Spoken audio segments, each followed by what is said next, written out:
Peace, peace, peace, people. I see that there's other lives going on right now, but I promised to go at this time, so I'm going to do just that. I'm going to give it a little bit before I start. I want to talk about Dynast Mir and what happened yesterday and what I intend to do moving forward, which is pivoting to continue doing what I've been doing. I'm not going to get sidetracked by somebody else's situation that happened months upon months upon months later.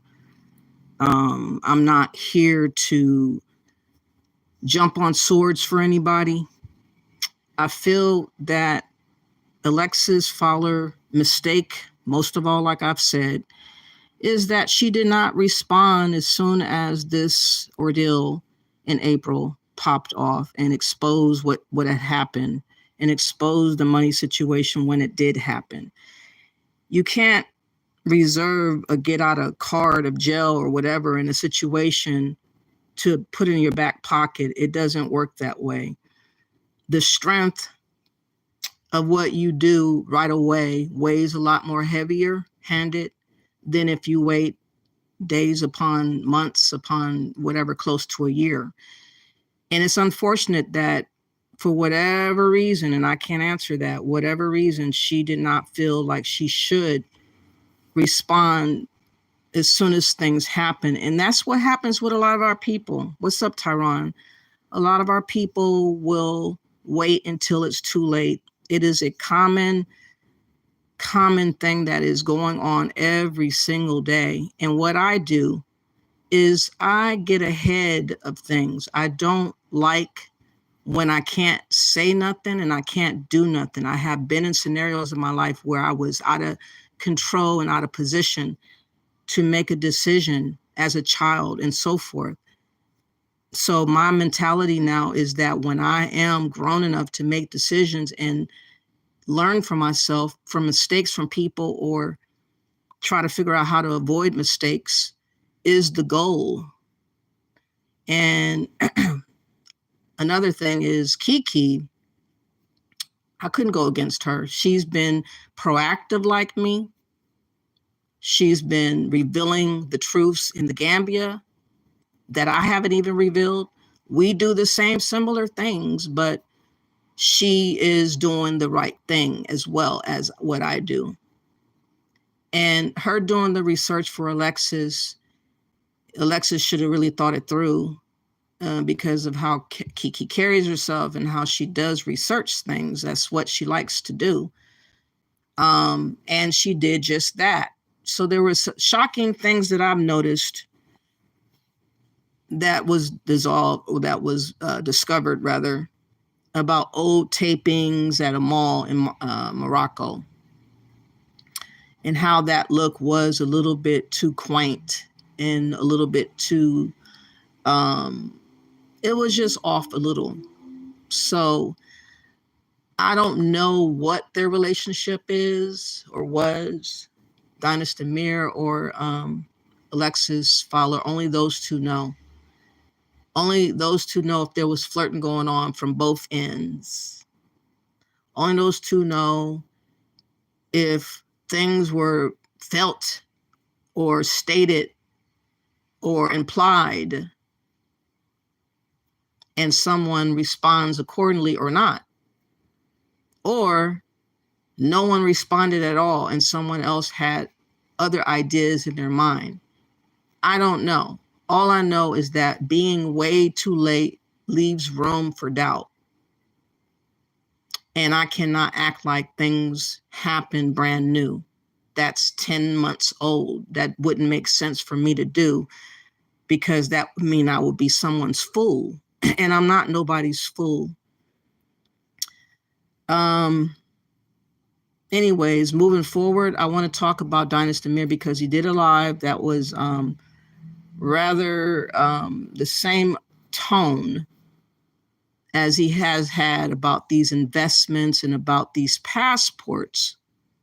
And we're going to get into that because I want to stay focused on what is at hand. Dynast Mir is not exempt from me going after.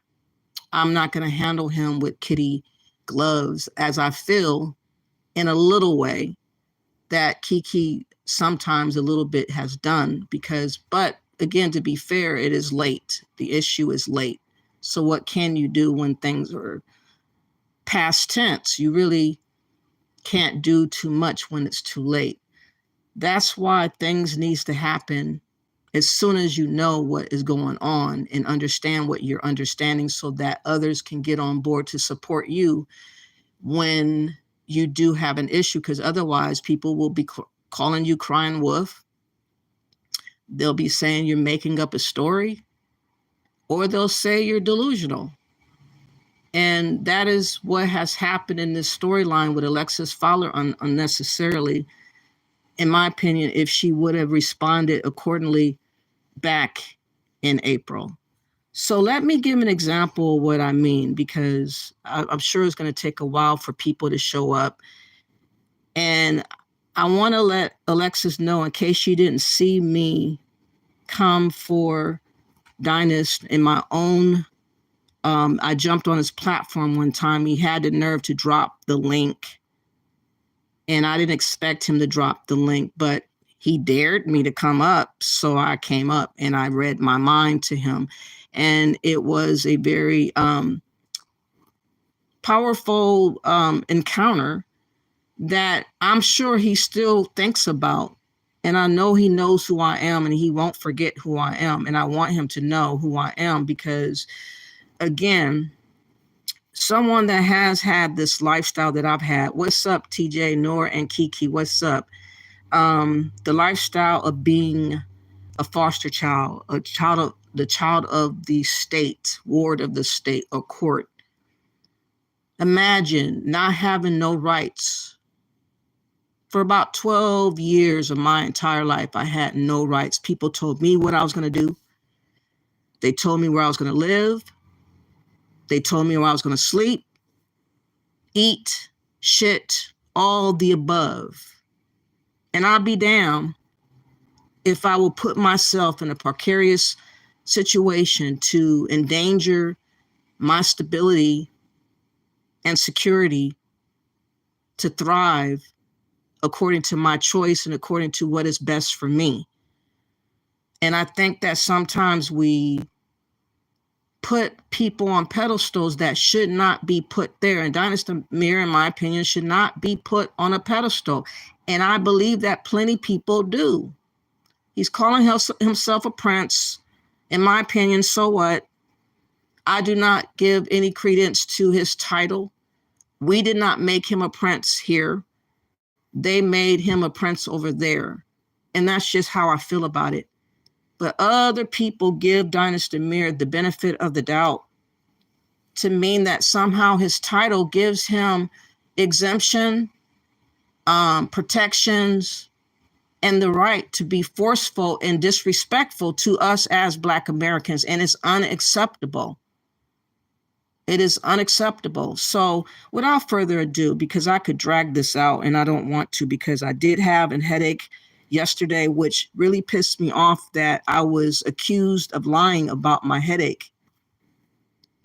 But I was startled by a couple of things that I heard and I saw, and I could not continue with the notion that I had to be fighting for somebody. Now, what I did about Brandon and the guys, Sim Police and all them, is justified. They jumped Alexis Fowler. And I felt like it was not called for because it's Dinah's situation and everybody's trying to make it their situation. Yes, she did mention him in passing, but he took it upon himself to make it seem like it was more about him than it was about Dynast Mir, that meaning Brandon and meaning anybody else that had something to say. So I took issue with bullying. It's a trigger. It's a pet peeve of mine. I don't like to see defenseless people or people that don't seem like to know how to fight for themselves to be bullied. That's just a personality trait that I have, that I've had, maybe because of my child rearing. I don't know. So I don't take that back at all. Brandon should have allowed Dynast to stand on his own 2 feet with hold his own damn balls like a man and stand 10 feet down, toes down on what has happened, because there should be other people. If not, I mean, I don't know, Alexis implied that she has something in the works to come up to state about whatever, and that's on her. Like I said, I got to do what I got to do for us as Black Americans. I don't singularly look at myself and say I am separate from Black Americans, because that's foolish, because things that affect us as a whole will indirectly or directly affect me in due time, in my opinion, by law or by innuendos or by trickeries or about lies. People are lying out here. People are trying to get us ensnared in a lot of different traps. And so, again, let me show Alexis Fowler how it looks when you respond early. And when you said, who cares, she shouldn't have tried to play me. Yeah, I feel you. I don't think I was being played, because I really seen that first video that she did as really an offense to Black Americans, and that the bus scene did trigger me, because I would have been, if not scared, I would have been infuriated. But I can imagine running to the bus to get away from people that are talking about money, and they're barring you from pretty much, your peace. They are interrupting your supposed peace that you should have had on a bus. And you're bum rushed, and that I took offense to. So that's why I defended Alexis Fowler in the first place about that video, because she has a right to showcase that mentality for us to know. And to me, it's better late than never, but it would have been a whole lot stronger if it would have been revealed right when it happened that first week. It would have been very powerful and potent. So holding it dims the light of truth. By holding it makes it seem like you had other intentions and other things that you were thinking on. So I can't ride and jump on swords for that. So in other words, when two women are fighting, that's their fight. When I'm fighting, nobody comes to my rescue. Nobody hardly supports me. People have called me crazy, and I still go forward. I still present information. I still showcase what I'm doing. I don't let it defeat me. Okay, so let's listen to this. Listen, I love, here's my Sierra Leone passport right here.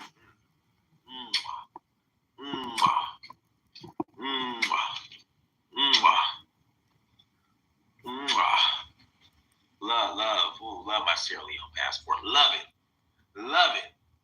Why are you going to Africa for good, guys? This is so wonderful. Exactly. You don't want to go, and we also don't want to go. We're in the same boat together. You ain't never going for good, and we're not either. When are you going to get that part done? Yeah, what up? What up? Apparently, if we do not want citizenship in Africa, you keep pushing this idea that we should, and we don't care what you believe in. You're not our God. You're not our leader. Whatever you decide to do, that's on you. I don't want to be your God or your leader. I don't want to. Okay, and you are not moving to Africa for good, okay? You're a tourist guide who makes a lot of money. You make a lot of connections, but you're not moving for good. So all this malarkey talk that you're doing, you're just talking. You're just yapping. You're yapping. You're a yapper. Listen, we are in a global society, and I'm making moves all over this planet focused on Africa. That's what you're Okay, and so whatever you carve out for you to do, that's up to you. But you to tell me what I should feel like because you do, I'm gonna give a flying fuck how you feel, Dynast. You ain't gotta do nothing. You ain't gotta Okay, then stop complaining about what we say. Because obviously we do not feel the same way you feel. And we have every prerogative to feel the way we want. Listen. Who are you to try to instruct us on what? Listen. You're letting the Prince title get in your head, dude. You need to humble yourself and understand millions of us are going to still be this way, irregardless of how they talk. Listen, more power to you. More power to you. More power to you. Good. So why can't you just respect our choices, okay? People choose to go and do whatever they want to do. No one is harping over Africans coming to America trying to be American, but then you want to turn around and tell us we should be ashamed to be an American? Have you bumped your head, Dynast? I ain't gotta be ashamed. It's just I don't understand. I don't care what white people think about me. That's the problem. You think we should be caring about what other people think about us? I don't care about what you think about me, what a white person thinks about me, what an African person thinks about me. I care about what I think about me. That's what you don't get. I care about what I think about me. That's where we should be at, right? You think that you should be able to dictate to us because of how you look. You look halfway decent, I'll give that, but you're still stupid and slow. Listen, you can do all the ad hominems. That's fine. No, I'm not doing that. I'm telling you the truth to your goddamn face is what I'm doing. You call me all the names you want to, no problem. You're silly. Dude, you do care. You act like a silly woman in the Bible, dude. You act like a silly woman that's taking instructions from somebody. You don't understand that we're being squeezed out and others are being included into the scope because of people like you that's willing to sell us out and make us confused about our identity. People like you is trying to tell us to become immigrants. That's what you're doing. How am I selling? Pan-Africanism is about trying to tell us we're immigrants in our own place that we built. And we should not tolerate this type of bullshit that you're doing. You don't control any of it. Why would you brag about building a... When are you going to Africa for good, Dynast? This is so wonderful. Exactly. You don't want to go, and we also don't want to go. We're in the same boat together. You ain't never going for good, and we're not either. When are you going to get that part, though?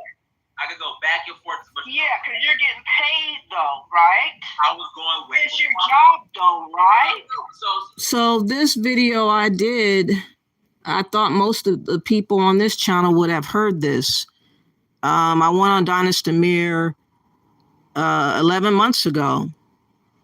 And Mouthy Megan got a copy of this. I do have it on my channel. I just can't remember where it is because of how many videos I have on Dynast Mir. But I'm showcasing, I went to the horse's mouth. I told him what I believed, and I told him what I felt about him, and I told him that basically I'm on his ass, and basically I'm not interested in what he's selling. And before this video is up, you guys are going to be with your eyebrows more arched because he said some key things in his life that I found a little bit weird when it comes to the renunciation of your U.S. nationality. He said some things that he has never said before, and we're going to go over that. But the point is that what he's selling, I don't want, and I don't feel like I need. And most of all, I don't want to pay for. And people just think that we have nothing better to do, but just throw money at everybody pertaining to this Pan-African talk while bankrupting us. And that is what the whole entire theme of what I am trying to convey to Black Americans. And I am a proponent and advocate for Black Americans because we are leaderless. There are many spineless men in our midst. Only a handful of people are speaking before things happen. That's why I respect Kiki, because she talks about things before things get out of hand. These deaths, these unsuspecting, suspicious deaths, is very, very troublesome. And to think that they might be a lot more that we ain't heard of, and all of us are spending all this money and throwing money and people are going out without any understanding of why they're gone. I can't take that away from Kiki, and I cannot turn against Kiki.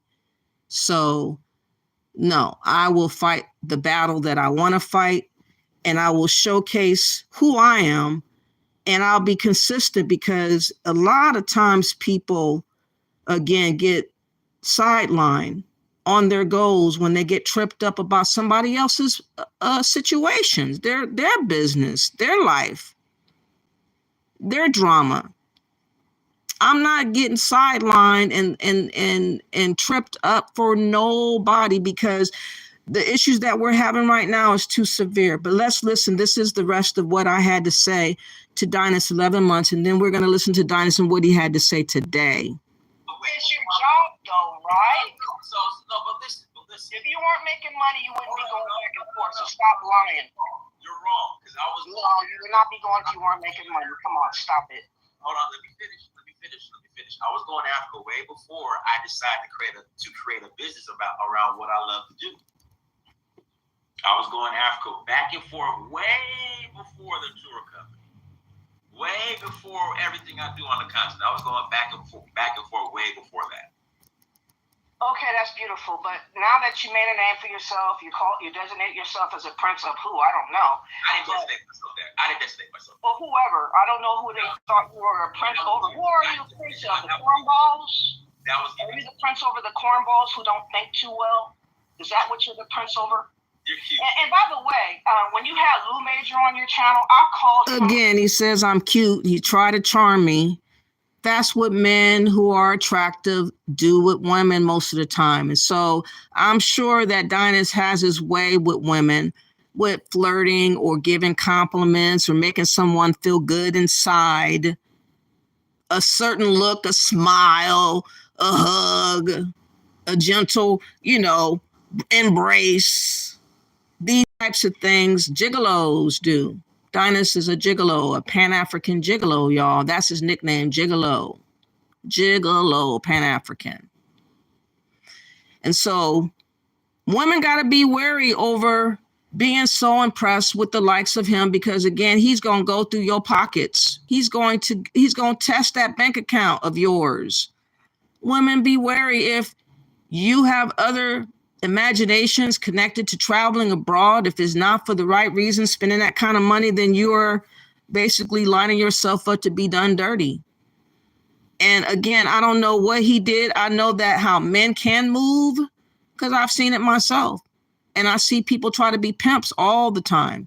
In fact, we glorify pimps so freaking much that men long for the time that they can be able to act like they're a pimp or have this demeanor of pimpness. Like Tariq Nasheed, they all try to do it. They all glorify it, and it's sickening. So I'm not on the side of Dynast Mir, and I don't feel like his hands are clean. Like I said, and like I'll keep saying, he is an enabler, in my opinion, for us to have a lot of loss of money and a whole lot of risk with these passports or citizenships. And again, people need to evaluate the risk and what he says and what he's having y'all do, which I hope to get to through this video, so that you can understand that perhaps what I had read before with the renunciation clause for your nationality be lost abroad, perhaps a lawyer should be sought out.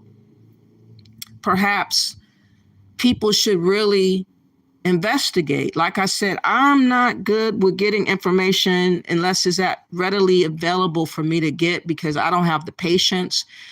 But I will try to do the best that I can and convey what I want, what I need to convey, for us to get an idea of what is happening behind the scenes in regards to how people are trying to play us and manipulate us and bamboozle us. We are sitting ducks for a lot of different we talk about goals and agendas. They're steadfastly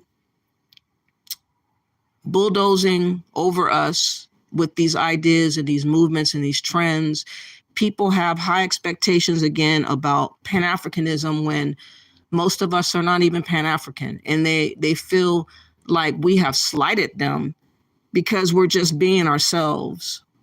It's very interesting how things are looking. But let's listen to more of what I had to say in case Alexis didn't hear this or somebody else didn't hear. I went in on him 11 months ago.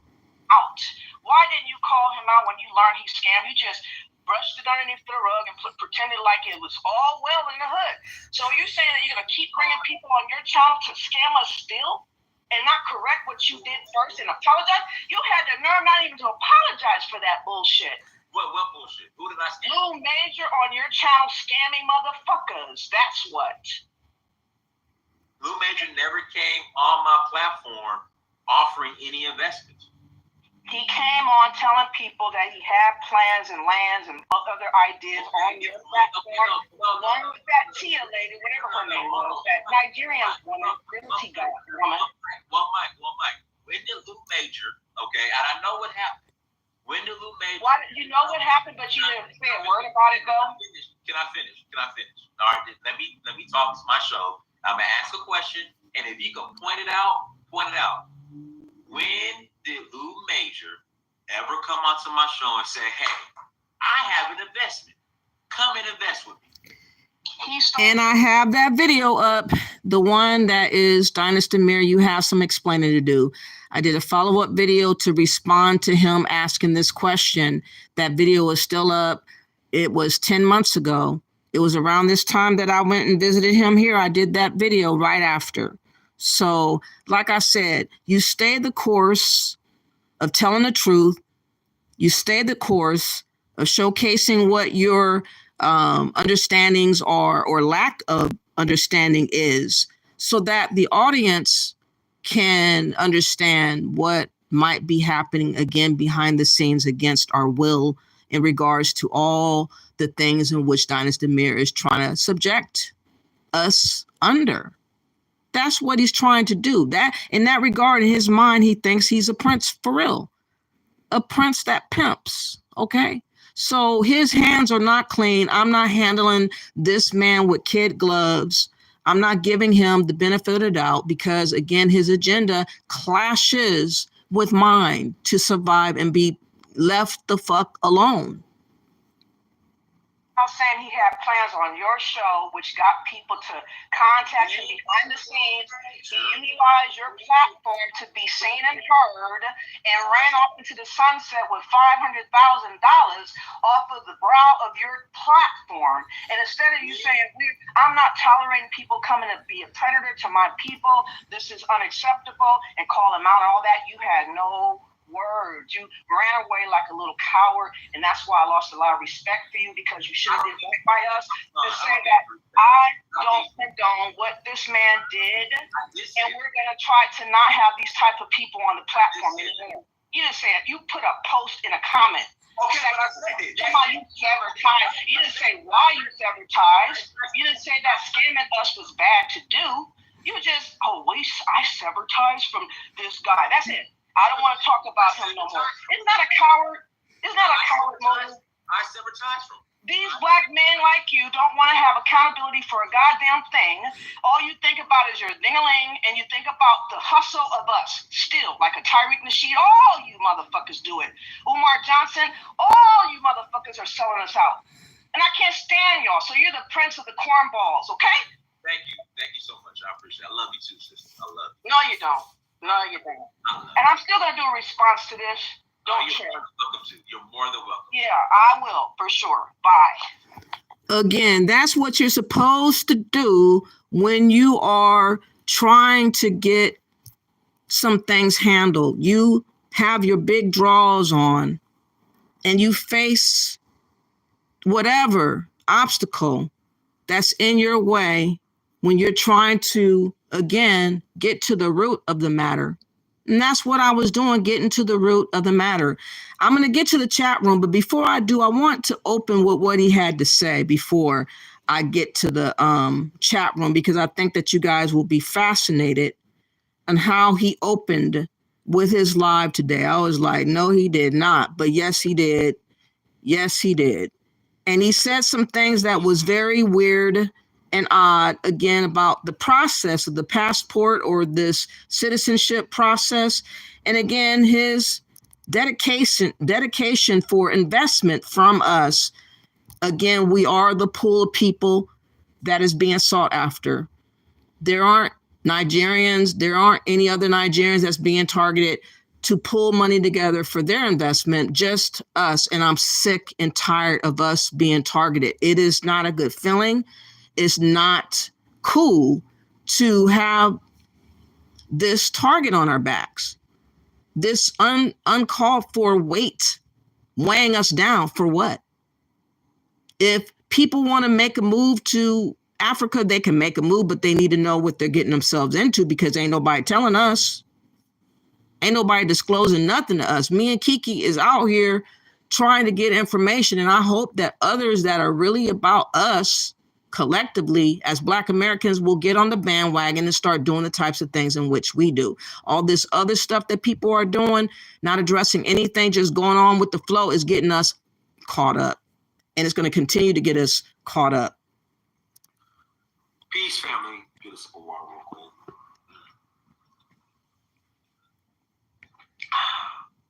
Peace, family. I hope all is well. I hope your Sunday or whatever day it is, wherever you're at, hope everything is going well. As always, when you come into the chat room, please hit the like button. Please hit the like button. Also, make sure you share and make sure you subscribe. I would greatly appreciate it. It really means a lot, and I just want to thank all of you. I want to thank all of you for your support over the years. Once again, it really means a lot. And like I tell everyone, we ain't going nowhere. We are not going anywhere. We will be right here. Same bat channel, same bat time. We are not going anywhere.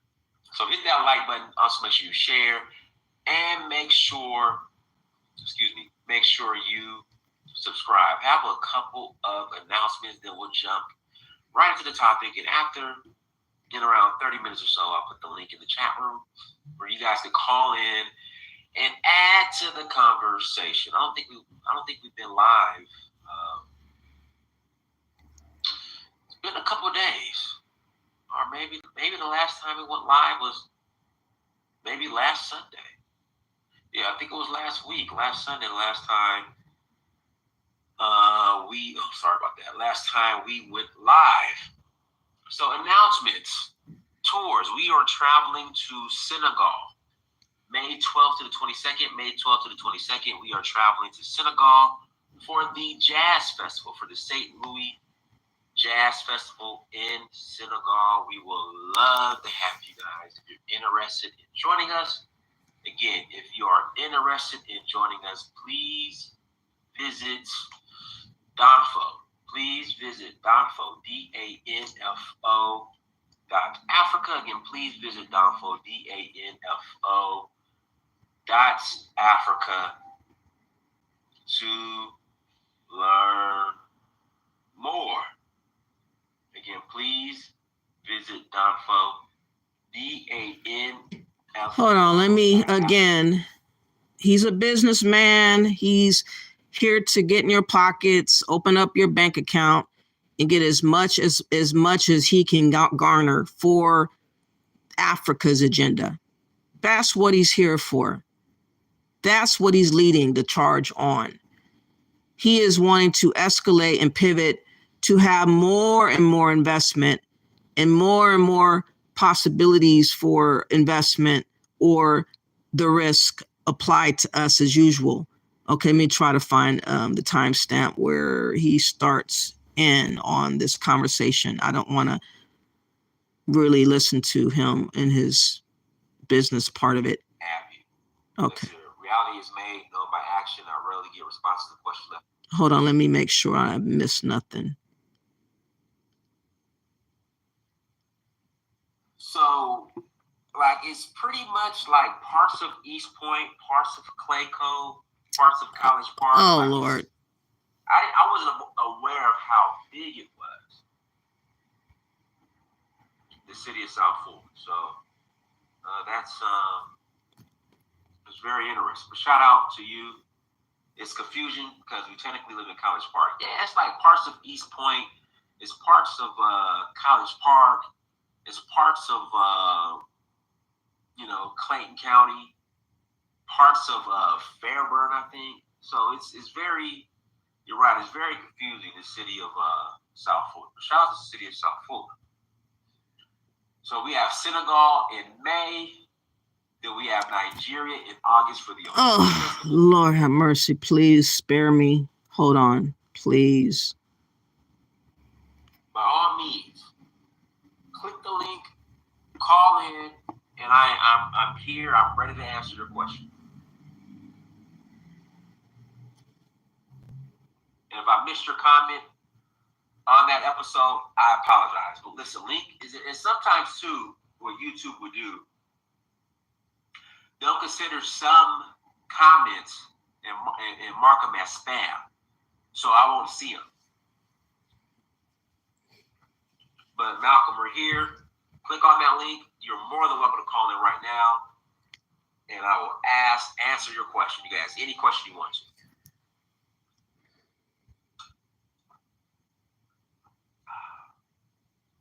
You can ask any question you want to, Malcolm. So that link's in the chat room, Malcolm, whenever you're ready.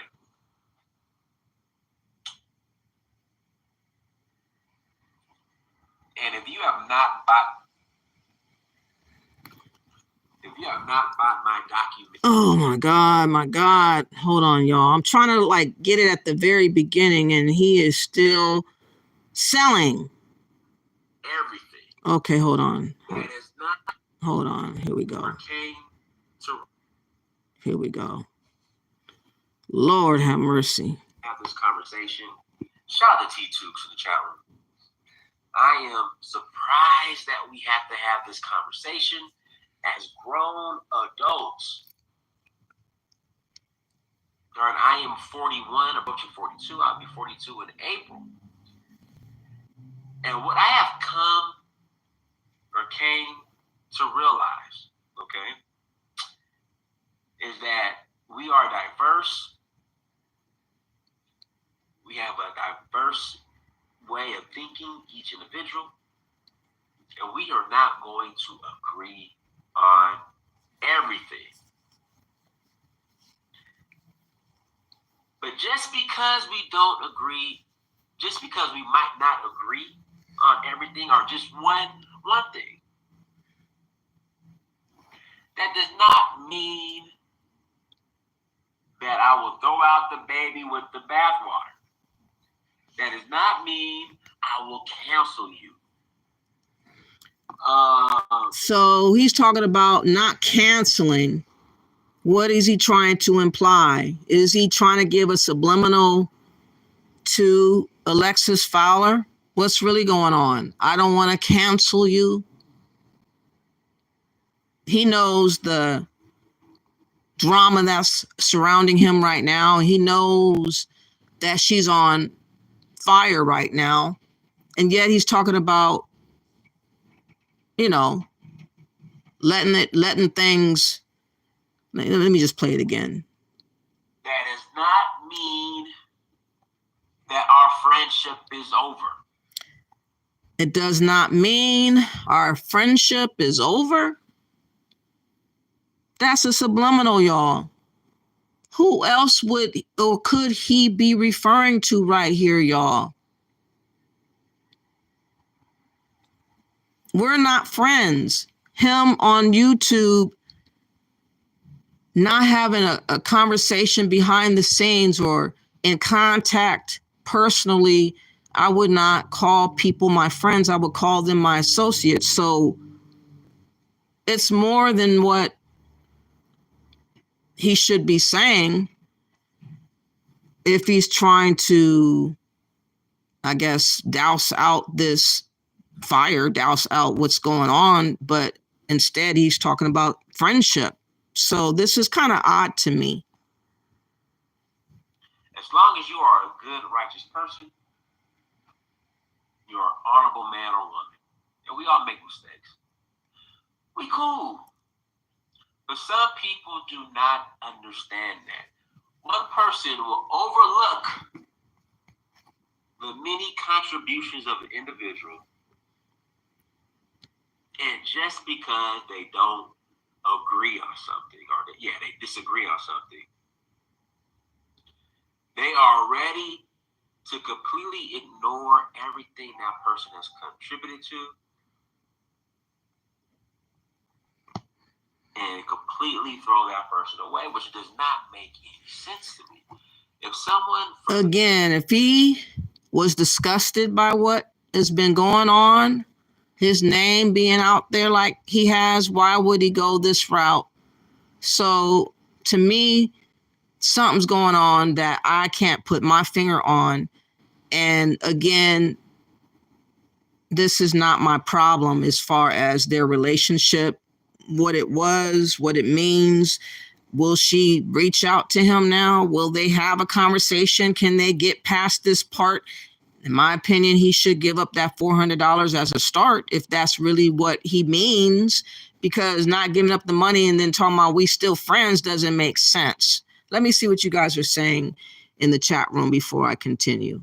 He is, again, subliminally doing what men do, which is saying things that only a woman could take a certain way, but he could be meaning it another way, but it can be taken still that other way because he's saying things. Let me see. What's up to everybody here? Thank you for coming through. I'm trying to go back up a little bit. It's been a while since I started talking. Hi chat to everybody. If you guys have not yet, please like the video. You said Dynast smoking that narcotic, doing backdoor deals and lecturing people about what they need to do. I know he gets on my nerves. Did you go on to Dynast? Or yes, I did. I thought you seen that video because I showcased it a couple of my videos. I showcased it recently, well, 10 months ago. Again, what's up, Pinky? What's up, Charlie? What's up, Tyron? Tyron says, what I saw on Brandon's channel, Alexis was buddy with Brandon in October, is what text he's shown that was butthurt because he heard me and saw my drawings and showing pictures of him and himself in Kenya. Okay. Pinky says, Alexis Fowler had a falling out with Kiki. Dynast cheated her out of money. Bucci talked about her on his show last night because she talked about her cheating on his wife. I heard that. And possibly spreading disease. I heard that. That was one of my comments where I said, whoa, it was a lot. It was a lot.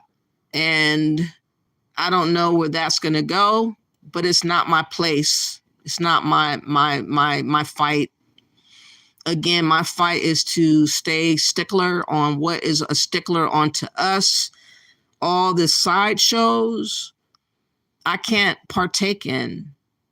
If something happens right away, if there's other people that come on the show to talk about what Dynast has done physically, more evidence of a person has to come forth to make any of that make sense as far as land that's been stolen or a business that has been supposedly stolen.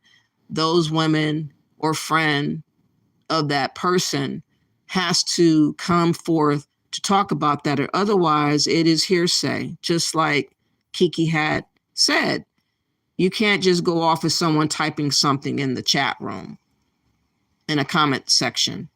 You said that Beijing Melon was on Bucci channel talking shit after coming from Alexis panel, and Quasar was up there. They were tuning in while she was live yesterday, were they? Beijing is messy. I thought Alexis was good. She's good. It's just she got mad because she asked Kiki Loves Nigeria to research the situation about Dynast Mir, about his tourism business, to research the allegations that she's brought forth. And Kiki does what Kiki does. She did the research. She went on other videos and found some other things that looked suspect and didn't look like she wasn't having a good time. It looks like she was having a heavenly time and in her Zen time with Dynast Mir.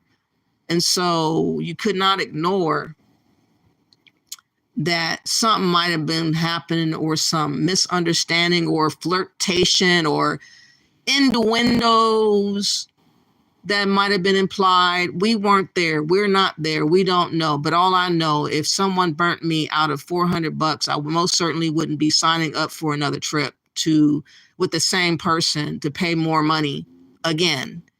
So that again is the very reason in which really hurt Alexis Fowler's complaint right now, because it's just a little bit too late.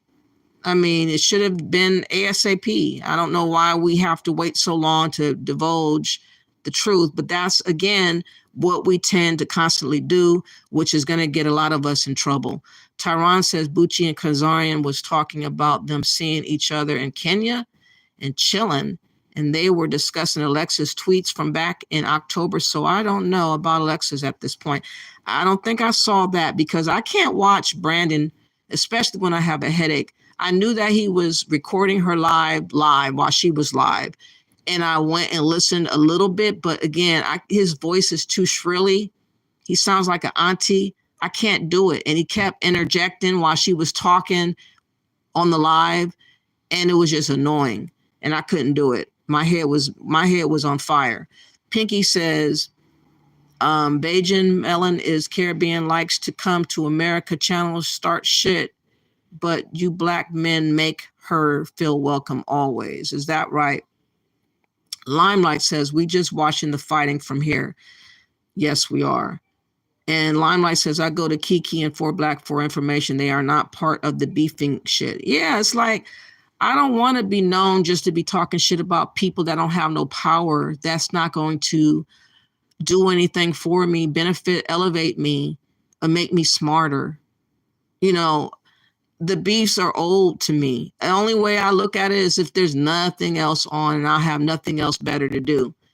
Other than that, I'm kind of over the beefs. And I really am disappointed in that some of these beef people, which has the biggest voice, they're the ones that can go 8 hours on a live and scream and holler. If only we had a few of those towards talking against Pan-Africanism, exposing what I'm exposing. That's why I need you guys to share my videos, like my videos, because again, no one is trying to protect us from anybody. Everybody is allowing us to be preyed upon, and that's the way they want it. And that's just the truth, y'all. And y'all can say I'm crazy, but watch. You keep watching. Let me see. Charlie says, Pinky, I'm never on the clouds when these chicks are on panels. Tyron says they went from talking about their private text to talking shit about her looks and talking about her allegedly having a crush on Bucci Bear. On Bucci or Dynast, I think it was. Yeah, I heard when they were talking about her looks. And that's what they normally will attack. Like I said, men. And I'm sure that Brandon was talking all sweet before. Oh, you're such a nice person. Oh, you're so feminine. Again, men are suckers for soft-spoken women who seem to be feminine. They think that they can manipulate them. They think that they can have them wrapped around their fingers. And I think that Brandon was trying to make her one of his wrapped around a finger women that has money to also pimp. That's the mentality of these Black American men, is all they want to do is get a hold of women mentally and manipulate them towards their goal of getting their golden egg and having their way. But what benefit is it for women, again, to put so much emphasis on what other men want you to do and you're not married to them or you're not dating them? I just would not be so gung-ho to be around somebody, me personally, on YouTube unless they would benefit me mentally. Like, for instance, if Kiki would have me come visit her, I would come visit her just to sharpen knives and fill her out as far as this conversation that we've been having. But there's not too many people that I care to meet. There's really hardly nobody that I think, other than Afro Goddess, other than Afro Goddess, my sister. That's the only two people that I would ever, because I want to be around someone that does things that I don't do, or does the same type of thing that I do, or something that I'm not used to make me better. I don't want to hang out with somebody that's taken from me. I want somebody to enhance me. And that's the issue that people don't seem to get. Tyron says they also accuse her of being a ratchet business practitioner on that line. I didn't hear that. See, I couldn't watch the whole thing. Pinky says, always in BSIA chat. What's up, Pinky? Charlie says, Pinky, okay, thought that name sounded familiar. I probably tore her a new one. Oh, Charlie. Benjamin Mellon was calling people names, then went on strikes back and said Alexis, and the chat said it. Charlie says, do you remember Princess that got destroyed by Blanco Guzman? Or you mean Prince Dynast, you mean? Or who do you mean? Tyron says Bucci played Kiki video to make Alexis look bad too. Again, the situation is out of sequence. You can't make it brand new when it's so old. You can't spruce it up and put perfume on it and sell it as a new thing.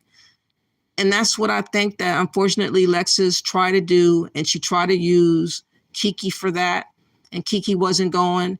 And then she tried to demand for me to go up on the panel with me having a headache. And I'm not going to be pimped by nobody. Please, nobody tells me nothing that I don't want to do. You can ask, but you don't demand.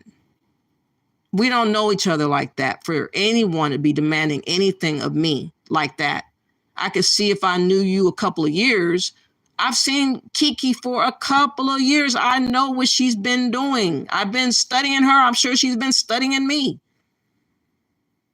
But her heart's in the right place. Kiki's heart in the right place. She just is not going to put her neck on the line. And I'm not going to throw myself on a sword for for some news that's way late. Again, power is in the timing. Power is in if you're early, not late. That's how it goes. Pinky says, Tyron, she had no business doing anything with Bucci or Dynast did. She think anything good was going to happen. Again, she seemed highly accessible to a lot of different men, which I found a little troubling that she would even affiliate with Simp Police, someone that disturbing, but yet you are talking with him and yet he is trying to date you or trying to get to know you. I would have been repulsed to where I could not speak to the man. I can't speak to Simp Police. It's always going to be me yelling and cussing him out, wishing death on him. Excuse me. I'll take that back. Or close encounter. I would never want to be in the same vicinity. I would never want him in my ear. I don't want to hear nothing he has to say. And Brandon, he talks like an auntie. I don't want to hear that long-winded bitch around me. There is no benefit from those men whatsoever. American Rifleman, same thing. All these worthless men talking long-winded that don't matter at all to nothing and nobody. And no one should take them serious whatsoever. Yes, she is connected to all three. And that was bizarre. That was bizarre. Oops, hold on.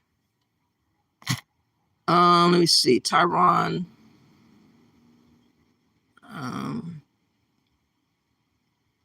Full of, you said, but Blanco full of shit too. I don't know who that is.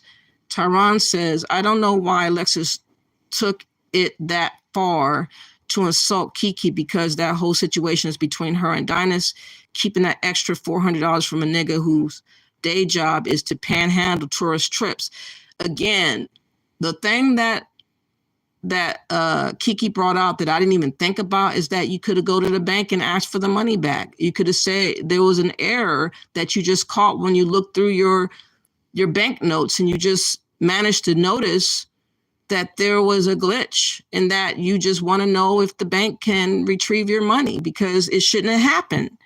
That's the route in which she could take. She's refusing to take that. I would exhaust trying to go to the bank first and then Again, if Dynast does not be a man to just pay it back because of the glitch, then you know what type of man he is. It's written all over the place. That's why you cannot give somebody props and put them on pedestals that they haven't deserved or earned. Again, he is not a prince in my mind. I don't care if he's a prince by the standpoint of Nigeria. What's that got to do with me? Nothing. Charlie says, they surely aren't hustling money from Africans whose peaches should be repairing and fixing. Exactly, and fixing Africa. And that's the part, Pan-Africanism is full of shit. They don't harass Africans. They should be harassing them. That's the way this movement should go. And this notion that America or going to the West is bad, then why aren't y'all trying to enlighten these migrants that is risking their life abroad, trying to get to Europe and dying? Those are the movements that should be happening, not trying to get us to go. But that's the movement that we got, getting us to go. Okay? Pinky says, in other communities, the men protect the younger women and girls in the Black community. The men prey on them. That's what's been happening to Alexis. I'm sure, again, being a soft-spoken woman is highly, highly wanted by these men because in their heart, oh, I can play her. She's a feminine one. I could toy with her. I already know. I've been in this lifestyle, alternative lifestyle, to see it for myself. I know what men do. That's why I'm not thinking that Dynast didn't imply things or say sly stuff or do some stuff behind the scenes that you're not aware of, for him to even feel comfortable and confident enough to try to get her to go to Nigeria despite the glitch. That was weird. Despite the glitch, you still trying to pay money for that man? I can't get that. But no, we don't have no protection. She said she liked the attention. She might have. I don't know. Like I said, we can only speculate because she wasn't talking early enough. Pinky says they will starve trying to get blood from turnips. Exactly. Yep. Charlie says exactly. I think she has become frustrated because these men have ganged up on the attacking. It's actually sad. I don't like the ganging up. I really got triggered off of that, and I don't take back anything when I'm me dragging Brandon. Kiki says if she didn't like it, she would have removed herself from the group. Exactly. ASAP.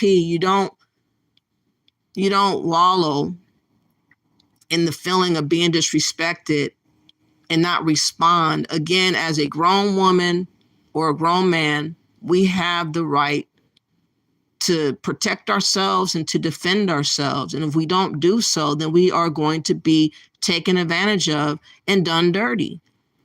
And someone sweet talking, I don't know what kind of sweet talking that is, that Dynast could sweet talk me into still going to Nigeria after I was burnt out of $400. I don't know what kind of sweet talking that is. There ain't no so-called sweet talking that could be for me to be like, oh, I'm going to keep your $400, but I still want you to go to Nigeria. We'll have a nice time together. That festival, the masquerade that you really enjoy and you didn't really enjoy in Sierra Leone. That was kind of gross. The guy that kept putting the broom straws all on top of you, suffocating you with his hot breath and sweat. Let's do it again in Nigeria. And you go for it. I don't get that. That is not justifiable in my mind. And that wasn't justifiable in Kiki's mind. And I can't go against Kiki because it's like, she's right. Again, it's up to Dynast to make his business stronger and righteous. But if he's not a righteous man, then he's not going to do righteous things. And so the truth is in the pudding. That's just a fact. Charlie says, let me see. Let me go back up. Okay. Pinky says, yes, she does always talk about how good she looks. I was confused on how that was going in that direction. I don't know what that was about. It's about the bottom line, about how these men were talking to you and what fashion. Again, I really felt like them teaming up on her was not called for. It is Dynast's duty to do the talking, but everybody is acting as if he is royalty, and they're acting like his shit don't stink. And they're allowing themselves to get pulled into a circus of sorts. And it's unfortunate. Pinky Wells says, Charlie, after they couldn't get what they wanted from her. Again, they definitely was trying to see who could wrap their finger around her. That's what they all were doing. All these men are trying to pimp gullible women. Let's just be frank. And if you are the type that is going to listen to whatever the man says and you're joking and laughing over their jokes, and I can't do it. I can't go there. But others are different. And I'm trying to understand why people are on that level, but I can't seem to get there. You said I was in support of her telling her story because not too many people would have the courage to. I mean, yeah, I stand by her showcasing the incident in Sierra Leone with the incident of the bus and how they were jamming her up and how frightening that could be and how disrespectful that was allowed.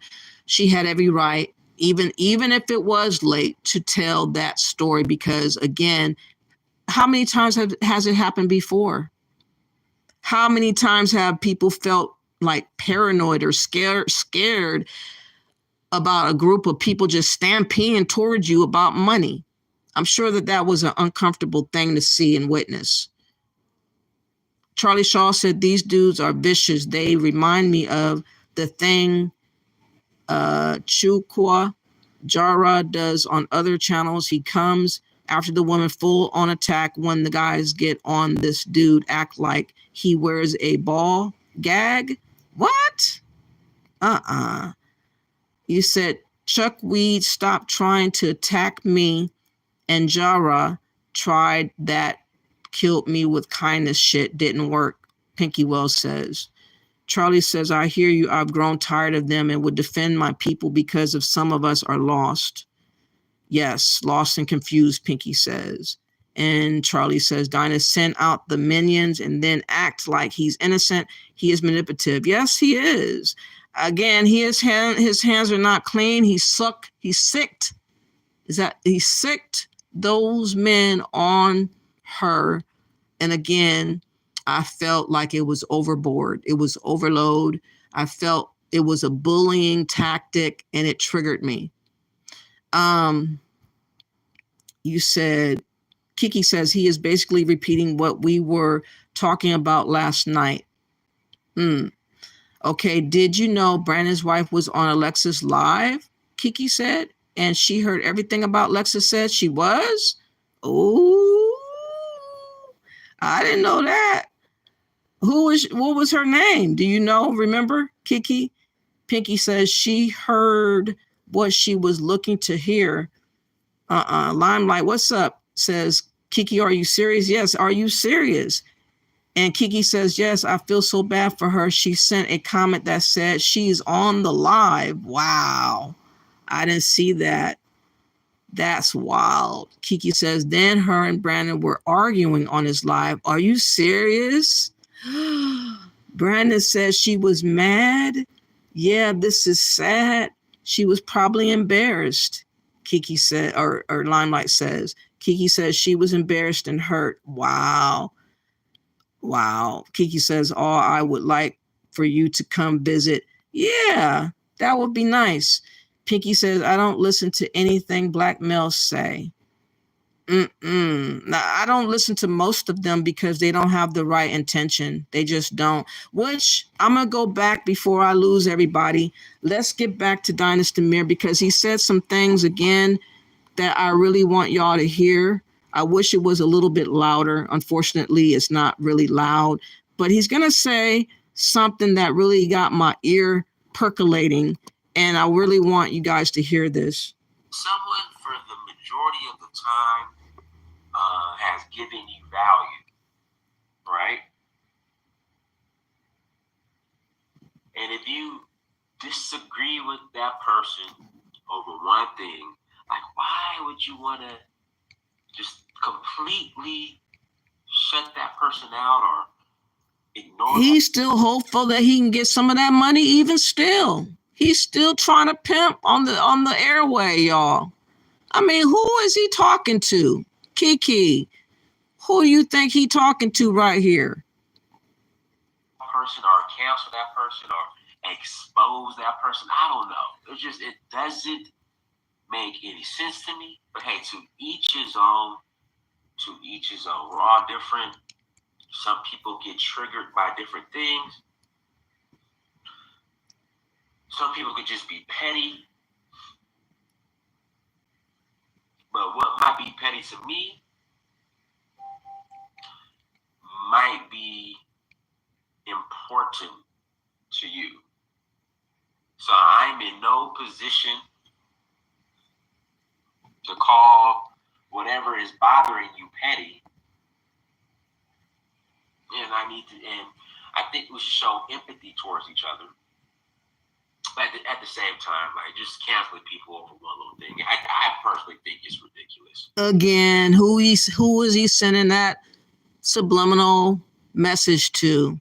Again, I'm sure he has different conversations behind the scene or implied stuff before or said little things to get in the mind of women to go and get their money.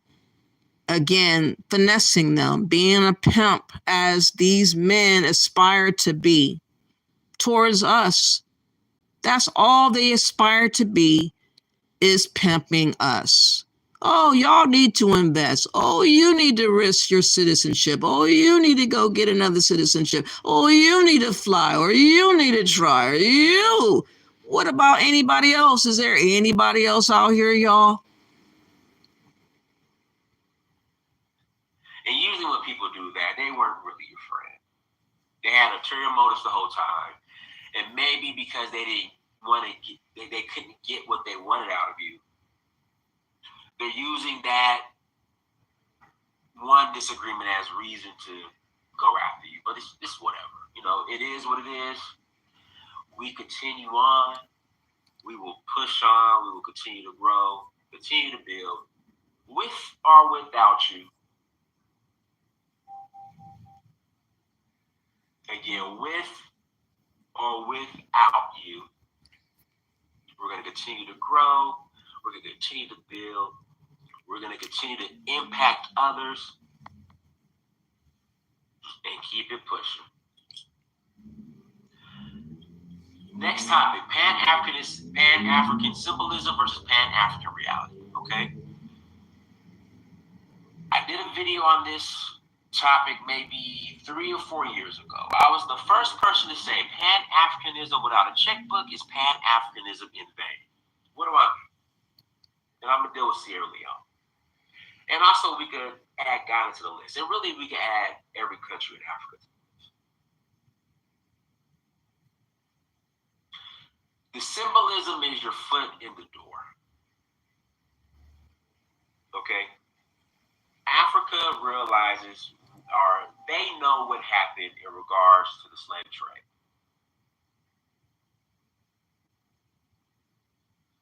So of course they're going to welcome you back with open arms, if that makes sense. But that's a lie. They're welcoming back investment. They're welcoming back free money. They're welcoming back people that can afford to tour, who can afford hotels, who can afford to buy food, who can afford to fly. They're not trying to get bums off the street to go live in Africa. They don't want to get migrants that are trying to get to UK and other, or United States or Canada or wherever, to go to another country in Africa. They don't migrate to other countries in Africa. Why? Because it's not set up for them to survive. That's why most are risking their life daily to take the chance to try to have a better life. And we're being sold this notion, which really infuriates me, that we need to go do the thing that the Africans are fleeing from. We need to try to set up shop while they're trying to replace us. It is the worst feeling in the world to recognize that this is the reality.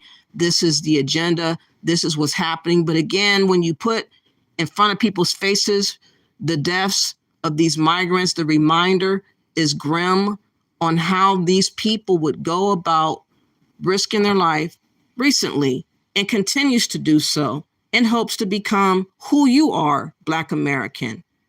They want to become you, but yet you're told to flee. I just want to start with a story that has broken overnight.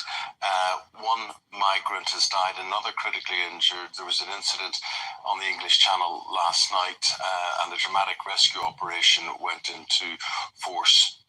And the details are that the French Coast Guard involved in this one. Yeah, the French Coast Guard apparently alerted just after 1 a.m. to reports that a migrant boat was sinking about 5 miles off Dunkirk. So let's join our Home and Security Editor, Mark White, who's on the line with the very latest. Good morning, Mark. What can you tell us? Well, more than 7 hours after those rescue craft got into the water in the English Channel, about 5 miles off the coast of Dunkirk, that search and rescue operation is still underway. Some 60 people were pulled from this migrant boat around about 1 a.m. this morning. One of those. How many people does Dynast Mir take on his tours? 15, 20 at a time? Imagine the irony of us replacing migrants going in the opposite direction by movement, by his suggestion, by his leadership. And people are flocking to do whatever Dynast is influencing them to do. And they don't ask no questions. They don't have no concerns. They are not wary, and they should be. To give someone blinded trust like they're doing is just weird. Was taken on board a rescue craft. There was resuscitation efforts for some time to try to save the life of this migrant, but they succumbed to their injuries and were declared dead on board this rescue vessel. Another migrant was taken to hospital in Cali, and the latest report that we have today is that they are in a critical condition, a life-threatening condition at this moment. The other people that were rescued... But we're being told that it's worth the risk to go back to Africa. It is so mind-boggling. And then at the same time, we're being told as Americans to keep on going abroad. This passport situation is getting out of hand. Now there is a case of an American, a Black American citizen that is missing in Barranquilla for over a month. Let's listen to this person right here explain and break it down. This is the type of thing that, bothers me, because I'm seeing an escalation of us being more vulnerable and having more deaths or situations that are suspicious that keep on happening more and more and more. And no one is warning us except for the likes of Kiki and myself. Everybody else in La La Land, that's why I have a lot of respect for Kiki, because she's been putting in the time and effort to speak, even if she's speaking by herself, just like I do. I sometimes feel like I'm speaking to my damn self. I feel like sometimes nobody's listening to me. But one day, one of these days, people are going to have to listen. They're going to have to. American, possibly in Barranquilla. 51-year-old James Troublefield last communicated per his wife on November 21st. There's so many holes in this particular story that I felt like I needed to redo this exact same video. And I know a lot of you guys have interest because almost every day, at least 2 or 3 people ask, has there been any news about this gentleman? But as of now, no. The way that the police left it was, according to Blue Radio, they have requested the flight number, which he may have used to get to Barranquilla, but there has been no response. At that point, there was no response. Therefore, there could not be a formal complaint. But was he even in Barranquilla? Was he even in Colombia? This man, he was with a Venezuelan national. I guess she was born in Venezuela, but they live in North Carolina. They have been together for a year and a half in North Carolina. And you'll see the video of him and pictures of him. So please be on the lookout. I just wanted to repost this video to make sure it stays in front Again, more and more and more and more passport bros are going to be in danger. More and more and more of them are going to get caught up. There's, again, human trafficking. There's forced labor. There's organ harvesting. There's a lot of different ways in which people would want to use you. Maybe your passport, maybe they robbed you. Maybe they got you when you got off at the plane and, you know, started having a conversation with him somewhere or whatever. Maybe he got robbed and got tossed somewhere. We don't know, but all we know is that this man has been missing for over a month and it keeps on happening. These things keep happening. Everything inside this video still applies. Please contact me with any information that you may have. We're doing the best we can to track him down. Again, James Troublefield, 51 years old, Black American from North Carolina, supposedly missing in Colombia, in Barranquilla, Colombia. Per the wife, she did a phone search and it popped up that he was in Barranquilla. How he got there, there's just so many gaps in this story. I want to make sure I follow up on this. You would want me to do it for you. So any information, again, send it to me at dcbornrockgroup@gmail.com. And that's the heart you need. As a Black American, we need his heart. This is what I'm talking about. Where are more of these types of people speaking about what's going on? This man's been missing for a month. I'm not sure if that's Colombia where he's at. I don't know what city that is. But again, these risks that most of us continue to take will have devastating effects as far as, you know, being unalived or missing or robbed or killed. These things are actually happening in real time. And it's based on us simply wanting to have leisure. Wanting to have leisure is catching us up. Now let's listen to more of Dynast Mir. I want to show y'all what he's about to say. If you guys have not yet, please do me a favor by liking video, sharing video, and subscribe to my channel. Thank you. And now it's time to have the conversations on how can this relationship between the diaspora and Africa, meaning when the diaspora returns home, okay, we realize what happened, we realize the slave trade, we realize what African Americans what we faced in America these past 400 years. We get it. Welcome home, brother. But now it's all about how can this relationship be a win-win. That's where we're at now. Leading with the symbolism and the emotionalism, it kind of has to stop. Like we transcended that now.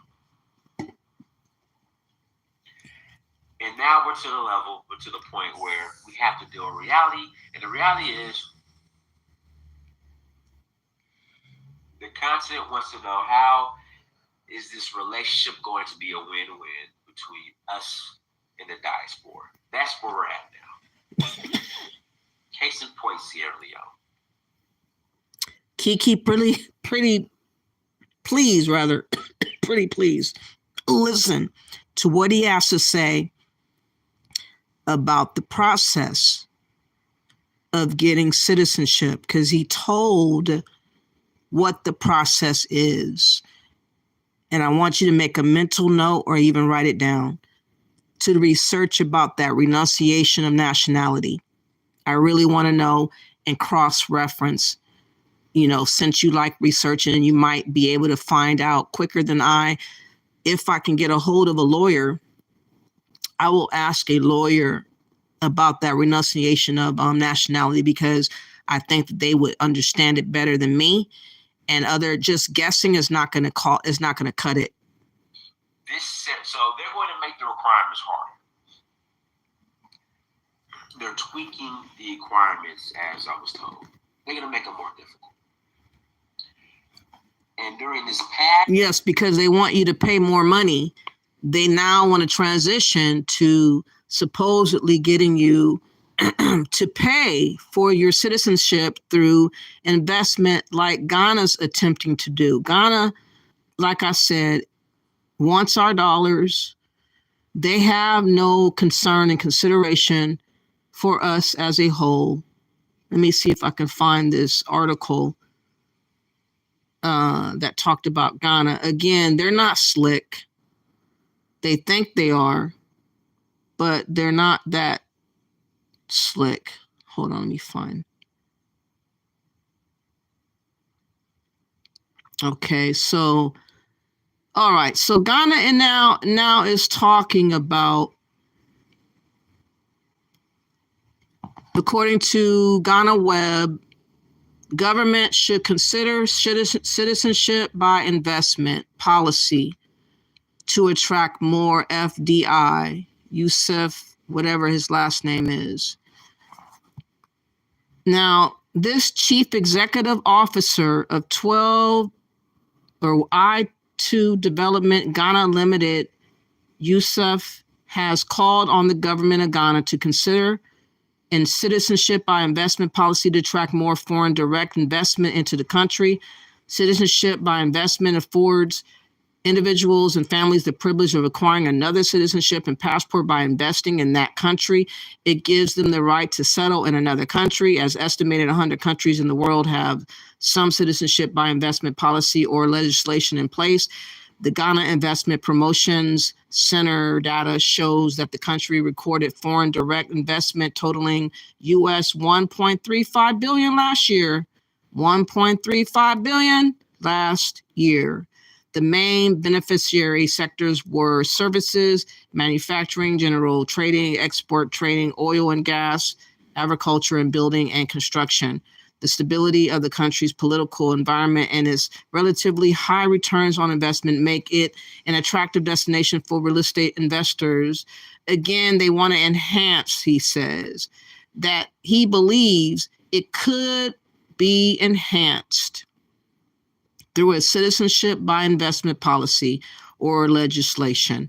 They're not done with us, and they're in trouble with their economy, as I've been saying. Let me see if I can find that tidbit too while I'm at it and thinking about it. Ghana's economy is struggling. It says the international poverty rate, not to say we're doing much better, but we're not the same. They have their issues. We have our issues over here. I don't like to make them one and the same, because I'm not a Ghanaian. I don't live in Africa. I don't have a culture. I don't have a food. I don't have a language. I'm not putting that heavy weight on me as if that's something I got to do now. By whose standards? Who said I got to do anything? What's wrong with these people? But this is the international poverty rate is estimated at 27% in 2022, an increase of 2.2 points since 2021. Ghanaian households have been under pressure from high inflation and showing economic growth. Growth is expected to slow further to 1.5% in 2023 and remain muted in 2024 at 2.8 before returning towards its potential. They have a ways to go, in other words, and they're leaning heavily onto us. And I don't think that we should be pretending that we're Jesus up in this bitch. We have our own issues. People are really gung-ho about this notion that we're moving. We're getting up out of Dodge, and we're gonna get these passports. We're gonna do this, and we're gonna do that, and we're gonna do what? I want you guys to come back. Hold on. Here's Dynast Mir. We want you guys to come back with that investment, y'all. And invest in health bill. They made sure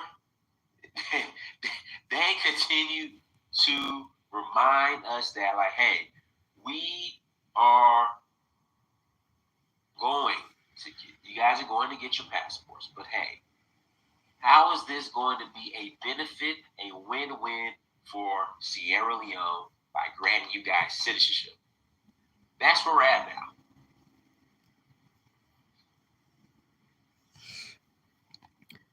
now. Again, people have made decisions saying that we're supposed to be happy about these fucking citizenships.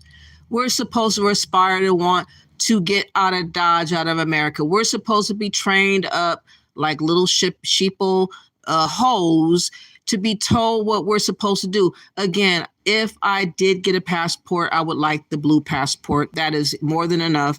I don't have to go and risk anything just because people are doing it. And people have got to stop following behind people. Including myself, we have to step it up. Because if we don't step it up, the groups after us is going to be harder for them. It's going to be harder for them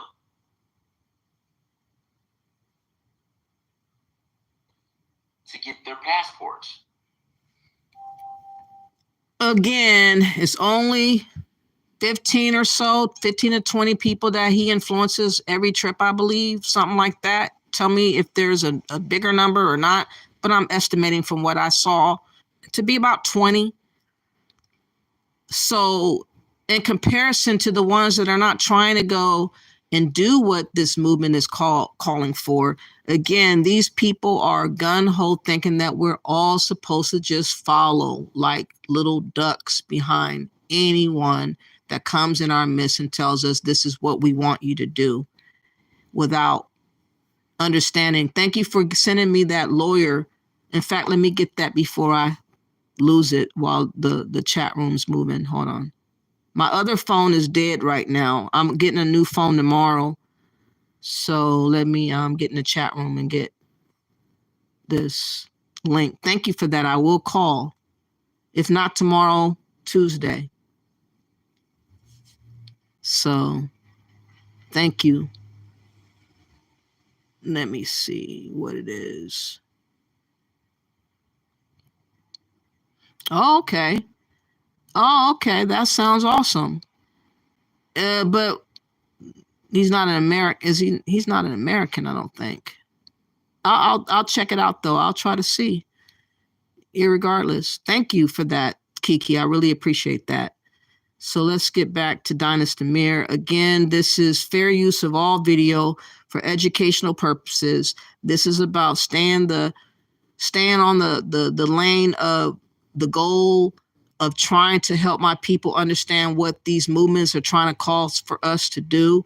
And again, it's a risk with these investments. It's a risk with these citizenships. It's a risk to fly. Everything's a risk that's being applied simply on Black Americans. And that is something that needs to stop. You should talk to the Africans about taking their asses back to Africa, but that conversation ain't being had, is it? And I'm sick of people assuming that that's something that I'm supposed to be wanting to do. It's ridiculous what's going on right here.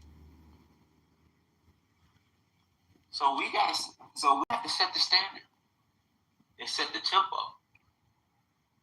Hey, Mr. Rafael Lua, thank you so much. I appreciate it. Keep doing what you're doing, bro. I appreciate you. And that's just what it is. Leading with the emotionalism and the symbolism. Really the emotionalism. I should have said Pan-African emotionalism versus Pan-African reality. Leading with the emotionalism, that might not be the look moving forward. It's what can you, number one, freedom isn't free. So during this process, myself included and many others, their testimony is we've reconnected back to Africa. We've got a Sierra Leone passports. We're officially recognized now. We are free. We are experiencing freedom now. We have found our Uhuru. But freedom Is it free?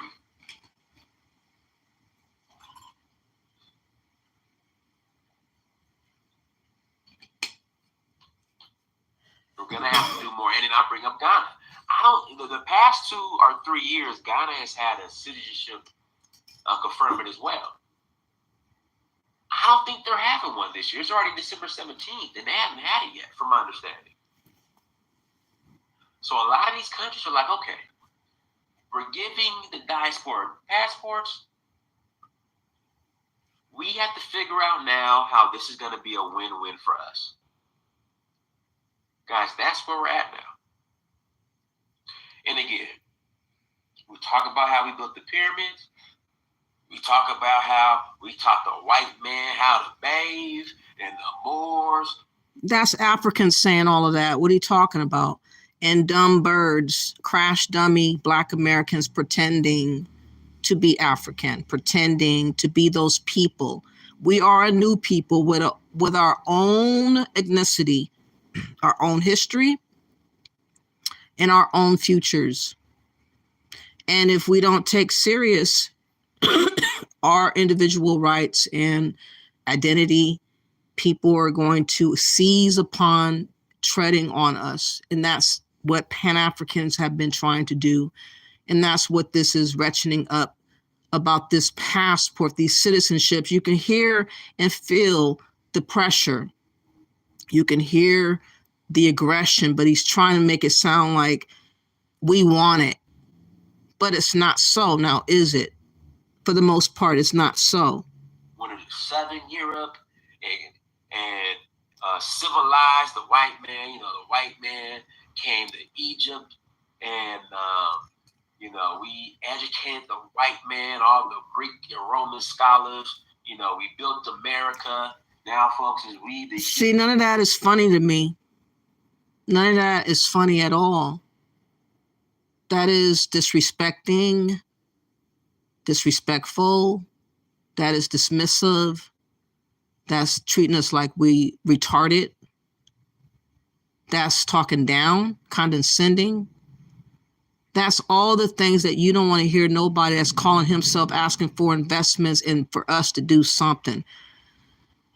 Most people do something for something that's going to elevate them without risk.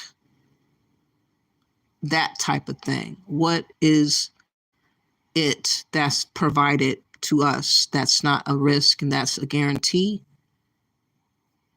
And that is needed. And that is warranted because people designated me being partakers in this movement. Something's wrong with me if I don't want to. Hebrew Israelites, we's the original Jews, we's the Blackfoot Indians, the original Olmecs.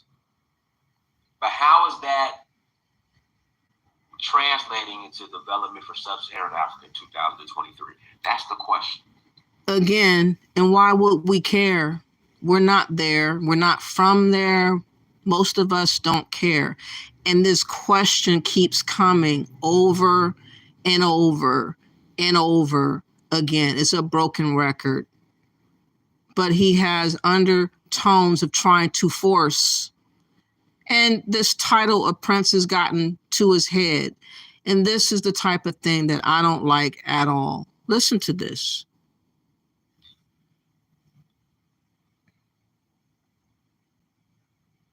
That's the question.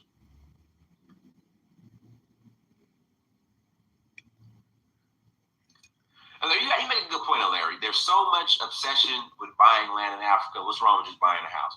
And Larry, I'll have to build my own house because the majority, like the architecture in Africa, some of these houses I see, they're ugly as hell. Like, I don't know who designed it. So this is a sales tactic to maneuver and talk about something. He's making all this money, has these connections. Oh, I'm going to build a house. Again, you ain't built nothing. You still in America. You still selling the dream. And now he's trying to get all, for the first time, hyped up with his, script. Listen to this. They're just big,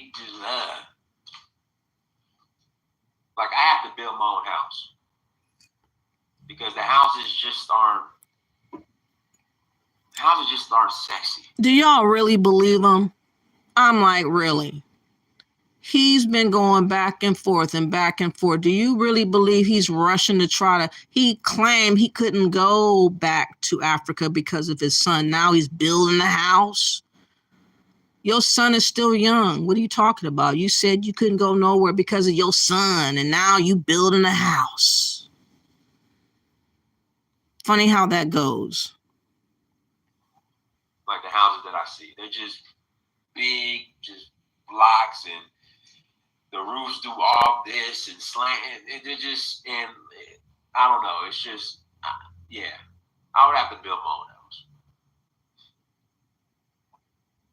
So the majority of people who are buying land is with the intent to build, or some people are even land banking. Because new construction houses that I've seen in Africa, they're just not. Again, after that, you have to buy land irregardless. And after that, you have to build the house. And after that, you have to move. And after that, you have to see. You're doing a whole lot of after that. And we are really, really, again, like I said, in dire straits, to the point where I feel like Christmas should not even be acknowledged. And we should go rogue, y'all, and just save our money and just stand and wait and see, because we are definitely being beckoned to the fire.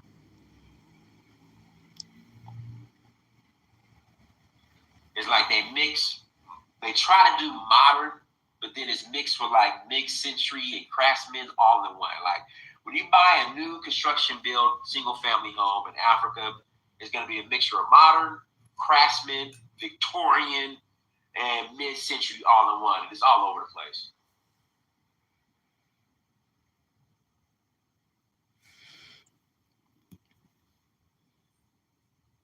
Yeah, and that's the concern. Some people are getting their passports, dipping and not coming back.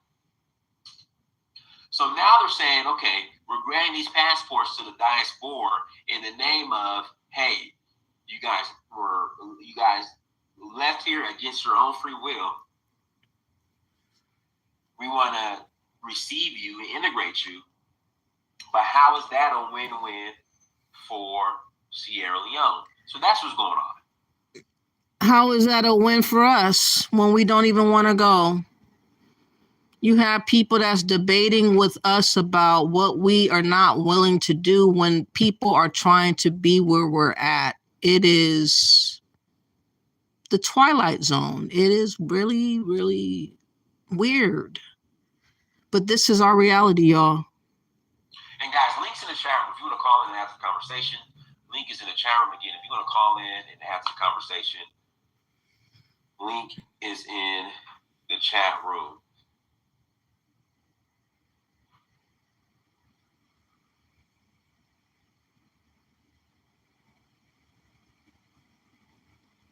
So if you want to call in, ask me anything, link is in the chat room. But yeah, so that's the concern. And it was brought up this round, this citizenship conferment round. It was brought up.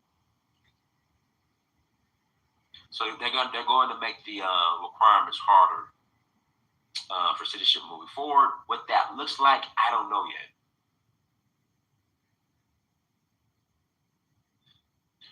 Again, what that looks like, I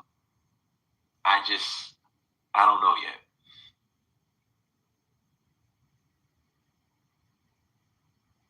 But it's going to be interesting. What do you mean? Sierra Leone is beautiful. Sierra Leone has to do more to attract investors. It's not like it's the place to be. Man, Sierra Leone is beautiful. Oh, God, that country's so beautiful.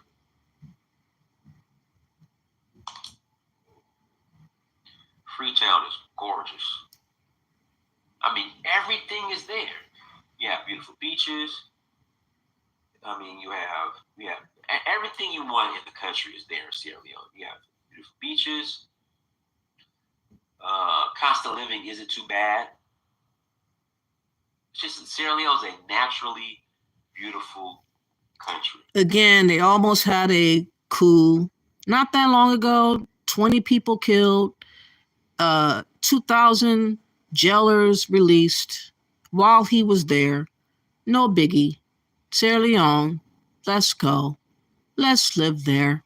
Let's get our citizenships. Ain't no problemo. Africa is the future.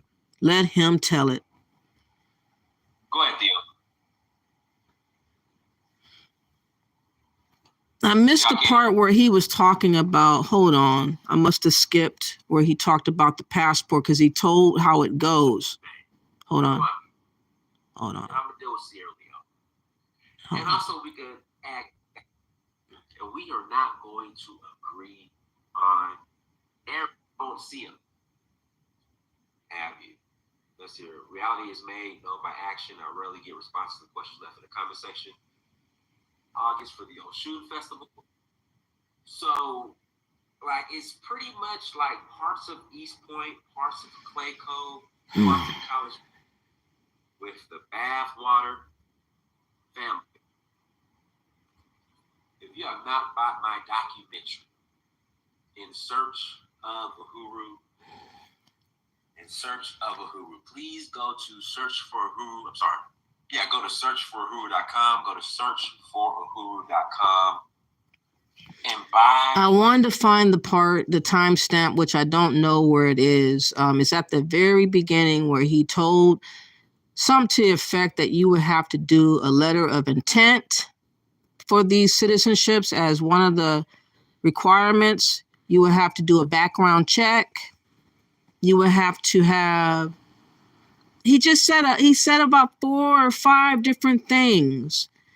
And I am trying to find that part because I caught when he first came on, but he's doing all this promotion. And I don't know if it was during the promotion or right after the promotion. But if I can't find it, please make sure that you go I'll find it again and record it or something when I get my new phone and I'll play it. But yeah, he has requirements and I wanted to see if those requirements was going to be detrimental to our nationality. So, like, it's pretty much like parts of East Point, parts of Clay Cove, parts of College Park. Like, I wasn't aware of how big it was. The city of South Florida. So that's very interesting. Shout out to you. It's confusion because we technically live in College Park. Yeah, it's like parts of East Point. It's parts of College Park. Okay. I don't know. I played that before. What I want to do, I'm going to find that when I get my other phone and I'm going to play what he said because it's very important. I can't find it right now. I don't have the type of phone that you can just go back easy. It makes it all difficult for some strange reasons of go figure. I always got something going on. It was very interesting today. And the guy's picture that's in the truck or vehicle is the guy that's missing, by the way. That's what do you call it? You know, the beginning of the video. I forgot what you call it. My mind is kind of scrambled a little bit right now.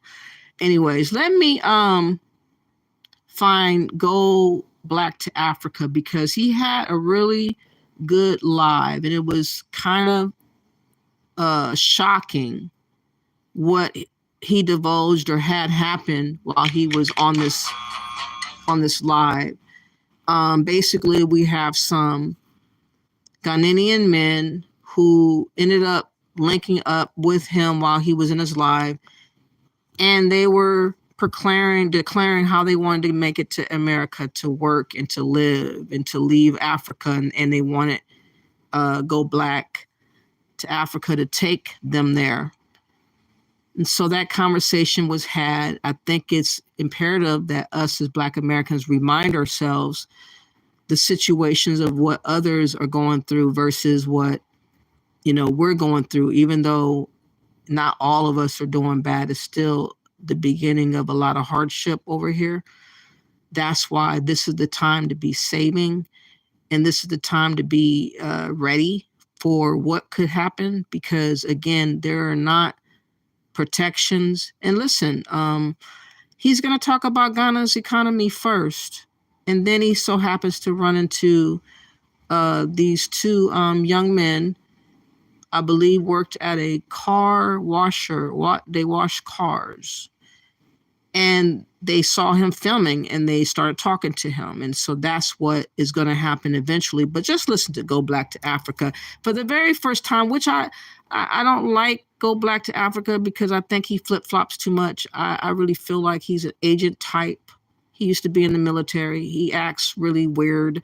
He acts like he has tunnel vision sometimes. And then he'll say something about a warning. He'll squeeze in a warning here and there, but then tries to tell you that you need to invest and you need, he's all over the place. So I don't really respect that because, again, he normally don't talk about let's get ready for things to fall. Let's be prepared. Let's listen to this. Fair use of video. Bringing you another gold nugget that you can pick up or you can just kick it aside. So I'm out here at the mall in Accra Mall. And, here in the last, I've been here 3 weeks. Well, I've been here a month now. And I tell y'all, Ghana, from what they saying and what I'm seeing, is going through a meltdown. I'm hearing the complaints, prices going up. Peace and blessings to each of y'all coming in. What was that? Anais Faith Jones? Peace and blessings. People are worried. I was just in the mall, and you're going to see, most people who come out the mall don't have bags in their hand. Those who's coming out, even if it is a bag, is probably from the grocery store. But many people are going into these malls, like I've seen even throughout some of the African countries, the other countries, window shopping. A lot of people are window shopping and I guess admiring the things that they wish they had.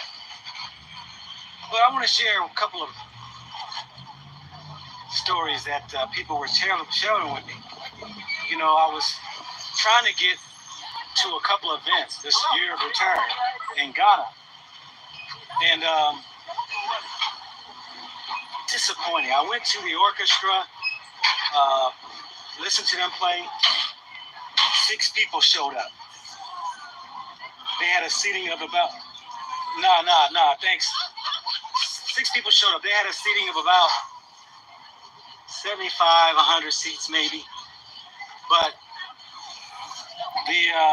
and of course he's retired, military, has a doctor as a wife. He's well-to-do. He hasn't had no worries about money whatsoever.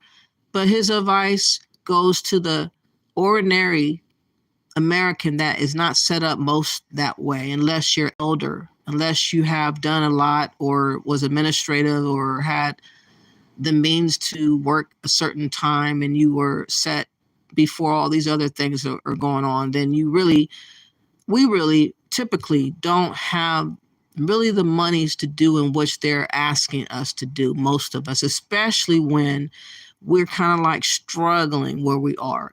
The rent is really high.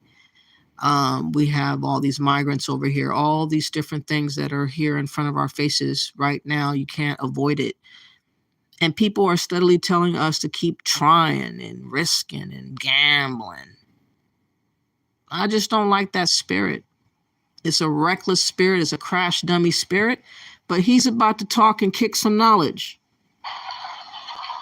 6 people showed up. Then I went to the play. I went to a play. Now the play had, they filled the chairs up, 75 in small venue. But then I wanted to participate in some other functions that are going on because I never did before. This dude about to hit me. Y'all see him come right at me.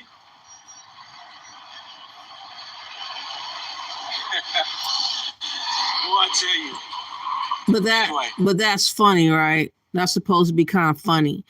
Let me see what you guys are saying real quick before I go on. I'm sorry I haven't been in the chat room, but I really wanted to find that part where he was talking about again, the citizenship process. I definitely am going to get that as soon as I get my other phone to be able to record it. My other phone is on the brink of just being dead right now. I can't even turn it on. But yeah, let me see. Where was I looking for? My mind just went. Okay.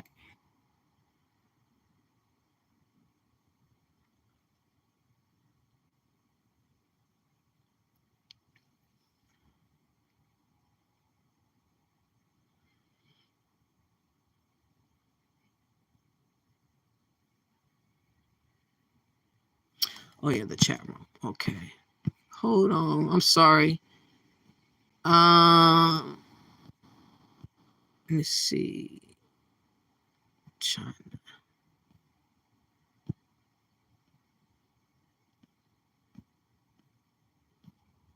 Okay, I'm going back up.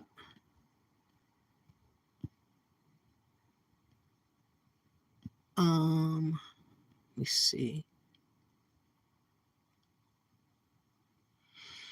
Okay, Kiki says, yes, she's the type who will have a man arrested when he decides he doesn't want her anymore. That's deep. Easy X, what's up? Easy X says, Kiki, Pan-Africans most have a hustle. And Dynast Mir, the prince, is one of them. I'm not against him for that as long as he does take advantage of black folk. What? He take advantage of us? What we got to be taken advantage of for? What the hell? You said empathy while I steal your money, Pinky says. Oh, Lord. Pinky says, Kiki, there are no victims in this mess. Yes, her name is Ryan Scott. Who? She has produced no evidence. Who's Ryan Scott? I don't know who that is. You said, Alexis says she has another video coming with more evidence. Oh, yeah, I remember.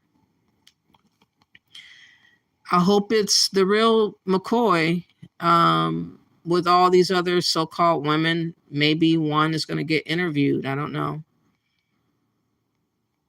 You said, Pinky says, black males, you first, start leading. Man. Easy Access, don't trust these black males coming from a black male. Oh, that's deep right here. Oh, snap. Easy Act, snap.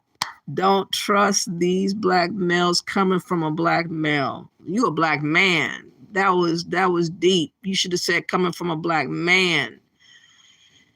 Yes, you preached right there. Limelight says, don't shit where you eat. Facts.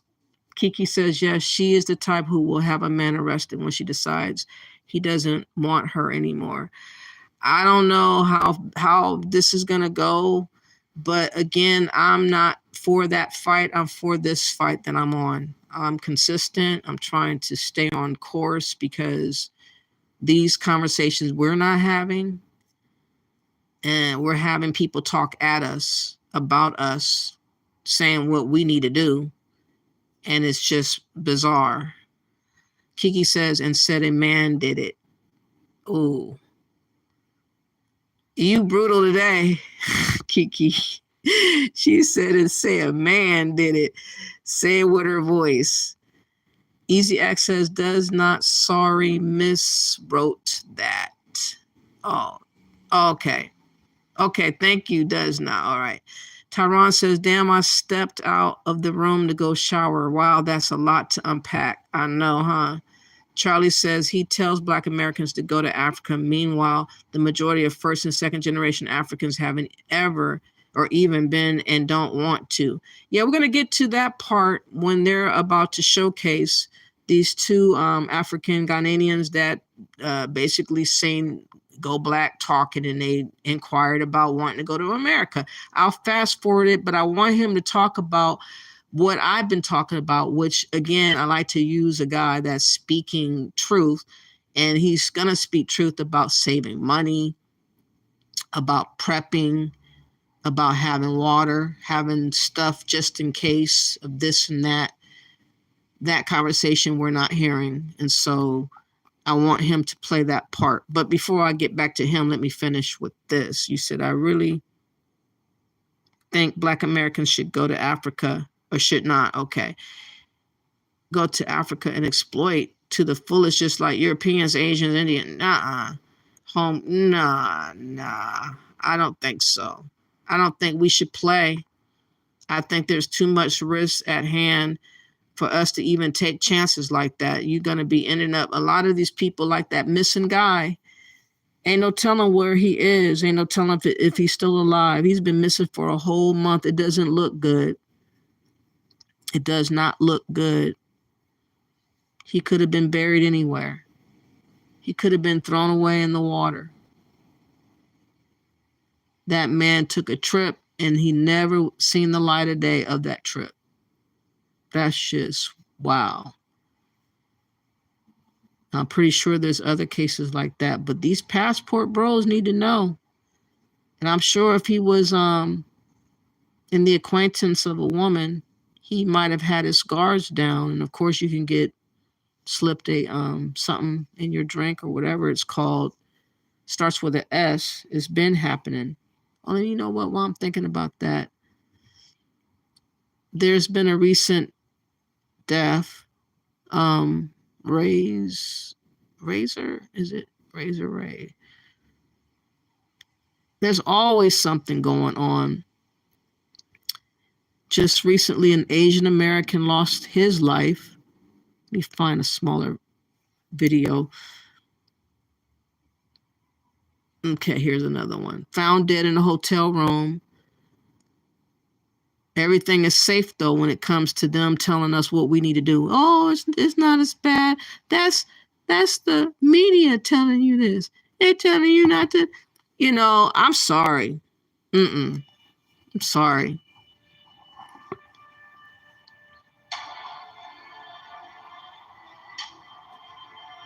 So this says, oops. Philip was drinking with his friends and they found him dead in the hotel room.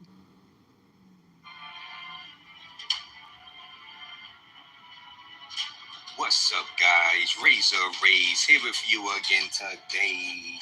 And we have another case of an American found dead out there inside Medellin. According to the article coming out of Minuto30.com, American Philip Ryan Mullins, age 32, from Tennessee, was drinking with some friends on December 15th, but was later found on December 16th, dead inside of his hotel room. The cause of death is unknown and it is being investigated by the authorities. Now, guys, of course, we know scopolamine comes to our head when we hear about stories involving alcohol and partying, followed by death of an foreigner. It is said that the friends went to his hotel room to pick him up when he was found dead inside there after the previous night of drinking. Again, people are being targeted. It's real out here. And many so-called African Americans or Black Americans are taking that risk. And it's unfortunate that they don't know when they're next. And a lot of those people are younger. More of them are becoming younger and younger and younger. But let's get back to Go Black. Again, I normally don't like him, but he had a good video this time. It is a reminder to Black Americans about how everybody else sees America while we're being told to leave and flee. Again, the irony of that, I cannot say it enough, but they think that we're supposed to be, content with that notion. Is like the nerve of these people. Anyway.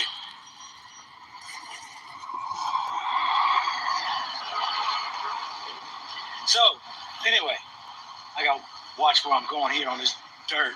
But anyway, yeah. So people are talking about, when I called a couple other venues, they were like, they cancel. And I'm like, what is up with the canceling? And they're saying it's bad. People are not wanting to spend the money. It's been disappointing for this year's return. I was out with a brother who shared with me that he said, even Christmas, look at this. No kids are out. Typically, they have masks on, dancing, singing, trying to make money, and nobody out on the streets. He said, we've never seen this before like this. And y'all know that the Ghanaian dollar has been weakening by the days.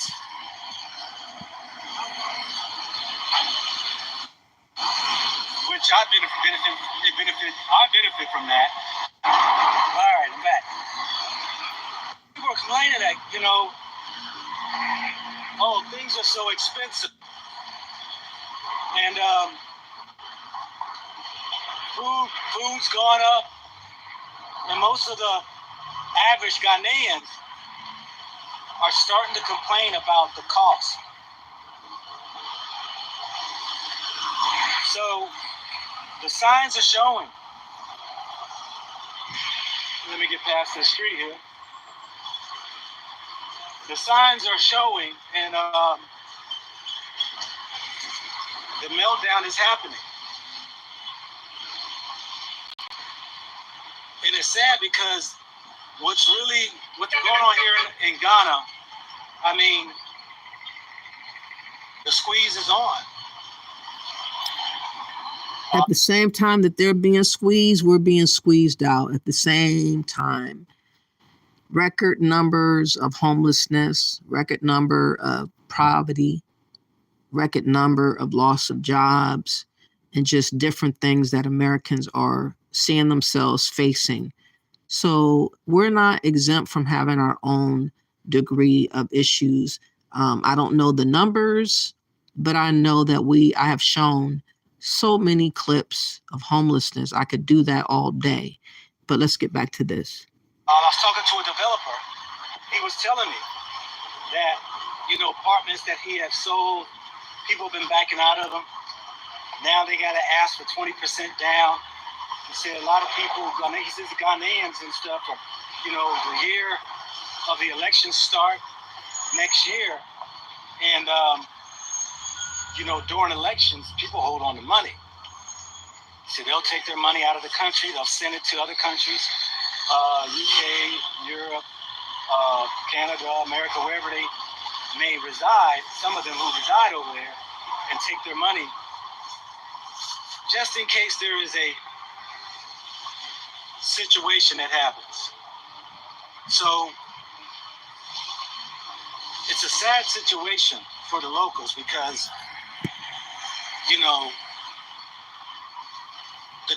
the exchange on the U.S. dollar for Ghana cedis now is 12.2. Now, last year, it was at 4 to 5.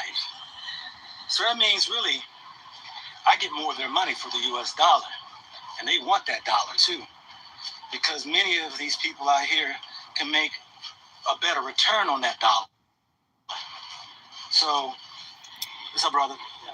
All right. And that's exactly why they want us involved there, for that dollar, for that increase of value to the currencies and the stocks and all this other type of talk. Again, everybody's putting this thought on us. Like they figured after the year of return, it was going to be something that we all just wanted to do. That's the part that just marvels me. So looking at a dungeon with chains and the stench of this and that and the other is supposed to inspire me to feel like I need to do something for these people that were involved in the trade. I don't get why people just assume that everybody would take that bait. I just really ponder that.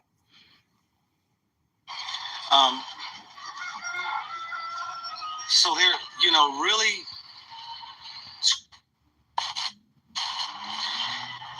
millennials out here are just getting. I tell you, I just came from the. No, I'm telling y'all, something's up, y'all. I went to just came from the phone place because something is definitely up. There's a crash or something brewing, y'all. Something is about to happen that's going to wreck a whole lot of something. I really feel like with all these influx of immigrants or whatever's going to happen soon and very soon, some unsuspecting people might be affected this way, that way, or the other. They just need to have some money on hand. And if you don't save your money, that's why I really think it's detrimental this time, this go around, to be celebrating Christmas. I understand that I ain't really celebrated all my life Christmas, so I'm not connected really to the holidays like that because of my upbringing. It was not a fun time for Christmas, really, to be honest, or any other holiday. But to me, it feels as if this go around is one of those chances that you ought not take. It's just something in my spirit that's saying that a lot of people can't afford to take the chance of trying to please everybody and spend all this extra money that you don't really need to spend. We as Black people should not be,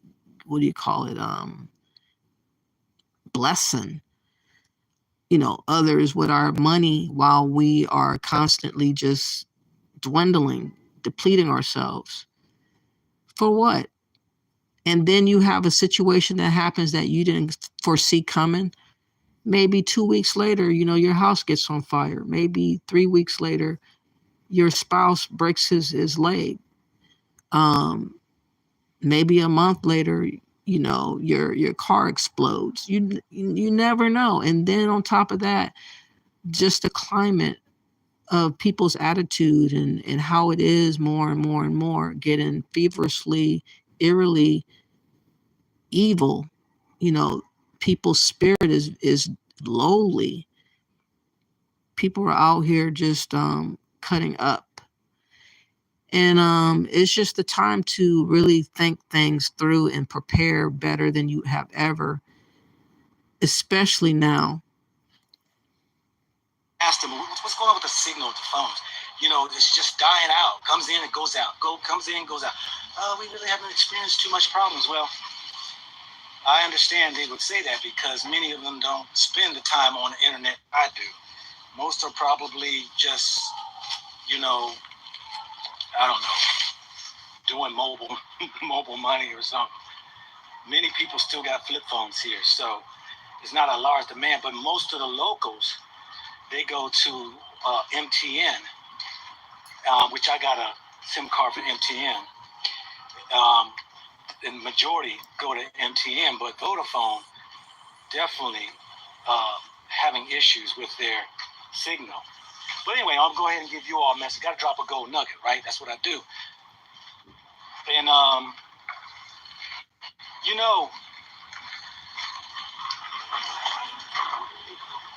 after I did a decoding of the film Leave the World Behind, it really piqued my interest on all that was disclosed. A lot of people are talking about that movie, Leave the World Behind. I don't know what that's about. I don't know who the actors are, but it sounds like End Time vibe movie of what's coming up. And so he's talking about that. Hidden in the movie, rather. And I was disclosing it, picking up all these different messages dealing with slavery. It shifted me in a different direction. And I've already shared I've worked in the film industry. And, typically the way subliminal messages you can put in movies and stuff, but to that degree of that movie, especially coming from Obama, which people are calling him the demon, the devil, which, hey, I already understand. But anyway,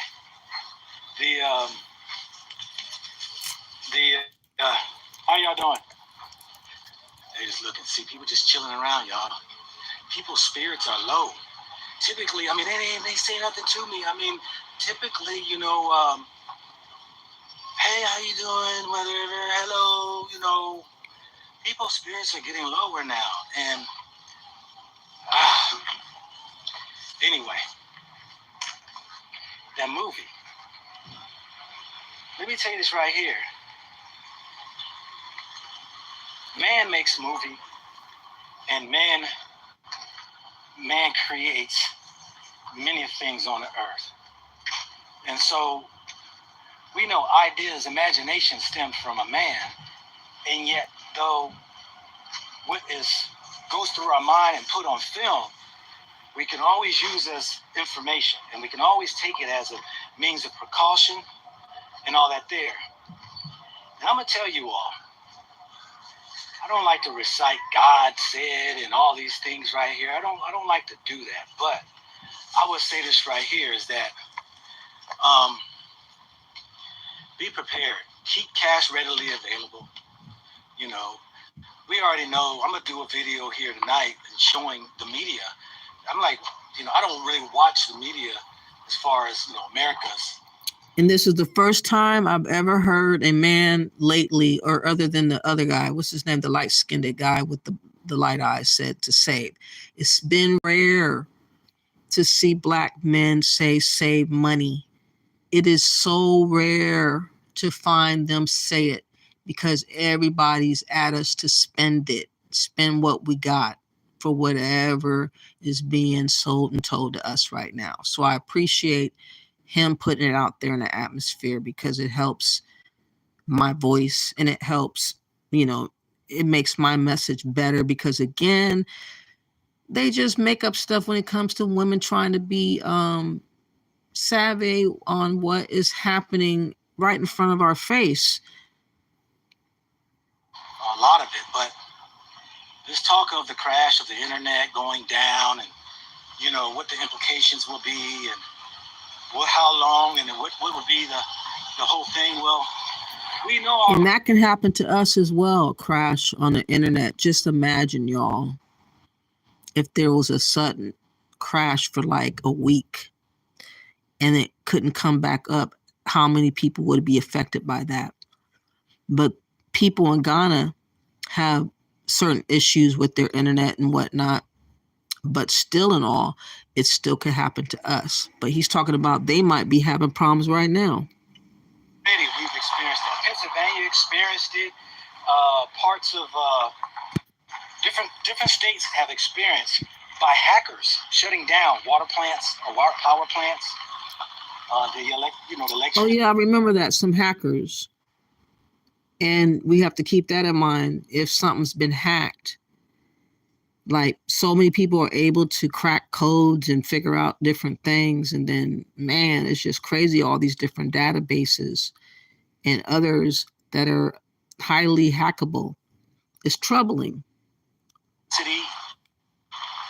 And the thing of it is that if this is happening in small numbers, even around the globe, that's just a matter of time before, they hack grids that can do catastrophic damage to those.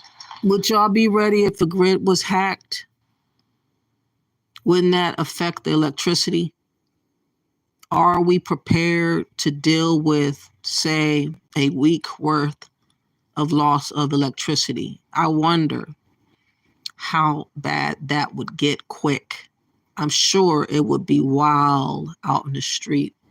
It would be wild everywhere we go. Just think about that. When it comes to not just domestically, but internationally. And so I'm saying, y'all know, you in the US or Europe or whatever, we all know inflation is up. We know that. Inflation's up and things are costly. We know people trying to squeeze that dollar. And the thing of it is what do you do when all of a sudden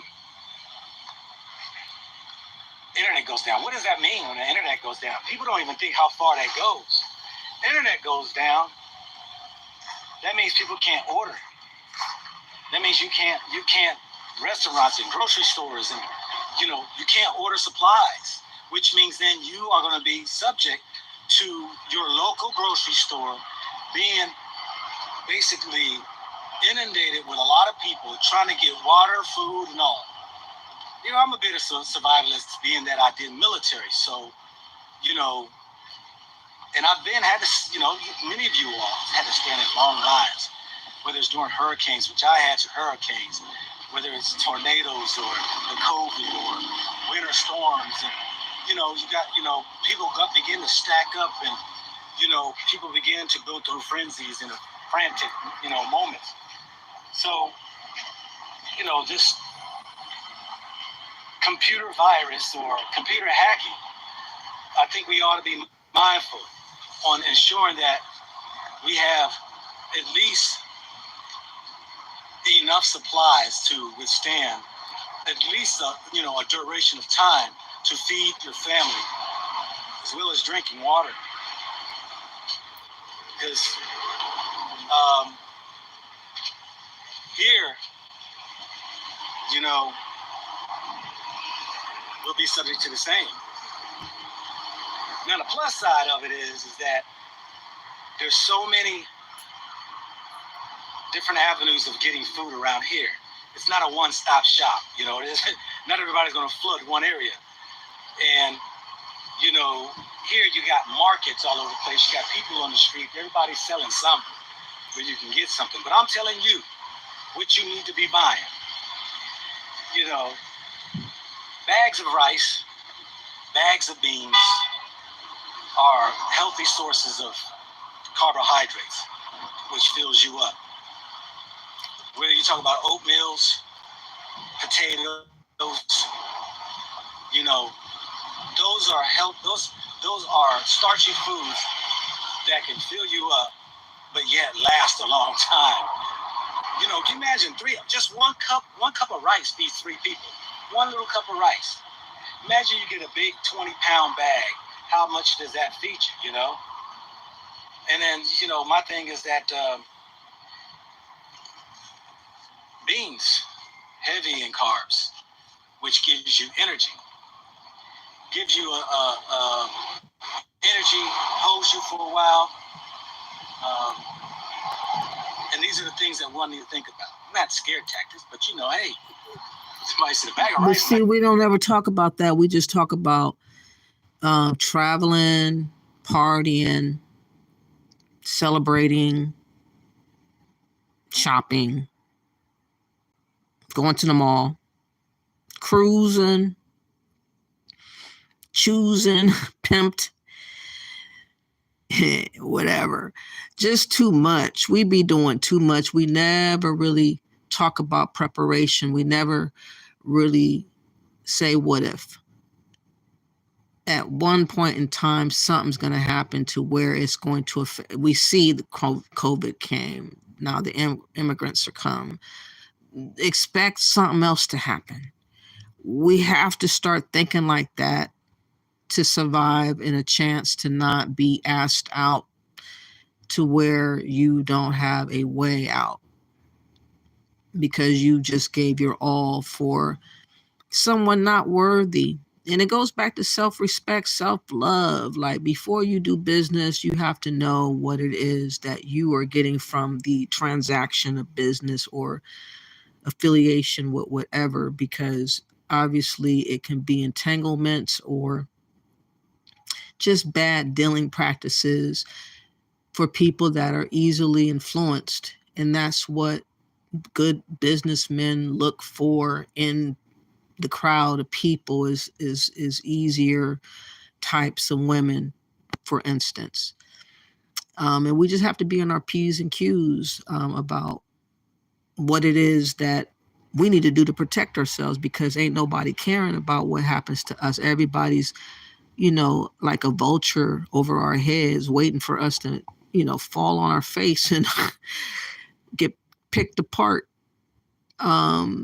But if you are prepared and be mindful of different things that could happen and kind of like got your mind around, certain things that go out for a time, service or whatever, you might be able to weather the storm. You might be able.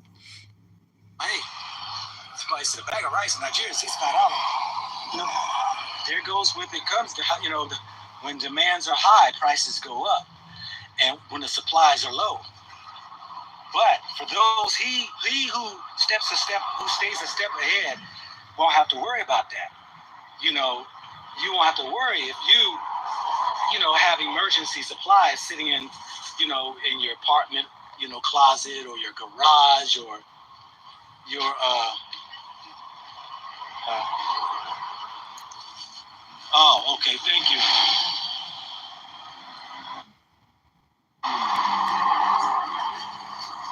Young man told me my food is dripping out. Anyway,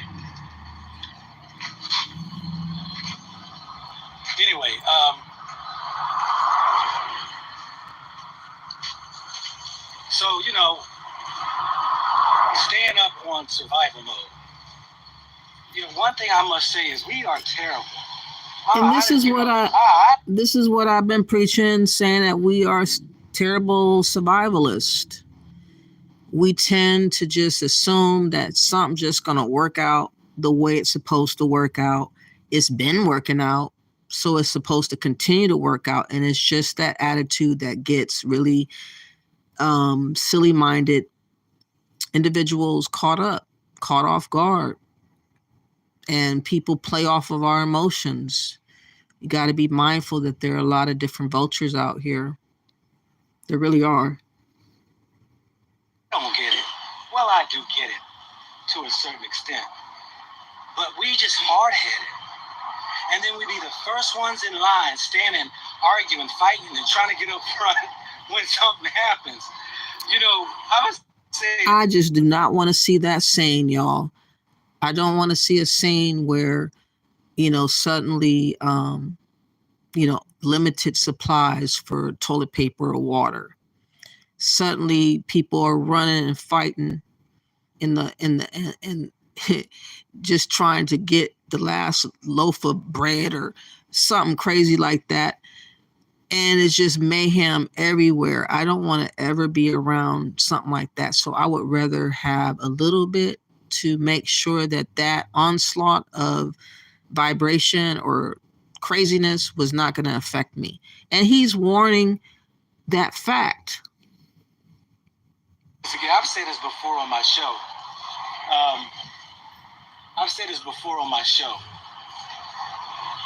My life lesson that I've you wasn't on. You are. Good. Good. Wait a second. Yeah. Okay, before I let this continue, because this is the Ghanaians that are going to be talking about they want to be a part of America, I think. So I'm going to see what you guys are saying before I go forward. It's going to get interesting pretty soon. Let me go back up. Sorry if I missed some of your comments. I'm going to try my best to go where I was. Okay. Let me see. You said EU is tired of those impoverished Africans letting them pass on in the sea. Yeah, they be having it's getting bad with migration. There's no way to shake what is going on around the world. Like looks like everybody's scrambling around the world, and people trying to get us to join in the scramble. It's crazy. Charlie Shaw says, yes, they are, but they don't have any respect for Black Americans, even though he claims to be one. There is absolutely no respect given to Black Americans. We are just told what we're supposed to think to do. And these people are not even qualified. I don't know what in the world is going on. Rockabye Baby, what's up? Says, so she is young and naive and infatuated, playing along to get along. It was more than what meets the eye. Yep, more than meets the eye. I can't put my finger on it because I'm not there. Charlie Shaw says, Pinky, because the majority of the high population are unproductive. That high population. I don't think it's enough jobs, even if, all these people that are over here now, there are so many limited jobs that there are available. there's not like warehouse jobs like it used to be. It's not no stocking and just, it's limited. So I don't know what's about to happen, but something's got to give. And wherever that giving comes, I don't want to be on the other end of that. I hope not to be at the other end of that. Pinky Wells says that disrespect is leading to delineation. It should have been happened. Charlie Shaw says, Rock, it seems that way. I think she was sold the Wakanda package, and it's going to get worse. It's going to get really bad after the holidays because people are really going to be wanting to keep it going for the new year. And so it's going to be a whole lot of emphasis for the new year. Right after the new year is going to be a whole nother campaign. It's going to be a whole set of more junk and skunk stuff to come our way, stinking up the atmosphere. Pinky Wells says yes, and she's conceited. That was kind of shocking. And let me retract what I said yesterday on Kiki Loves Nigeria. I totally forgot. I made the comment that I don't speak to Africans in the chat room of Kiki. I just said that because the guy, whoever it was, that Kevin character, troll or whatever, was annoying the hell out of me, and I wanted to make him go away. And so I said, I don't take advice or talk. I think I said I don't take advice from Africans, but I listen to a couple of people. I listened to Mr. Uganda, shout out to him. I talked to Quazo. I listened to some of the stuff that's going on his channel. I have increased as far as studying and understanding that the mentality of Africans is real. Tribalism is real. Circumstances are real. This migration situation is real, and us being targeted for us to join the scramble is real. And again, expect us to break ourselves on top of that too. It's crazy to me. Anyways, let me go back up. Oh yeah, Easy Access has been at least 4 American deaths in Colombia over the past half year. Wow. 4 more? Charlie Saw says, hopefully we can collectively make it happen. Even if we have to individually do what we got to do legally, we got to do what we got to do. Kiki Loves Nigeria says, right, Rock, a bye, going along to get along. Yeah, I don't understand that. But my mind is so different because of what I've been through, where I did not have a choice to where I am not going to let nobody mentally control me. No, I've been there, done that. I will not let somebody take over my mind. I treasure what I deem, for my own safety and stuff. Pinky says, OBM and Census Bureau of doing it. I'm glad to hear that. Charlie says, was it under suspicious circumstances? I'm pretty sure. That man is not alive, the guy that's been missing for a month. I don't think so either. Charlie says, hopefully, because this a weight on our backs is crazy. Yes, Charlie, robbery and finessing. Yeah. And we are not the African diaspora. They keep putting us in that. You said Barranquilla, Atlantic Caribbean coast of Colombia. Yeah, Colombia. Pinky Wells, we are not facing the horror in America that we will in any African country. Eventually, it's going to get really bad. Anyone that has money and people that's not, it's going to just be bad. It's going to get bad over here too. I'm not saying that we're exempt, but we have to make up our mind. The ones that want to really go is just going to have to really want to go. It's just this continual notion that we have to do something that we're being told is very infuriating. And I wish that the Africans that are listening could get an understanding. No one told Africans to make their way to America or wherever they landed, whether it is through migration or immigration, they decided, or their family decided, it was nothing to do with what we're doing. And we're people that have a same mind to make a decision. And it's like, if our decision is to stay put, there's some real repercussions in the mind of Pan-Africans and in the mind of people that have this supposed feeling that they have authority over what we're supposed to think like. And it's really just strange because everybody's assuming that whatever the celebrities are doing, whatever, is being propped up by the government, and different folks that come along, like Dr. Ericana, that somehow we're supposed to just be down for whatever is. And it's, man, I don't like Pan-Africans, man, at all. Mm-mm. We're not a part of the diaspora.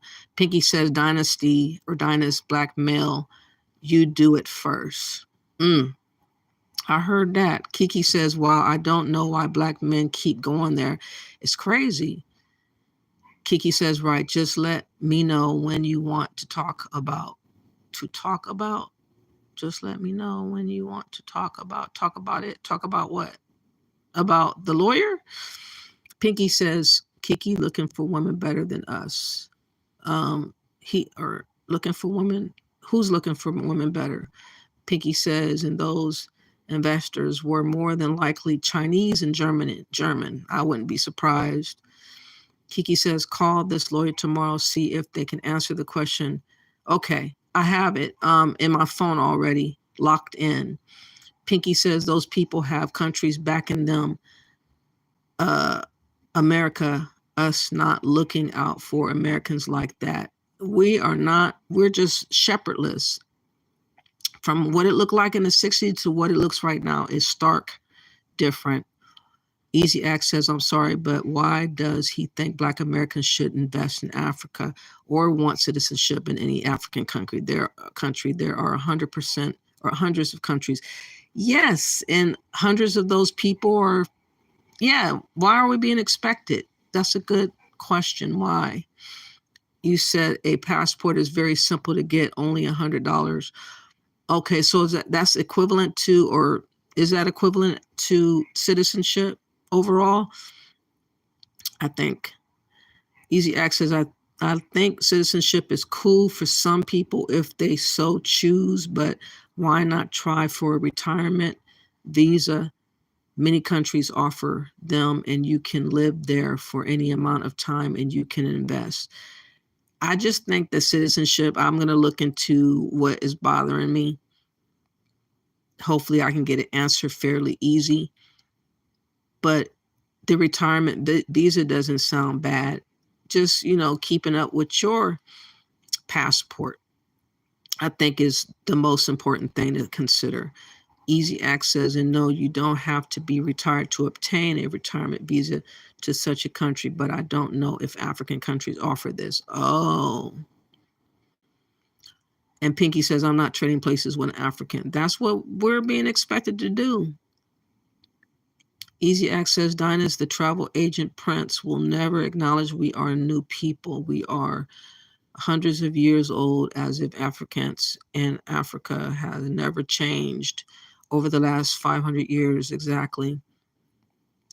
Tyron says, how does African translate to helping Black Americans? It doesn't translate at all. It's just you risking to see if you can somehow wing it based on what they have came up in mind for us to do, this so-called what do you call him, Garvey character.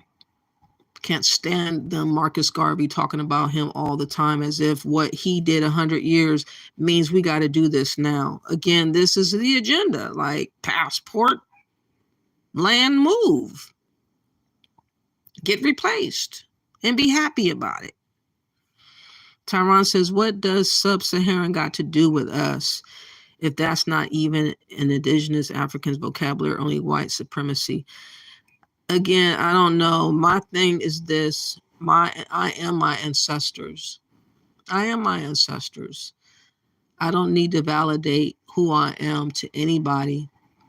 I would rather go see somebody that I ain't seen, like my sister, seen her in a while, my actual sister, my younger sister. I don't need to go look at strangers when I have other family members I could actually visit that I haven't seen in a while. You know, that makes more sense to do, in my opinion. But we don't have nothing to do with sub-Saharan. He's saying what we're going to do with sub-Saharan. That's what you have declared that you are going to help them do. And you are supposed to sell this to people, but you're not trying to sell, you're trying to influence or impose your will, Dynast, if you're listening, and I'm sure you might. But the vast majority of us is seeing how this is going, and what you're doing, for the most part, it is too risky. And we see the writing on the wall. But when is he going to have a show about telling Africans to return to Africa? When will he have a series for that? He never will. Tyron said he's selling tourism, not building a house. That's all he's doing. So he's lying about building anything. That was just a stunt. That was a scripted stunt of a salesman trying to say, oh yeah, I'm going to be building a house now. Yeah, really? You're building a house now? Pinky said, no, niggas. Ninja, rather, is going to shame me into being or going to Africa. Exactly. What in the world? And you should have heard, you got to catch the rest of that live, because people were just talking about us integrating and trying, and just people have this enthusiasm about other people that people are enthusiastic about you going somewhere that you ain't even thought to go. It's crazy. They're enthusiastic, though. You said, what was I? It's as if Black Americans don't have a choice. Bingo. We have to be Pan-Africans and move to Africa. Damn, these panties are dick traders. Exactly. Tyron says you need a loan and a mortgage. Pinky says, Bucci said he's going to live in Kenya when his daughter turns 18. We'll see. We'll see. Pinky says a lot of African countries you can't even buy land. Exactly, or they're lying about the lands. Again, everything is a risk for us, and we are in dire straits right now. A lot of people are going to continue to just throw money and lose money, and it's just the reality. Pinky says no loans in okay. Easy access, rather. I would love to call in Dynast, but you blocked my ass. I heard that. Tyron says, who's providing the HVAC? Who's providing the tools if there's no Home Depot or Lowe's? Who's providing security or police force or sovereignty reservation land to Black Americans in Africa? Yeah. Yeah. Pinky says, all this black YouTubers block you when you given food of thought. Exactly. Tyron says, who's providing the sewers, the plumbing, the clean water, and the fertile land to grow food? I don't care who's providing anything. I just want to be left out of that. Pinky says, go back to Africa. Another one selling your books, t-shirts, hats, consultations, soon to sell tours. Is he about to sell tours too? Oh, no. Martin says, gentrification. Hey, what's up, Success Express? How you doing? Gentrification. Being squeezed out is what it's called. Being pressured for no damn reason. Easy access, that situation he is referring to is a coup d'etat, and Ghana is very ripe for it. So you panties, go ahead and go there and please invest. I heard that. Ghana got it bad. They got it bad wanting us to be involved with them. Easy acts, something's up, of course. I've been watching all these disaster movies lately. Leave the World Behind. I'm going to see that. I'm going to go look for that. And how it begins are two of them on Netflix. Weird movies with weird endings. TJ Norris says, whatever happens in this country hits us harder than everyone else. Yeah, that's why we got to prep. That's why we should skip Christmas. I think that this should be a way of protest. For instance, you could protest by not celebrating Christmas and save yourself, or help somebody else, or just save money just to look at, just to know it's in your bank or wherever you put it, just to have it. We have to have that mentality, I think, this go around, because just things are not looking right now pretty good. So I'm glad he did this show. You said, I love old school flip phones. I'm gifting myself with one. Oh my God, for Christmas. You got to stop it. Easy Ass says, man created slavery on the earth. Exactly. I don't watch this man anymore, Pinky says. Who? Easy Act says, the U.S. has experienced internet hacking and disabling of electrical grids. It's very possible. That's why I'm glad he brought it up. But I'm about to showcase. Oh, let me see. Oh, what's up, Mr. Uganda's here. Let me go back up. I lost myself.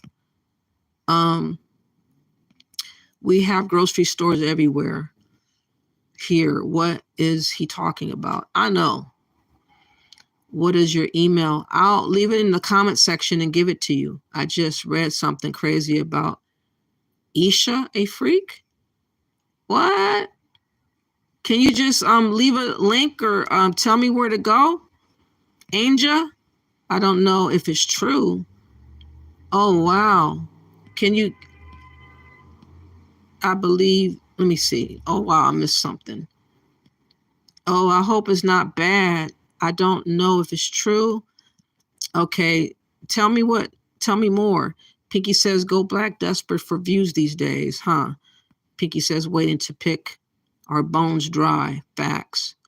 Learn how to cook from scratch. Biscuits, breads, mac and cheese, pasta dishes.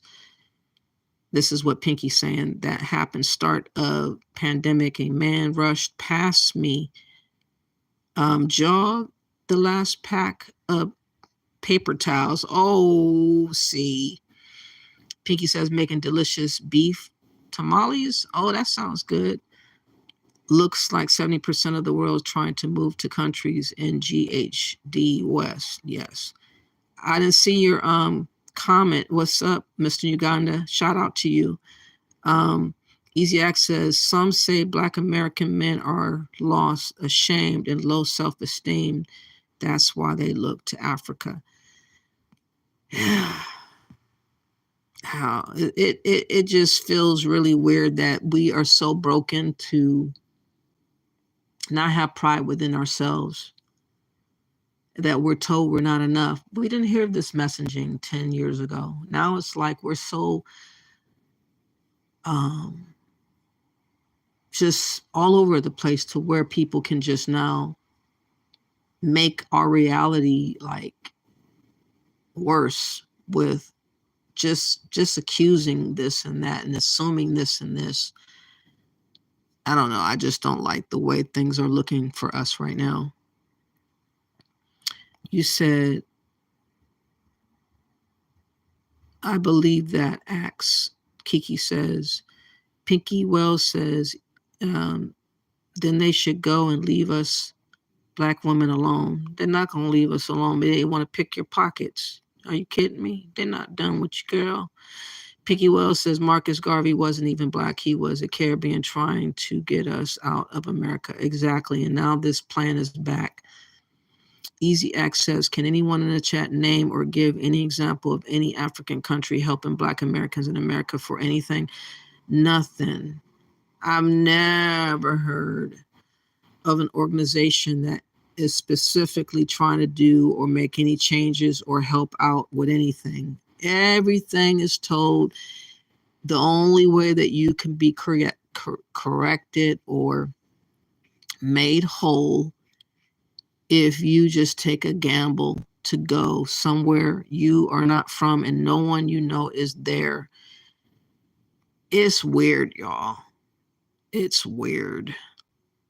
You said, I have relatives in Germany, none in any African country. Oh, wow. You speak Germany? I couldn't for $1 million. I didn't listen to Africans, Caribbeans, panties, or any fool talking about me moving to Africa. I'm not going to let them tell me to move in there in America. I ain't going to be listening to that. Sorry. Easy X says, no, not dick traders, but dick traders. Well, I know what you meant. Kiki says, it's bad. Oh, no. What happened? You can't see it now. It was in someone's live, but I got a screenshot in the live chat. Are you saying that, could you tell me, is it that bad? Like unalived? Did she go to a mental place? Oh, no. What happened, Kiki? Please tell me nothing like her unalived, or she went insane. Did she get poisoned? What happened? While you look or try to figure that out, I'm going to let y'all listen to what these brothers in Ghana had expressed to go black to Africa. And this is just a reminder. Oh, no. Oh, no. Oh,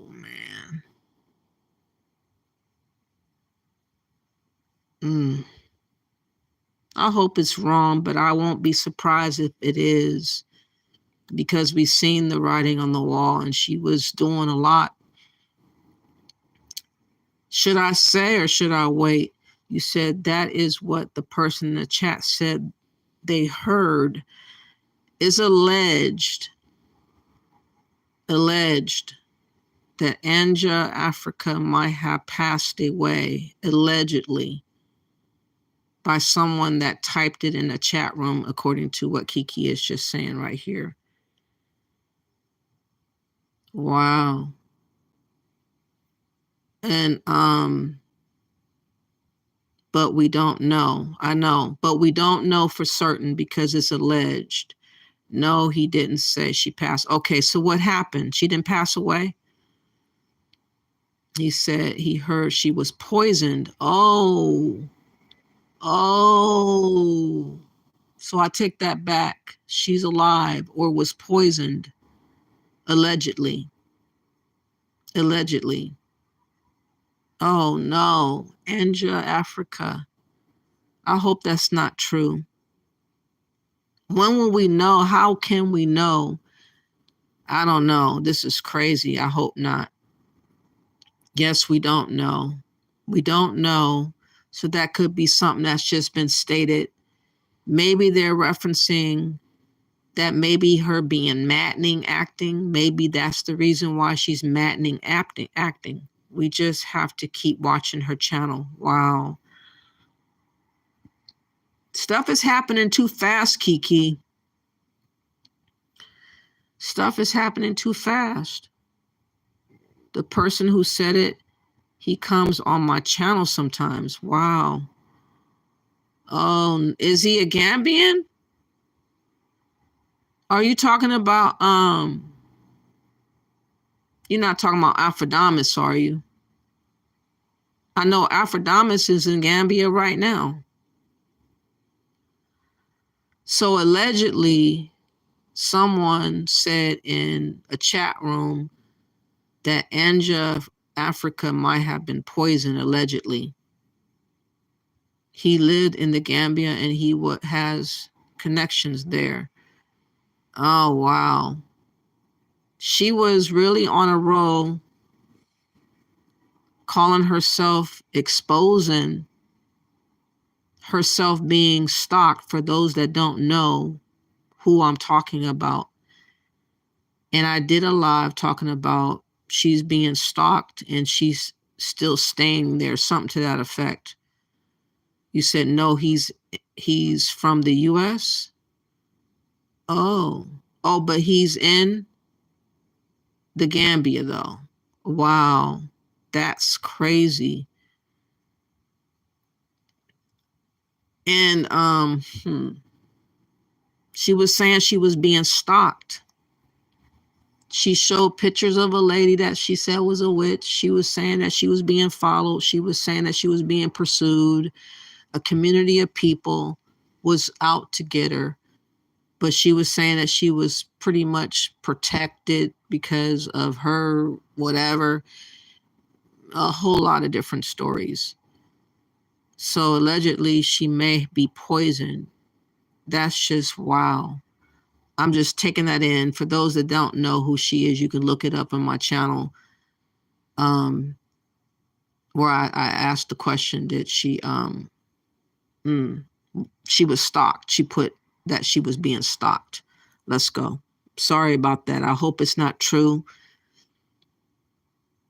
But we won't know until we don't see nothing move anymore. I hope we'll get some understanding what could be or more information if that is the case and if she's okay or not. Please like the video. Please share the video and subscribe to my channel. Let's go to this though, right here.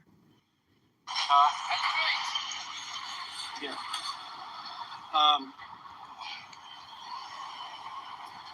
Terry, tired of carrying that food, gave it away. Anyway, his leftovers. Anyway, the one thing that I learned that opened my eyes up of how the He gave some. Oh hell no! Wait a minute. He gave somebody some leftovers, y'all.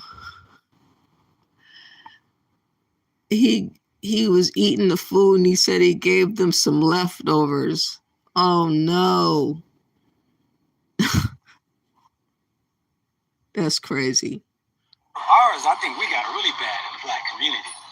We're hard-headed when it comes to warnings. And what I'll never forget is when y'all remember when Louisiana.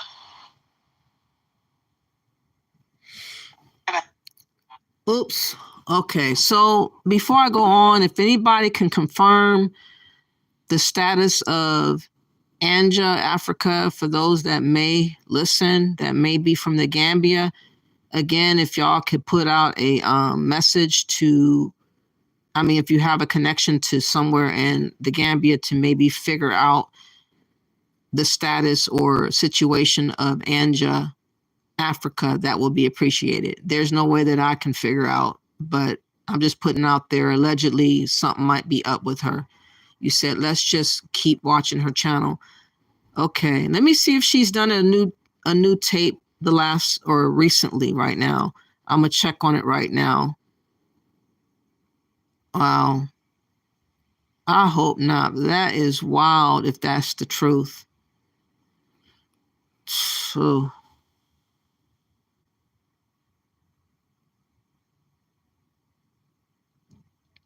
nope, the last one she's done, for those that don't know, please let us know if you know of any way of getting a hold of or figuring out the situation of this lady right here, Anga, Africa. She was the one that was talking about diasporans beware, stalking in the Gambia will be supported by the community. That video dropped 2 weeks ago. I did do a response video to it. And she is the one that's being allegedly possibly been poisoned. I hope it's not true, but it may be credible. And if that is true, then it's like, wow. So I want to do a little bit more, because the part that I want to show now is, I'm going to fast forward a little bit, when these young men came and interacted with Go Black to Africa. And they were talking about their desire to want to go to America and hear the hunger to go, the hunger to want to be in America. You said she did one yesterday? She did one yesterday? I can't see it.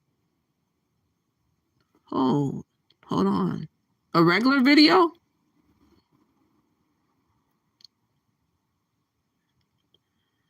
click on it and see what she's talking about. Okay, let me see.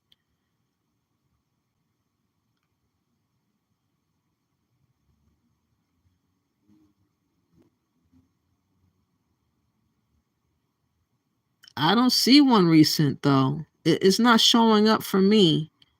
I don't know why, but I'll show the last video that I can only see unless they have it hidden. You know, my phone be acting up a lot, but I can play a snippet of her. This is the last time that I can find a video that she did. If you can show a link, Kiki, because I really can't find it. This is the only one that I can find. Break up with a demon, right? Okay, so I keep walking. I get about 20 yards on the path, y'all. Why is there a huge monkey walking across the path? He just walking. He turns and look at me real slow, and he stopped in my path, and I was just like, oh, okay. So then the monkey kept going. So I'm like, okay, I'm slowing down. Okay, that's Anga, Africa. Let me see. Oh, okay. Thank you, Kiki. I really appreciate it. Let's see what this video is about. I hope that's not true, but wow.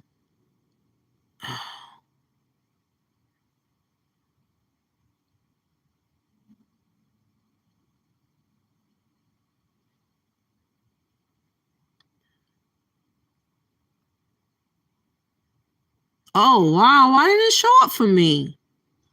What? My phone had it hidden.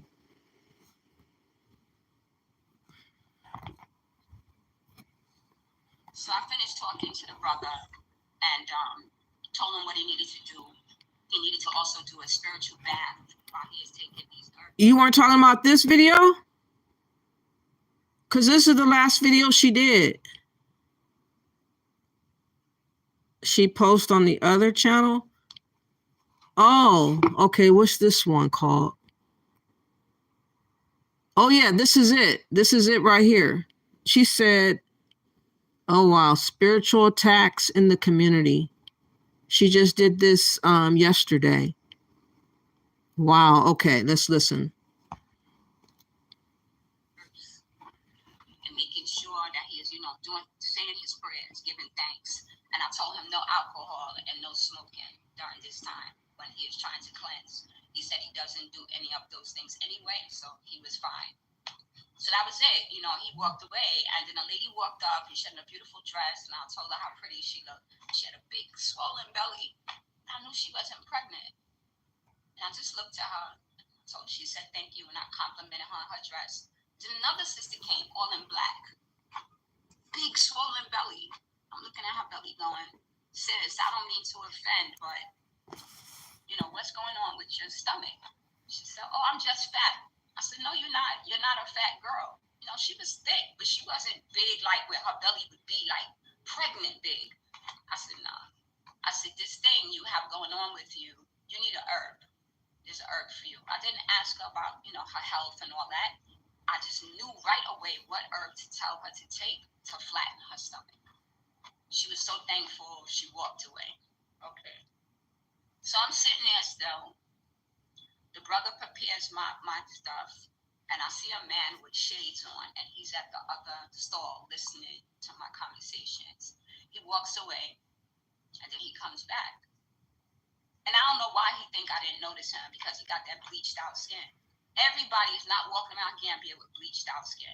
So either you from Sierra Leone, Ghana, or someplace else, or you spying. So I saw him behind these shades with these odd-looking clothes. Yeah, this one's from a day ago. She's lost so much weight. Can you tell by her neck?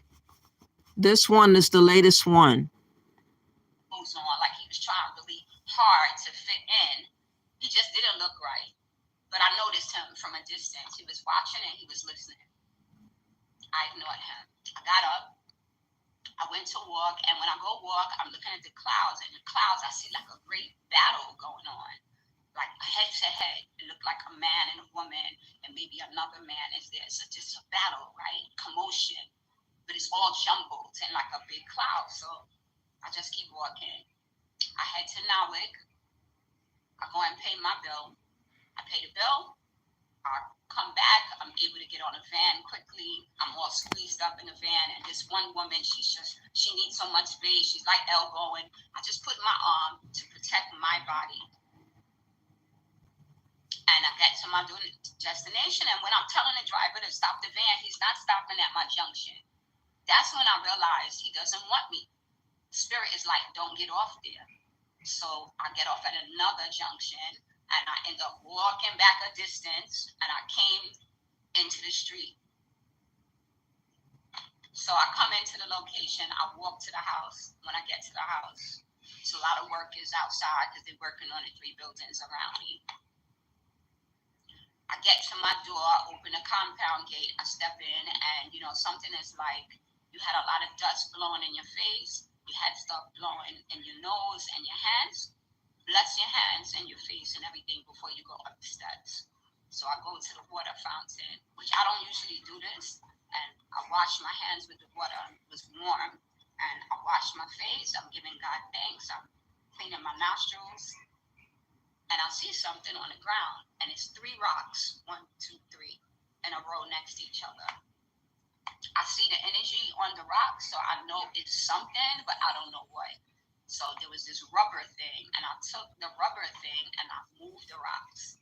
No sooner did I did that, I walk, I get to the bottom of my steps. By the time I get to the 2nd level, I feel something strange. By the time I get to the 3rd, it's kind of a struggle. I make it in the door, and I'm like, what is this? When I tell you this thing hit me like I was so dizzy, all I could think was, put your bag down, go lay down, and settle into this. When I looked up, I was in my bed, meditation, and I'm like, how did I end up here? And I said to myself, this was probably something that was supposed to kill me. You would come in your house and drop dead and nobody would know. People would not even suspect a thing because this type of marabou would take you out like that. But I keep telling these clowns, I'm not your average human. I am an earth angel and y'all keep playing with me. So you just revealing yourselves to God. You're revealing yourselves to me because I had already said, I don't want no drama. I don't want to accuse nobody falsely, but I know when I was at the clinic, certain things was taking place that was making me uncomfortable, okay? And I'm going to get into those things in the 3rd part of this. But I'm a type of person that if you do something I don't like, I really try to look at it from both sides. I try to look at where you at in your journey. And I'm like, I don't have time for this. Really, I don't want to entertain this. I don't want this energy. So I'm going to just walk away and leave it alone.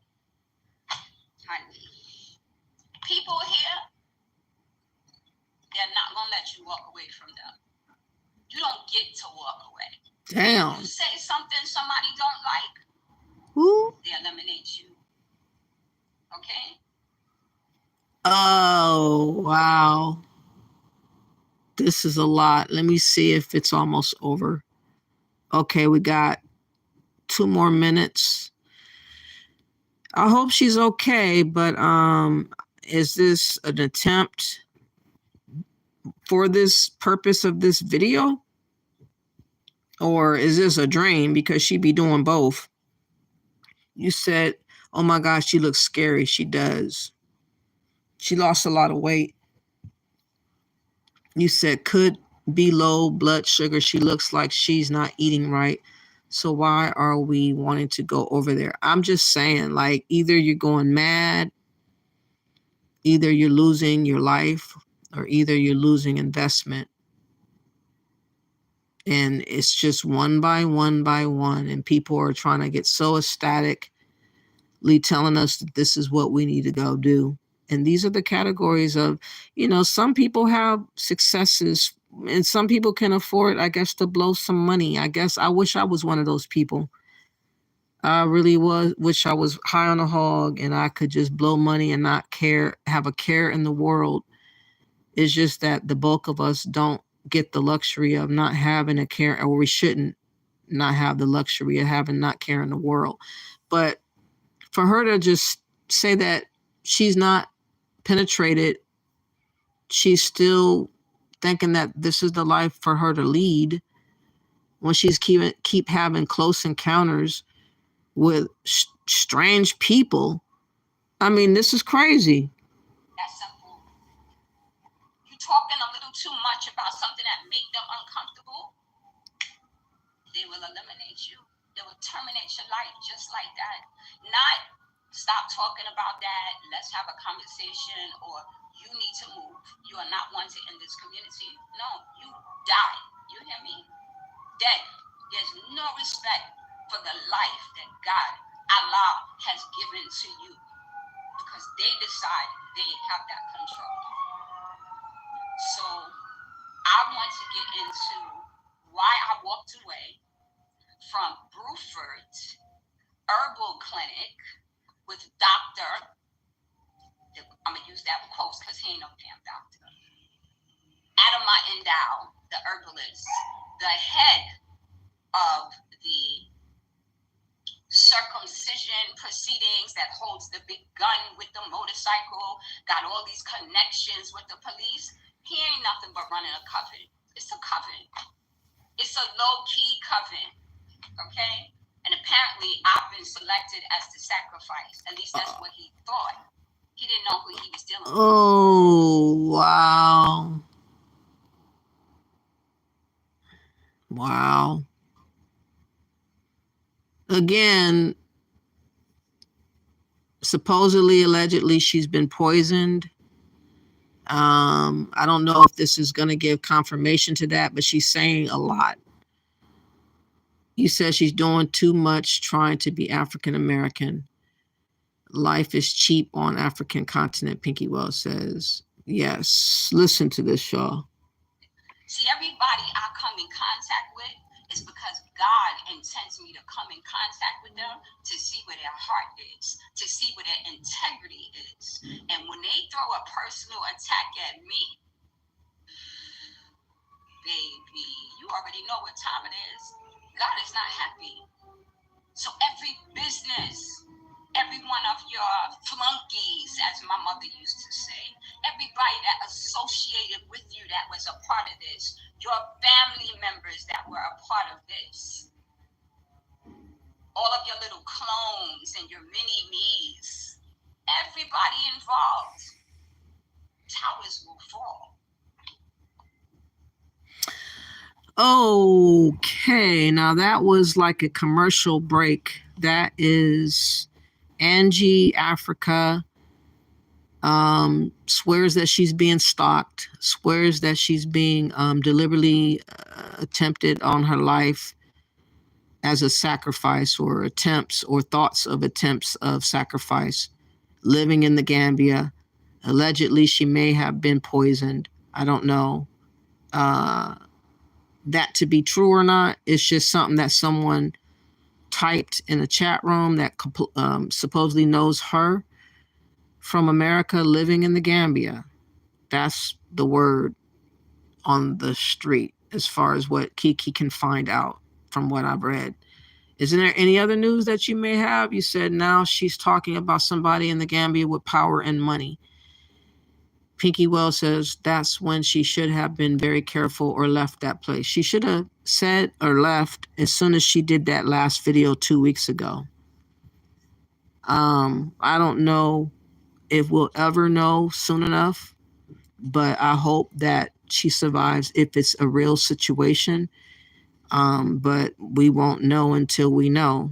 But I will be trying to pray for her. But it's unfortunate that she has a lot of videos, actually. I'm going to get back to Go Black to Africa, though. He said he heard. Okay. No, he didn't say he knew her. Oh, okay. He heard. Correction. The guy from America living in Gambia said he heard. He doesn't know her. So this is all speculation, allegedly. Now, the last part of this video, which is kind of the whole theme of this video, there's two different frame of thoughts that's coming to America. There are people that's telling us to leave, and there are people inspired to come. And this is the beginning of this portion of the video where he's going to talk to two brothers or two young men that works at a car shop or a car dealership where they're washing cars. And I've said this before, you know, you better start putting money away for emergencies. Hold on, let me fast forward this. You're gonna watch. Okay, hold on. What's up? Hard at work. I told a guy, I said this on my channel. I think last night, one of the videos, and save some money, man. Stop spending your money. And then one of them I saw today got earbuds, like, you know, some iPods. And I'm like, how much you spend for that? You know, and they're non-brand, they're not Apple. And he spent 70 CDs. Now, 70 CDs are equivalent of $7. That's a lot of money when you talk about how much food you can buy with that off the street, how many meals, basically, you can buy with that. Because majority of the Ghanaians, they don't go to these grocery stores. Most of these Ghanaians don't go shopping at these malls. They go there to look, most of them. They ain't coming out with bags. But I'm going to talk to some of these guys. I'm walking down here. Y'all going to hear some of these local guys. Let's see what they talking about today. But you want to go to America. What's one today? That's good. Yeah, good. You good? Searching for the money. You searching for what? Money.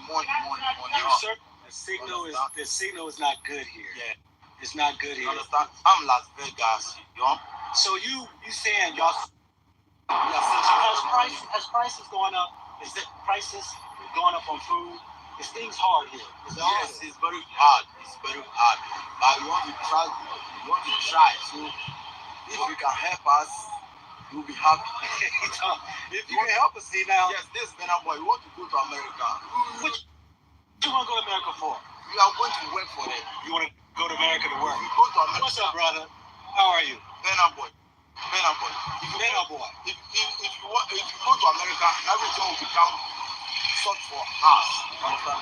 You know, family, what he's saying is why the borderline is so packed right now, because you know, some of these countries out here around the world, they got China, man, Lebanese, Africans. You listen to me. You don't care about somebody's border or somebody's country. Yeah. But as for America is very good for. You think America's good? Yes, of course. For real? You want to go to America to make money? Of course. Yeah. Yes, of course. I want to go to America. Me and my brother, come. Benna boy, come. This my brother, Benna boy. You want to go to America? You trying to go to America? If you happen, why do you want to go to America? They can't hear you. Make a living. To make a living. Yes, sir. This Ghana is very hard. Ghana is very hard. Why? Hold on, you can only talk at one time. Okay, why is Ghana hard? If you work in a month, the month you pay 300 cedi. If you work in a month, you pay what? 300 cedi, 400 cedi. It's not very good. So he's saying that you can make 300, 400. All right. Yeah, boss. So okay. The signal's bad. So you're saying 300 to 400 C's, which is about $30, $40. But it's very bad. But if you go to America, the price will increase. That's the month. Hold on, speak up. You got to speak up. That 300 you are going to receive. Yeah. You are going to pay light bill, rent. Yeah. You are going to pay other utility bills. Then you'll be left out with 50 cedis. That's how. Look, most of the brothers and sisters in America is in the same situation.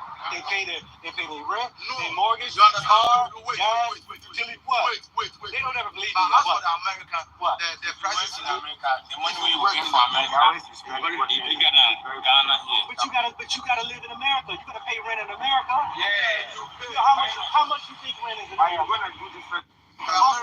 much you think rent is? Okay, they're hungry to come to America. But we're being sold that we need to go to Africa. The great replacement is upon us. Like I said, this is an agenda. This is a switcheroo.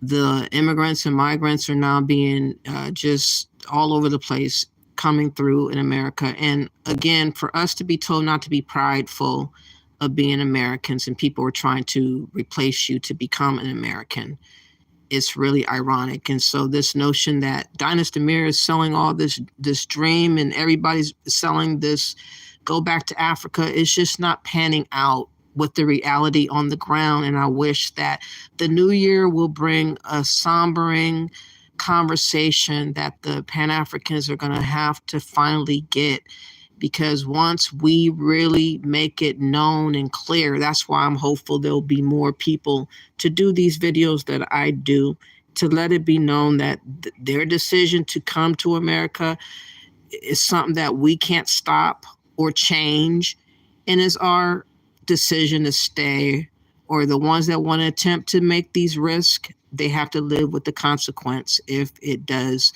end up being a terrible outcome. I'm not willing that it happens, and that there are rare, in my opinion, success stories, but overall, this expectation that's placed on us while other people are trying to be us or become in the same place as us, you know, this just is evident that this is clear. You understand? The American money, the dollars, and the Okay, listen. How much is rent you think in America? like 120 what? $120. He thinks America's rent is $120. Sorry, brother. No. If you get America, the work they will do for them, they will get money more than Ghana here. I understand that, but you gotta. If you go to America, you gotta live, right? Yeah, America, You have to get an apartment, right? Yeah. How much you gonna pay for If apartment? you can't work, you go pay your apartment fee. Yeah, I'm gonna tell you. Okay, you going to America, you don't have no education, you understand? right? Hold on. Why not? Listen, you don't have My name is education. Las Vegas. Now you watch me, Las Vegas. Vegas, hush up, man, hush up. Las Vegas, I'm here. You want Listen, to go to America? this is what they think. That's why America getting flooded. Somebody said $1,500 US for the apartment. For a month. Yeah, Oh, for a month. A month. But I'm gonna go lower than that. I'm gonna say if you gonna live in the ghetto, the hood, we call it the ghetto hood, not a good place, right? You might pay today, I'm gonna say $800 US. $800 US. How much you think you're gonna make going? What are you gonna do when you go to America? Anyway. The same way that they do for you. You're gonna watch cars. Okay, all right. Listen, okay. I'm gonna explain to you. Watch car for the Americans, how much will you get? I'm gonna tell you. We are the mechanics. Okay. We are mechanics. Okay. Mechanics. You can do mechanics work. But you need a license in America to be a mechanic. I'm a mechanic. You're gonna make if you pass any mechanic work, you want to wash cars. Okay, you're gonna wash cars in America. Yes. In America, you're gonna make It's an electrician. I understand. You need license and all that. You ain't got money yet. You're gonna wash cars in America. Yeah. Which you could wash cars because you don't need no license. You're gonna make $8. And go over here, Vegas. Come on, Vegas. This is my boy. So let me show you. You're gonna make. Y'all gotta stay with me. The signal go. You just relocated. If you go to America, you're gonna make $8 an hour. I'm like that. $8 an hour. That is. I'm trying to think of y'all CDs. That is 96 CDs a day you will make in America. An hour you are talking about. 1 hour. You're gonna work 8 hours. What's the name of the one you want me to play, Kiki? Tell me the name of the one, because there are 5. So I don't know if I should go through all 5, but I could wrap this part up. The whole point is that, you know, while we're being told and sold the notion of go back to Africa, plenty of Africans and other migrants, refugees, immigrants, illegals, all the above, are willing and able to take your place and basically seal the deal with, you swapping places with them. Go Back to Africa is trying to impress upon them that it's not as easy as you think, but he wasn't harsh to them like he's harsh to us. Everybody's harsh to us. So I'm going to go back to what Kiki's talking about. Can you give me the name of the video? I'm going to go back to her real quick and see which other one there is. So I finished talking. This is again Angie Africa. This is her second channel, Spirit Knocks for Brooklyn, Mosaic. And she has, let me play this other one called Cut Spiritual Ribbons Attached to Your Root, Sakril Shaka. Let's hear this. Hold on.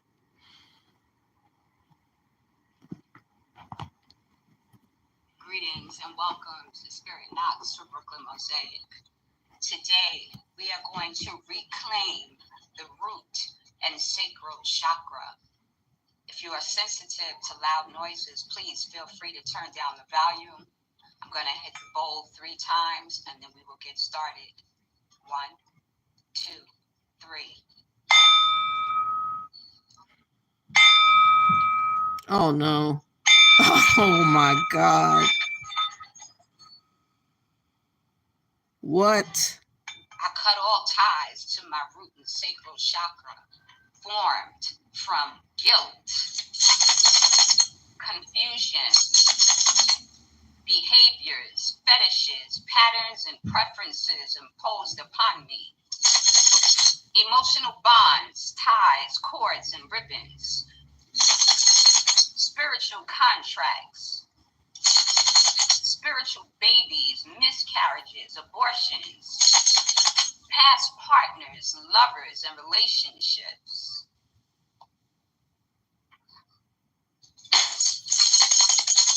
Victimization, sexualizations, and abuse.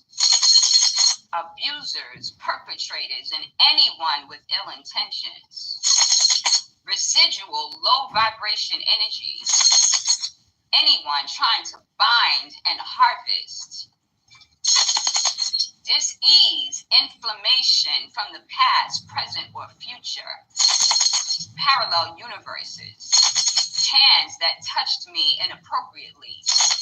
Lips that kissed me with evil intentions. Words that slandered. Eyes that watched and attached sacral energy. Protectors that failed me. Abusers that stole my essence. Dark energy that attempted to desecrate, denigrate, defile, demean, and devastate. Dark energy that attempted to devalue, degrade me. From any one thing attempting to control my destiny through my root and sacral chakra. I reclaim the power of my root and sacral chakra with the power of God, God's love, grace, forgiveness, crystal healing, sound therapy, chakra cleansing, affirmation, meditation, spiritual baths, dance, nature, divine partnership, charity, and healthy living.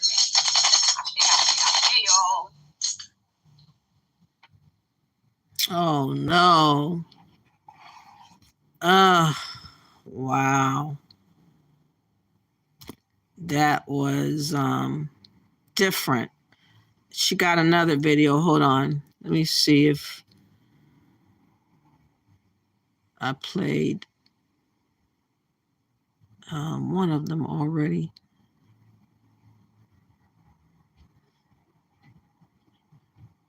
So I finished talking to the brother and told him what he needed to do. He needed to also do a spiritual bath while he is taking these herbs and making sure that he is, saying his prayers, giving thanks. And I told him no alcohol and no smoking during this time when he is trying to cleanse. He He said he doesn't do any of those things anyway, so he was fine. So that was it. You know, he walked away, and then a lady walked up, and she had a beautiful dress, and I told her how pretty she looked. She had a big, swollen belly. I knew she wasn't pregnant. Oh, I did this one before. Okay, so this is number 2. I played number 2. I didn't know that there was a... Okay, I'll have to play the first part first, since I played number 2 first already. My bad. I didn't know she had these many videos. Welcome to Spirit House for Brooklyn Mosaic. I'm here with another message. Today will be, I don't know, should I say day 100 of spiritual attacks? Today was a little different, so I wanted to share this with you all. I decided to go out into the community and get some food stuff because, as you know from my last experience, I'm not letting nobody cook for me, okay? So I'll go to get watermelon. That was yesterday. I don't know if y'all heard me talk about that. But somebody has maraboued the watermelons. Now, I don't know if it's because they're jealous of the business owner or they're willing to take out a few people just to get to me, okay? So I haven't been back to the watermelon place, but I am going to go by there and let them know, and they can do with it as they will. But today I went out and I wanted to get just a few little supplies because I've decided, you know, I'm fasting. I've been fasting since Friday, and I've been doing a water fast. And I only want to break my fast with things that I've cooked or raw vegetables. So I get off that turntable. But let me start. When I exit my compound and I lock the gate, I look to my right, which is the direction I'm going to walk into the junction, and there's like this long, skinny boy hanging from a tree. And I'm looking at him, and I'm like, this boy looked real familiar, but the face looked evil. Like, you know how somebody's face just looked devilish, like they want to devour you or something? And I'm like, I don't know this boy. So I just kept looking at him, and the closer I got to him, someone called me that was coming up the beach. It was coming up the beach on a bicycle. And the brother always, Angela, he always says my name wrong. And I turned and I said, how are you, brother? He said, I'm good. And so he approached me on his bike and he was talking to me. He said, how you been? How's the shop? I said, I done told you how many times did I close this shop? My lease ended. I'm no longer there. He said, oh, I didn't remember. But how are you? What are you doing with your business? I said, you know, I have things online. If people want to sell, people want to buy things, I have them online available to them. He was like, oh, okay. So we talked and I said, so where you off to on this bike? It was a lot of dust blowing, right? You know, that's the wicked working. Okay? Y'all call it what y'all want. When the wind is blowing up like that and dust is stuff blowing to get in your nose, your eyes, and your mouth, that ain't nothing but the devil. Can't get to you no other way, so they're trying to use the elements to get to you. So stay protected. So I'm like digging in my bags. I thought I put my glasses in. I cleaned them and I saged them, but I forgot to put them in my bag. So I'm just keeping my eyes low. So he's like, no, I'm not going to ride. I have to go a long distance. I'm going to put my bike on top of the van and let them take me to my location. So I said, oh, okay. So we go across the street. We go to get on the van. And I'm going to get power, right? So get on the van, no problem. I get off the van at turntable, and I'm walking, and I see a lady from the clinic. And I'm like, I tap on her arm because she's turned the other way. I'm like, hey, sis. She's like, oh, my God. Andrea, how are you? Long time. Angela, how are you? No, long time. Again, I'm being called Angela, and I usually let it slide because I know people. But when I'm honest about it, everybody from that clinic that I left calls me Angela. Okay, no problem. Sister, greet the sister. Tell everybody hi. I don't say nothing about why I left the clinic. I just keep walking. Then it clicks all of a sudden. That boy you saw hanging from the tree that was watching your house, he was from the clinic. So the herbalist, Dr. Adama Endau, has his people watching me. The boy was watching my house. The lady wasn't coincidentally at turntable. Word went to her, I was on my way to turntable. So she's there acting like she's so shocked to see me. She was shocked because I caught her. And she probably hoped I didn't see her. But I put my hand right on her. No problem. I pass her. I go and walk to a couple of little stands. They have tore everything up the turntable. I walk past her. I keep going down the end. There's a little shopkeeper I like to go to sometime. I go to him to buy some beans. And mind you, my mind told me, go someplace else to buy beans. But when I looked and I was passing, I didn't see the sister. But I said, let me go to the brother. He might be the only one that still have a business since they done tore everybody else's place up. So I go around to him. And when I get there, I start feeling dizzy. So I'm like, listen, I need to sit. I've been fasting for you. He's like, no problem, no problem. So he gives me like a bucket to sit on it. So I sit on the bucket. I tell him what I need. I'm like, just give me a little bit of this, a little bit of that, you know, picking up my supplies. 2 little girls come. And one of them has on a Thomas the Train shirt. And I just smiled at her. And they were so cute. They were about the same height. And I said to both of them, y'all are so beautiful. And they were like, thank you, auntie, thank you. And the one was buying like laundry soap for her mother. And the other one was there for a snack. And I said to the little girl, do you know Thomas the Train? And she said, and she smiled. I said, my son used to love Thomas the Train when he was little. I said, Thomas the Train has friends. And this boy had the whole Thomas the Train set with all the friends attached, the coloring books, the bed sheets, the towels, you name it. He had Thomas the Train. And they both just started laughing, you know. And they got their stuff and they walked away. And another man came and the brother was still helping me. And I told him, brother, I said, listen, stop helping me. Help this brother. Help whoever you need to take care of because I need to get my bearings. Because I'm still feeling like I need to rest a little bit. So take care of your customers. I'm good. I'm not in a rush. He said, okay, thank you, sister. Thank you. So they proceed. They keep doing what they're doing. So next thing, a brother comes and he's almost like on his knees. He just looks so sick and so weakly. And he's bent down, right, like not too far from me.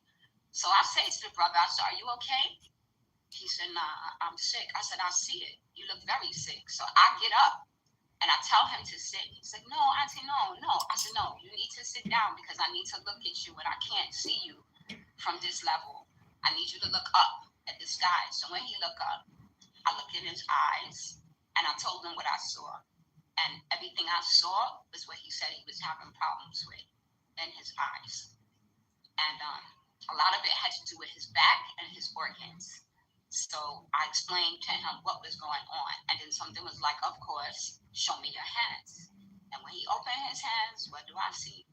Marable in his hands. Somebody done put a curse on this boy. I said, okay, so it's a curse that was put on you to look like physical ailments. This is an illusion. I said, you need to take care of this marable.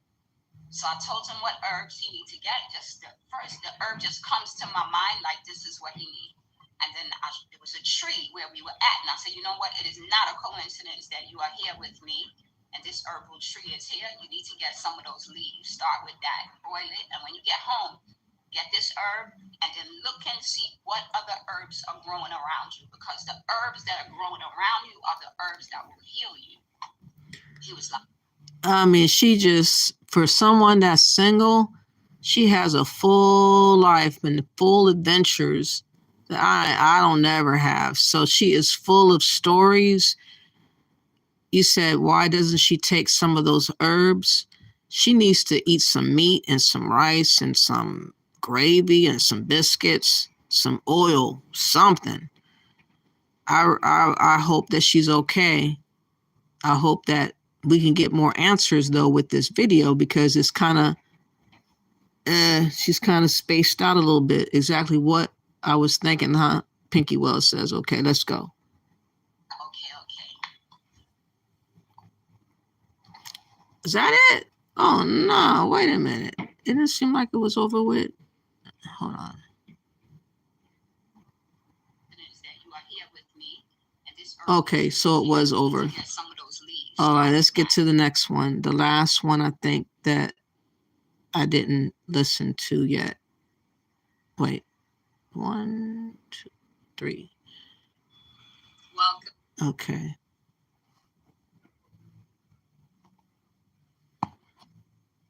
I can tell that she doesn't have a lot of strength like she's had, because normally she talks with more energy. So she's kind of reserved a little bit. And she looks, like she is kind of stressed. Knox from Brooklyn Mosaic. So I'm here with the third part of this series, and I left off talking about why I left the Bruford Herbal Clinic. So first of all, there were issues with hygiene, and I put some protocol in place to exercise a universal standard of cleaning. I would bleach out all the buckets that were touched by the patients, make sure they had fresh water. I would wash the cups and soap and then soak them and bleach and then rinse them. And, I put all of these things in place because they weren't doing that before. They would even let people come from the street and drink from the same cups that the patients are using to have a cup of water. I'm like, you can't do that. I recommended that they buy bleach because that is the cheapest thing to get here to really sanitize with. I'm like, if you run in a hospital setting, you have to have certain standards. My other thing was the confidentiality piece. People would come into the clinic and he's doing like cupping treatments right in the middle of the yard. So I'm telling the person, stand back. He's working on a patient.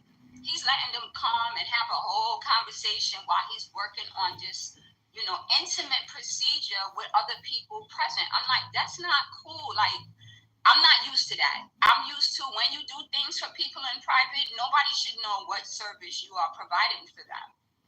The other thing was, we had I referred him clients from the diaspora. We had a couple of really good people that came through. It sounds like she is working there part-time. I'm confused. Was she poisoned by this herbalist or was she working there part-time? I'm confused. It's going over my head. You said over there telling people what they need to do. Yeah, like this is just crazy right here. Honey, that's what she do. And one of them was like, where do I sign in? I'm like, oh my God, that's right. I'm saying to him, do you have a sign-in sheet? He's like, no. I'm like, why didn't I catch that? How do you keep track of all the people that come to you? How do you know what service to provide to them? He don't keep track. He didn't have a way to keep track. So I started buying little notebooks. I even gave him some of my personal stationery line to keep a book. I brought him pens that people had bought me from the States to make sure he is documenting. I even told him he should keep a record of how much people are paying. Because I'm able to see the codes with people's medical illnesses and sicknesses, I was documenting that. Willing to put everything into manila folders for him and really get him like a legit system, and my plan was when I got back to the States, I'm going to make sure he has some kind of medical registry system. Maybe his wife can assist him with that, or they can hire someone to come and clean. Like I have all these plans for uplifting this clinic and being able to do business with this individual. A little bit too assertive. I mean, again, trying to be Captain Save somebody. Like, I don't know what she's thinking about here. You just aggressively tell a guy in business what he's supposed to do, how he's supposed to do, and you just step in. She make it seem like it's nothing but a chicken wing. You said, is that her place to do? That's what got someone else in trouble. Pinky Wells says, I don't think so. She's doing a lot, though. I'm concerned for her well-being. Let's listen. So one day I come to the clinic, and when I walk in, and I had said this to him before, I said, you are a doctor, you're a married man. Your office is here. Your house is over here, just a couple of feet away. So anytime you have a woman in your office alone, make sure there is a female. Oh, my life. Like, don't be alone in the office with women because... She trying to put American standard on to the African culture, which again, I don't think that's something you do as a woman to a man in Africa. I don't know if that's something that's commonly done. You're not married, you're not related, and you're being highly assertive and commanding like and directive like, a little bit too mannish for what I'm seeing here. Let's go.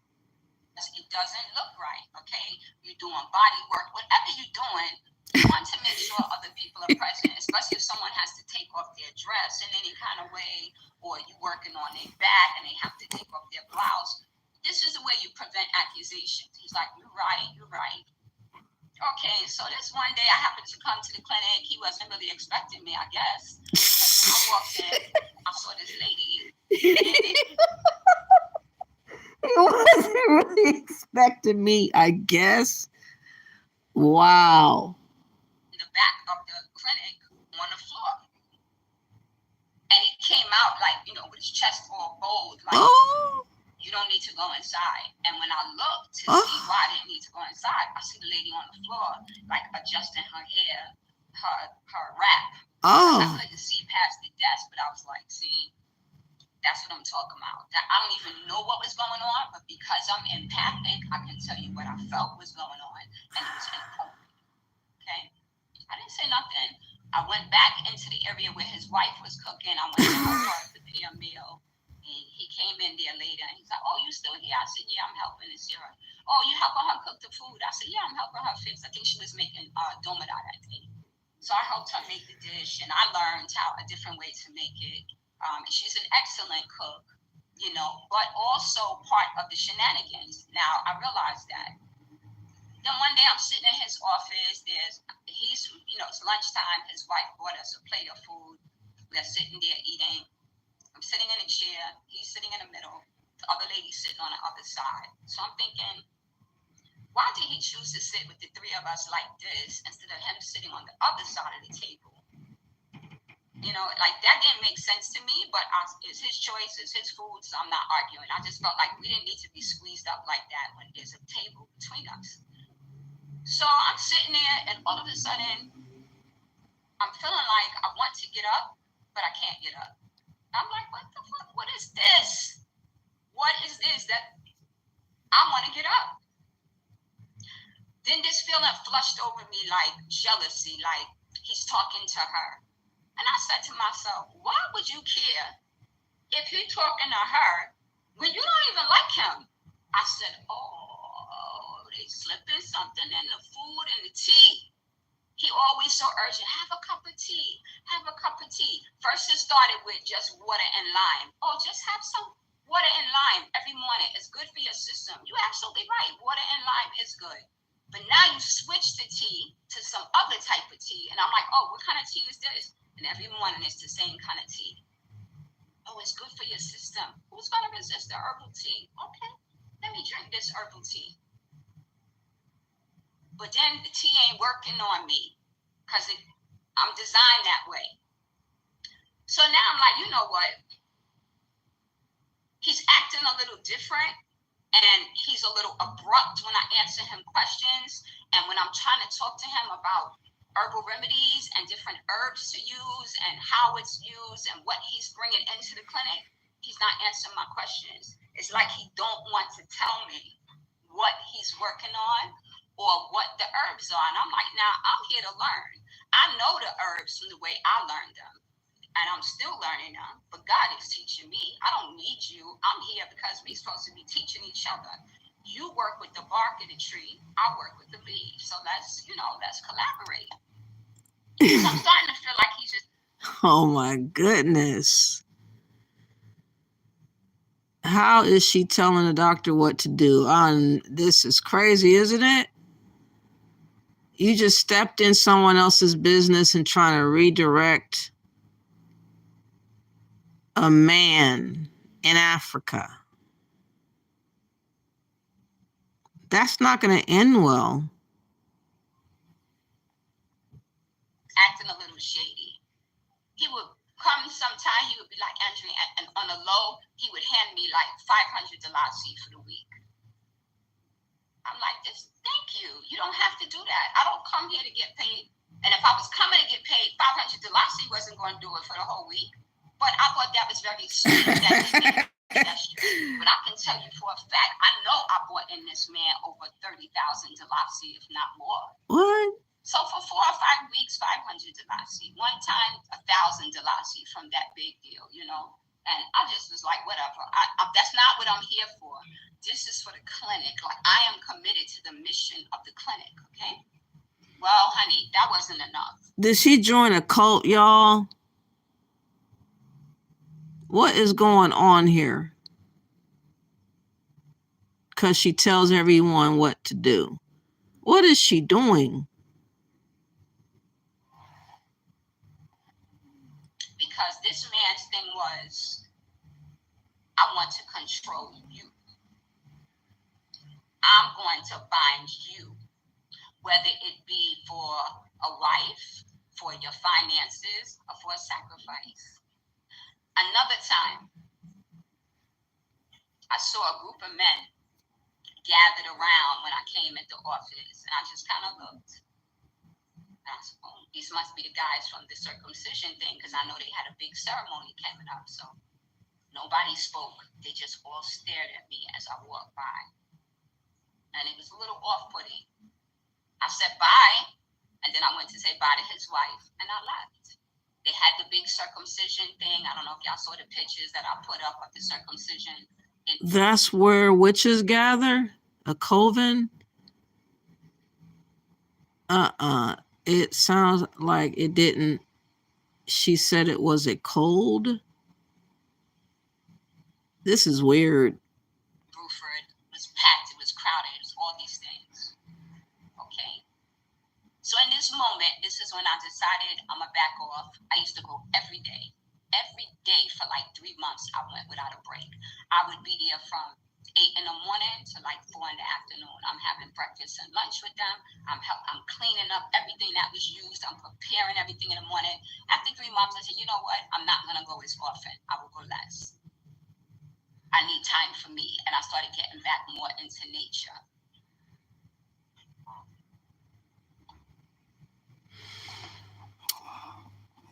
He's been trying to bind her.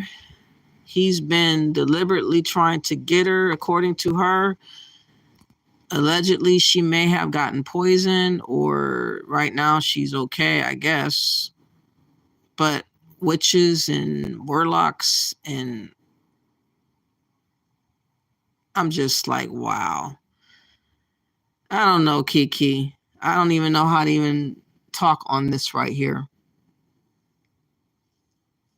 I can't understand how she was so aggressive, though, to talk to that guy about his business and stepped in like she was a boss, if that's what she really was really doing.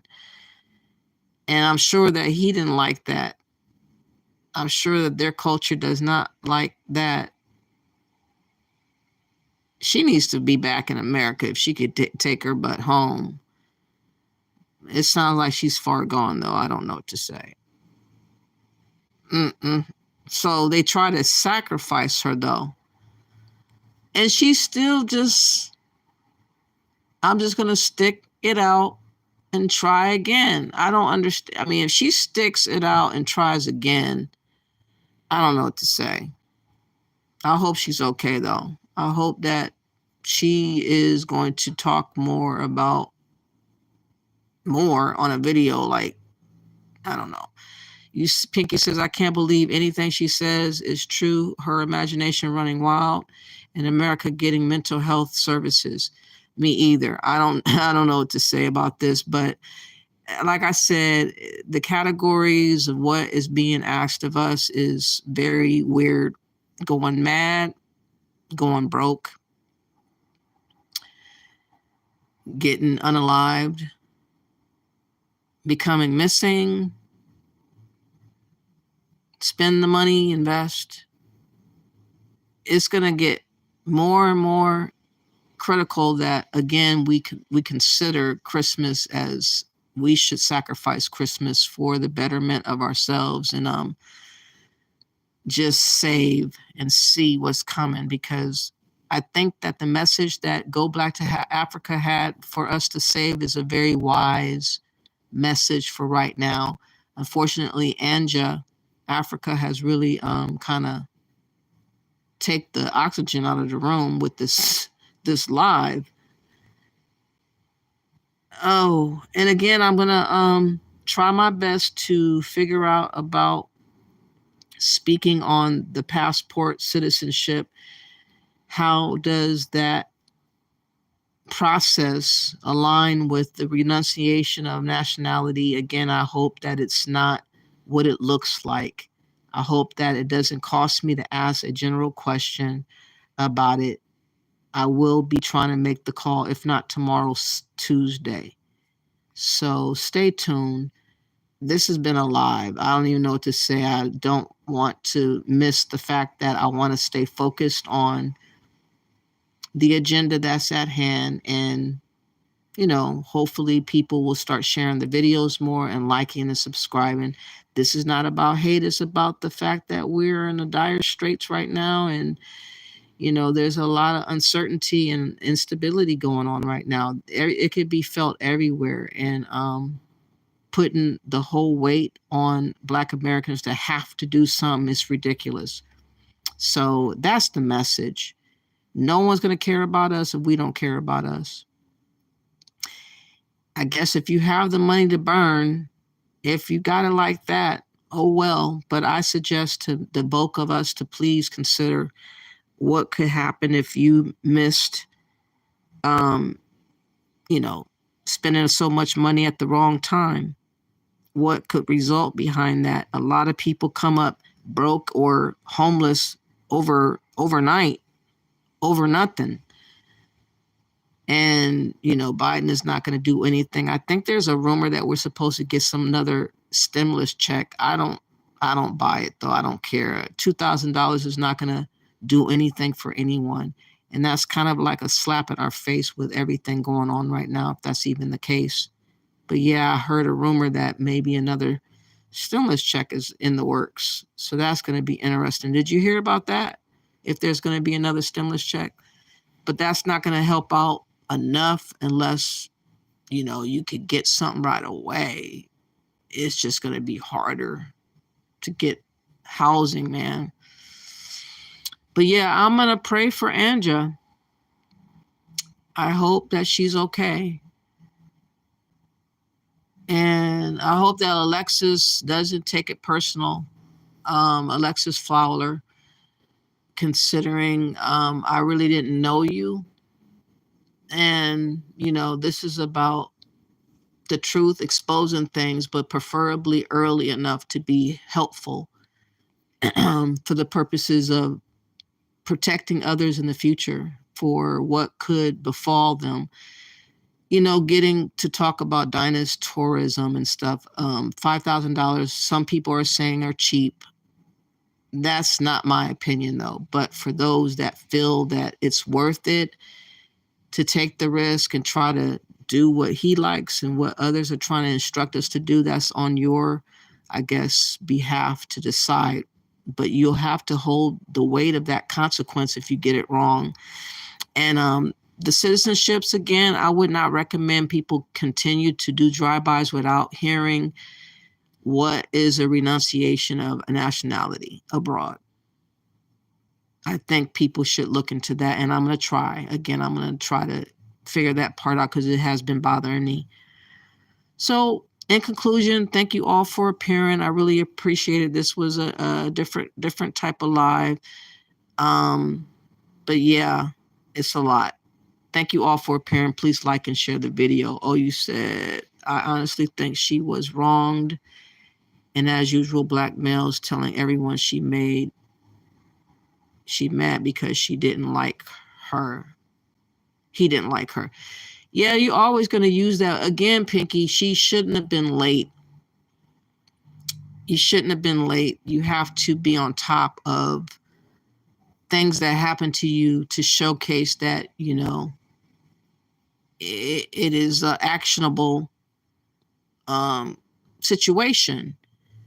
Lost some money, people pinning you up for money and whatnot would have been enough for me to not want to deal with Dynast Mir any longer. But since it carried forward, it's just something that doesn't add up to most people, including me. I hope that she will get more assistance to talk about Dynast if that's really the direction she's going to take. But he's saying subliminals to her about friendship and not dropping people. So that was kind of interesting that Dynast did that. That was very interesting. You said she is a manipulator, not a victim. She tried to manipulate all of us. Yeah. But you already know that anything that can showcase the truth about Africa, I'm going to be down for to show. So again, I appreciate that first video that she did, because I would never have guessed that that would have been allowed in such a manner. But she should have had conviction to just put that information out there. But again, there was something that was holding her back, and that something that held her back must have been a lot stronger than what I could ever imagine it to be. I just hope that she can find some peace and moving forward, because it's not gonna get any better with Brandon's ass and all the others that will be sicked on her. I don't know. She needs to leave those people alone. I don't know what she's gonna do. I just know if someone comes for me and I didn't do anything to them, that's different. And I know that someone being bullied shouldn't. I don't like seeing people be bullied, especially guys that pile up on a woman. It's just not a good look. And again, we have no accountability. We have nobody checking and vetting. And that's what I attempt to do. And that's what Kiki does. And that's why I really respect her and her platform. Please check her out so that you can be in the know of what's going on in the Gambia and other news. She's the one that let me know about Angie Africa allegedly possibly been poisoned, even by her own words. So I don't know what in the world is happening in the Gambia and what in the world is this expectation to keep visiting, but I digress. You said, but she not have tried to use us to fight her fight. She should not have. Yeah, she, it really bothered me when she commanded me to come up on the platform. Ooh, Kiki almost went up there to cuss her out, because I had a headache and my neck was hurting, and she was telling me I was lying. I was like, wow, I'm lying, huh? I've been up since 4 o'clock this morning. I watched a live for 4 hours, waiting for her, anticipating for her to show up. A whole stream ran, and she never showed up until it was over. I had just mentioned in the chat room that I was getting a headache, and I didn't think that I was going to be able to do a live. And I was actually about to drop off. And then I seen her in the chat room, and that was the only reason why I hung out, to see if she was going to respond. I was curious if she had a response, but she claimed she did not see anything, and I don't know how that could be. 4 hours, and I even left a memo or a post about you live. It's just a lot of unknowns to the story. I wish her well, but I'm not going to allow myself to be played and used as a fiddle. And again, Dynast is reaching out to her still. So that was kind of weird. You said,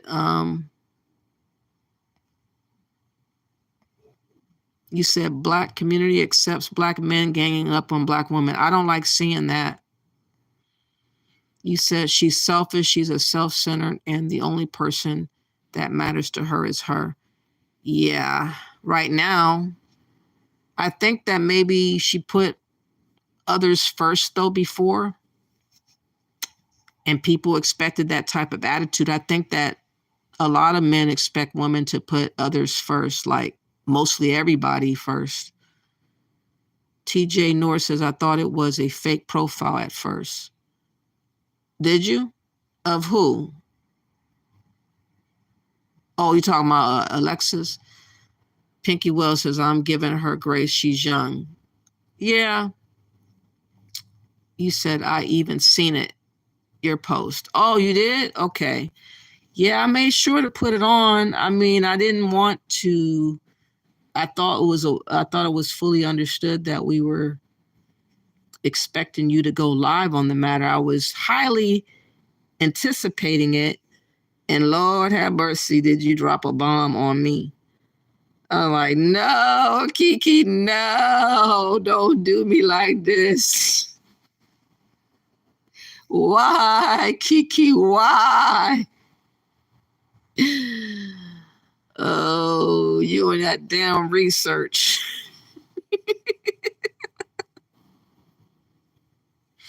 When Alexis came to the chat yesterday, yeah, when she showed up, it was almost over.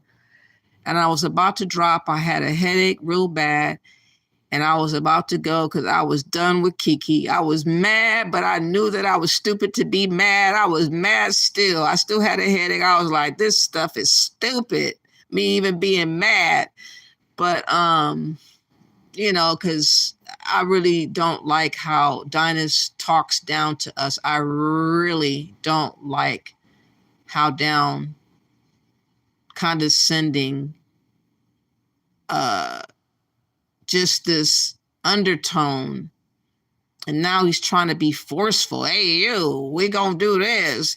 We moving forward. Y'all gonna get passports and citizenship. You're gonna get land and you're gonna push your money towards Sierra Leone. He pimping, trying to pimp y'all. I wonder if y'all gonna fall. Did you feel a pimp in the air, Kiki, when Dynast Mir was talking that in the beginning? Didn't you feel his pimp vibration? Be honest. Be honest. Yes, Kiki wasn't playing. I was like, you could have spared me the mall scene. You could have just left that out, please. If you would have left that out, I might have been okay.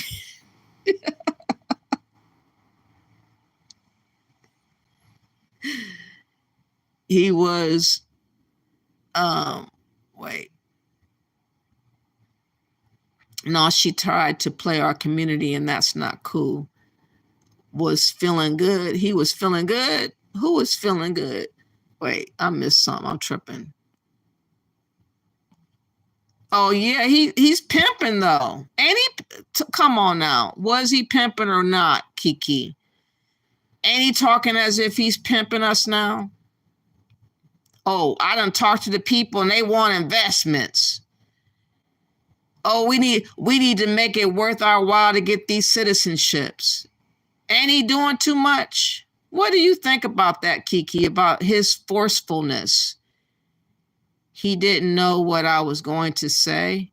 Oh, he wasn't sure. Oh, yeah, I'm sure he was scared as hell. I wasn't happy, though. I was like, no, you did not. He's not talking to me and mine. Kiki, you just ain't right. You know, you're supposed to be on my side, okay? The right side of the whole entire picture. We're not here to be pimped. We're here to save ourselves, folks. People don't think we have a right to think and question and vet and figure out. They think that we're supposed to take orders. They think we're dumb. They think we're unloved and uncared for, which in a lot of ways and a lot of times it is true. But at one point or another, we're going to have to love ourselves and think about the fact that if you don't love yourself, nobody else will. People will just come and take advantage of you, bedazzle you, impress upon you, influence you, and finesse you out of anything you got. I mean, it's happening all over the place, people. Scams are everywhere. It's so abundant. Now there's gift card scams. There's just every type of scam you can think of is happening right now, all right before Christmas. So many people are going to lose a lot of money for this damn old holiday. And I just want to rebuke that spirit, y'all. I want that spirit to get up off of us. I want us to stop being like a zombie for Christmas. I really want us to just zap out of it. I want us to get the economy upset and let it be known that we're not happy. How are we going to let people know we're not unhappy if we're still acting as if everything's okay? You can't act like everything is okay and expect people to know that you're not unhappy. Oh, it's crazy. We're supposed to be a mule for the world. I don't like that. People want us to take the place of Jesus, to be sacrificed one by one by one. When will Dynast have a show about these migrants losing their life and how they should not be trying to attempt to come to America and everywhere else? He's never going to go there. He's just going to say, whenever you become successful, go back. But Black Americans, you need a ticket up out of America. You need to get the fuck gone. It's just the mixed messaging from me that really bothers me, and it's wicked. It's really wicked. So anyways, I think I said enough. My opinions will never change as far as not believing in Pan-Africanism. It's just too risky for us collectively, and people again see us as an opportunity or something to take advantage of. These people don't give a flying fuck about you, but they'll smile and they'll eat little plates of food with you, foo-foo it up with you, stew it up with you, have lobster tail with you, talk about the fucking beach every time you turn around like the beach is going to spare you from any calamities that might befall there in Sierra Leone, just like that coup that just attempted to happen and what resulted behind that. People are always going to sell beaches and fresh water and the air and the soil.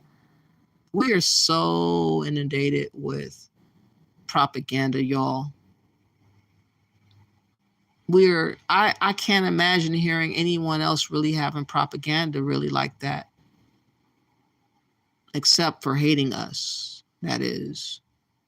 And everybody's collectively talking about the hate of Black Americans. That's why many Africans can't keep our name out of discussions. They just keep bringing us up every single day. And it keeps on selling and it keeps on growing. It just is endless. It's nonstop. Panties-ish been going on since the end of slavery. I never knew. 2018 was when I discovered what Pan-African was, and I never liked it when I first heard about it. It is a cult. It is a religion. It is something that's never been achieved. It is a dream, it is a fantasy, but it's something that they expect you to attempt that dream, like that's supposed to be your dream. They carved out a dream for us against the fact that we didn't dream that dream. Imagine that. Someone carving out a dream for you and you didn't dream that dream.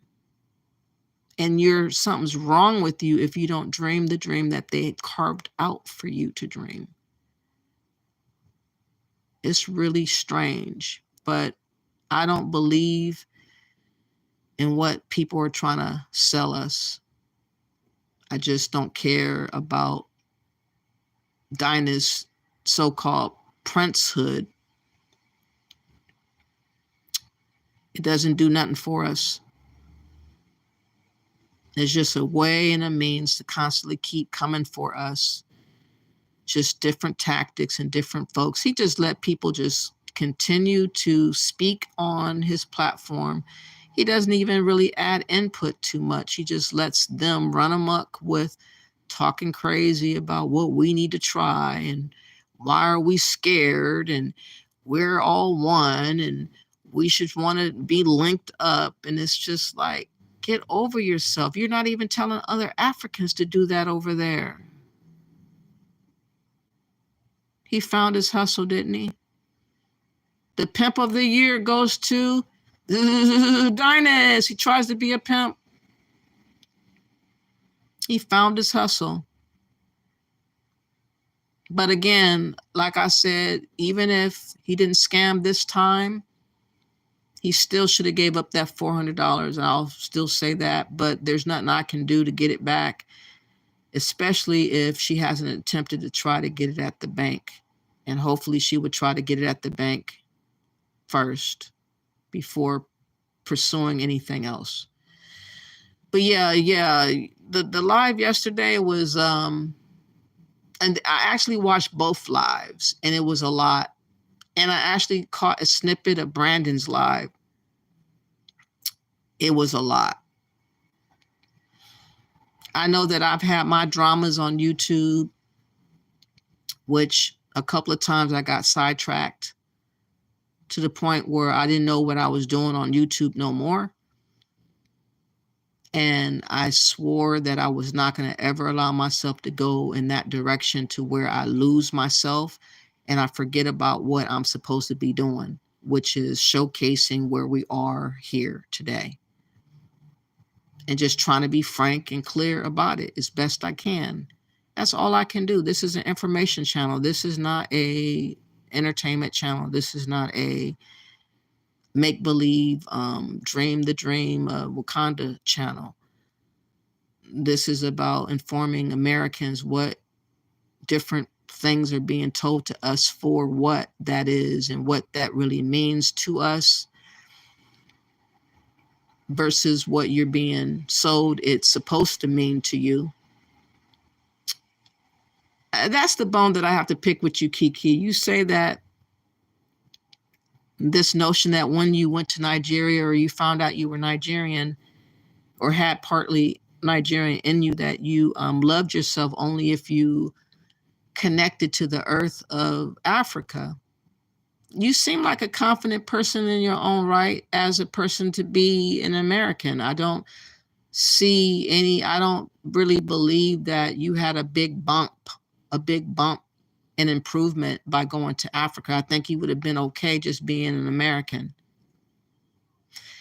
I propose that $5,000 you said you would use on Africa to just let me have, and I would put up 3,000 and I would come visit you with 1,000 and I would go see my sister with the other 1,000. She lives not too far from you. I think you said you're from Ohio. My sister's also in Ohio. I have a half sister that's 10 years younger with 3 kids, and I have not seen her since 2011, I think 2010 or 2011. But I would go see my actual sister and I would save the money, the other part of the money. Anyways, I can dream the dream, you know. She said, oh no, Africa taught me that black is beautiful. You can't learn that black is beautiful, or you're beautiful, or we're just beautiful people with spirits that only God made. Don't you know we're the only people that has never wronged anybody collectively? Maybe individually people have wronged folks, but collectively we are the only people, maybe Amish people, I don't know. I think sometimes we should act like Amish people. I think sometimes we should learn a trade, a specific thing that we're able to do good, and just think about America. I don't know, you know, there's certain people that thrive. Think about the Amish, think about other mentalities of people that are around us. You know, there's throughout the centuries, there seems to be different races of people that have wronged certain races of people throughout, you know, history. We collectively as Black Americans, so-called African Americans, have never wronged a group of people before. We have always just kind of been trying to just stay decent and stay grounded and humble, but now we're not as humble and grounded anymore. And I don't think it has to do with Africa. I think it has to do with morality. I think it has to do with the lack of structure of dedication to be family orientated. I think that drugs and crime and the system of being locked up, or the system to be taken away as a child and put in a ward of court, was very detrimental to our community as the 80s, 70s. I think that's when we really took a hit, and people have really set us up to fail. And for people that's thriving beyond that, it's a miracle. But our armor's been we have chinks in our armor, and people are seeing our weaknesses, and people are feeding on our weaknesses right now. I don't hate myself. I hate people that are dumb on purpose. I hate people that don't believe in God and rather believe in something such as man, or vices to the point where it's detrimental to the community. I hate that about Black people.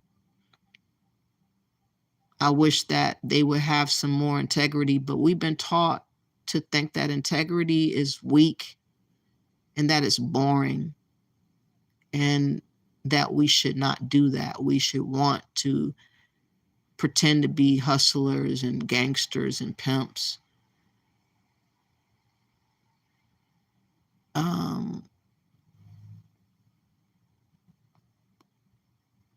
Oh, you were in Ohio. Oh, I thought you said you live in Ohio. Oh, where? Okay. Oh, Toledo, Ohio.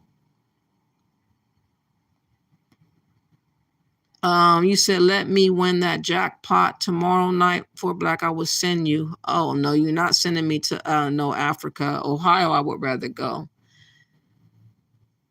No, not. You said not like that. I don't understand. Okay. Our people have done good in all fields. On a certain level, there's some that have been successful. I'm not going to say that there's no success. I'm just saying the rapid decline of the middle class, the gutting of the middle class of Biden is happening right now. And so there's going to be more of a bigger divide of just the lower class and the rich class. It's not really going to be a middle class too much longer. That's what I worry about, how that's going to affect us moving forward, and what types of laws or provisions that's going to be imposed on us due to these quick changes that keep happening every time we turn around. I really wonder and worry what's next. So what's next? We have to get ready. You said, I do. Wow, you love Toledo. It's the glass city, Toledo, Ohio. I went to, I graduated from Bowser High School. I went to 4 different high schools, though. I went to Bowser, I went to Woodworth, I went to, oh man, my mind. Oh, I can't remember the other one. I can't remember the other 2. I have to think about it. But I went to 4 different high schools. But Bowser is the one I graduated from. Oh, there's Scott High School, there's Woodward High School, Bowser High School, and one more. I can't remember that one. Pinky Well says the wealth gap has been getting wider fast past 20 years. That's what I'm saying. I'm glad you brought that up. This might be the longest live I'll do in a while. I'm glad you brought that up, because I was intending to talk about this video actually, and I kind of got sidetracked because of Anga. She kind of threw off the live a little bit today because I didn't expect to hear that about her. But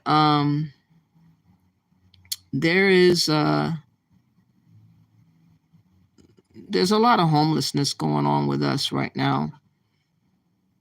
It talks about over 70,000 people, y'all, are in U.S.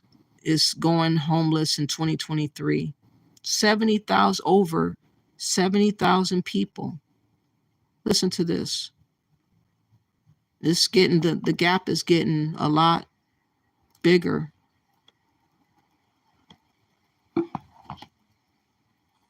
The United States is facing a crisis like never before, and this has to do with homelessness, as housing in the United States has become increasingly unaffordable in the last few years.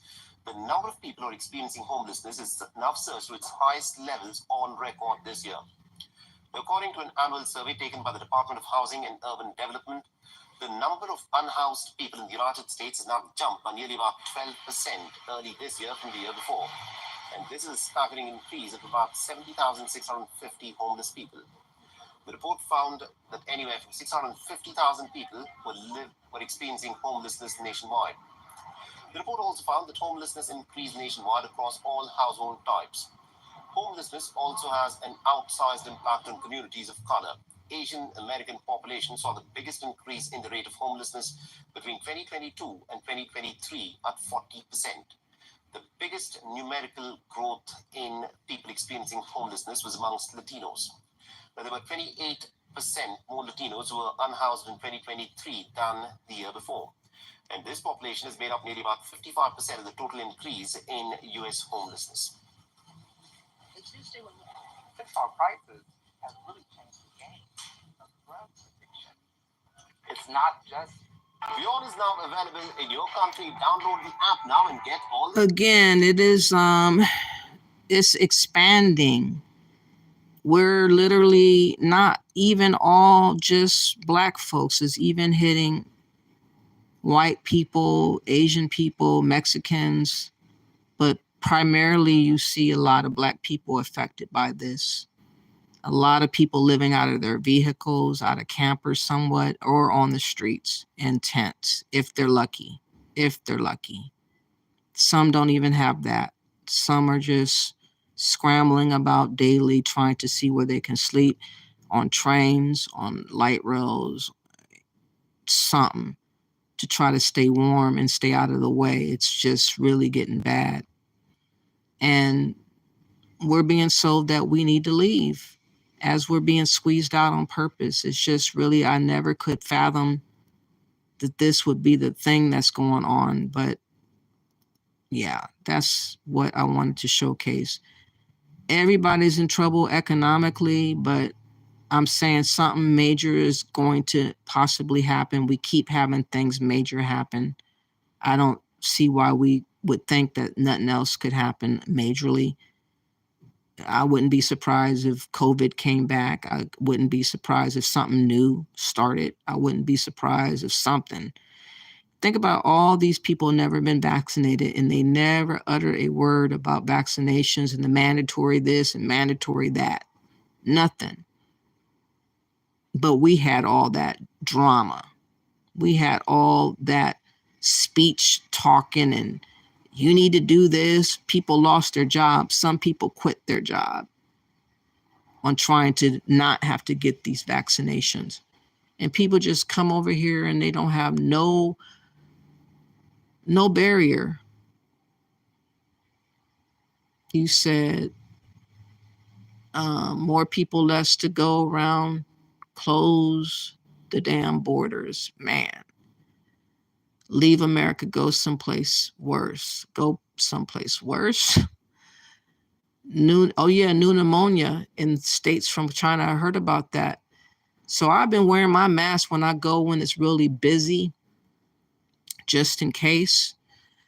But I'm trying to impress upon us to not go out for Christmas like that. It's not worth it. It's not worth it. I think that would be the greatest gift, to save that money and just hope to start saving and adding on to that and preparing for what's to come and get those supplies. Because even if you have money, if you don't have the supplies, like if something happens to where you can't go shop like you're supposed to because of this glitch or this happened or this is going on or whatever. Having money ain't going to solve anything if you can't buy nothing. So it's better to have the stuff already. It's better to have a little bit for at least minimum a month and a half, minimum, but preferably 3 or more months in advance. That would be smarter. And also the N95 mask. No, I don't have one. I should get, well, I don't have, it's not, I think I heard of those masks before. Don't you have to order those masks? I don't want to do all that. But yeah, this has been a eye-awakening alive. I don't know what anyone expected to hear from me from yesterday. I really didn't want to make it about that issue because it was a lot yesterday on its own. And I just wanted to just put in the hearts and minds that we have to stay on target with what the discussions need to be on so that we don't lose ourselves and not give more information to assist us. I'm sure that Kiki probably going to do another live, hopefully, with anything that comes about with Angie or whatever like that. I hope we'll find out. You said no Walmart pharmacy for N95 mask. Yeah. But I think that it's imperative that we prepare just in case. And I don't think that that's in a lot of people's mind for Black folks. But I think all the signs are there for you to see. So please heed Go Black to Africa's warning in mind. Thank you, everybody. Please like and share the video if you have not yet. Thank you all for appearing and bless up.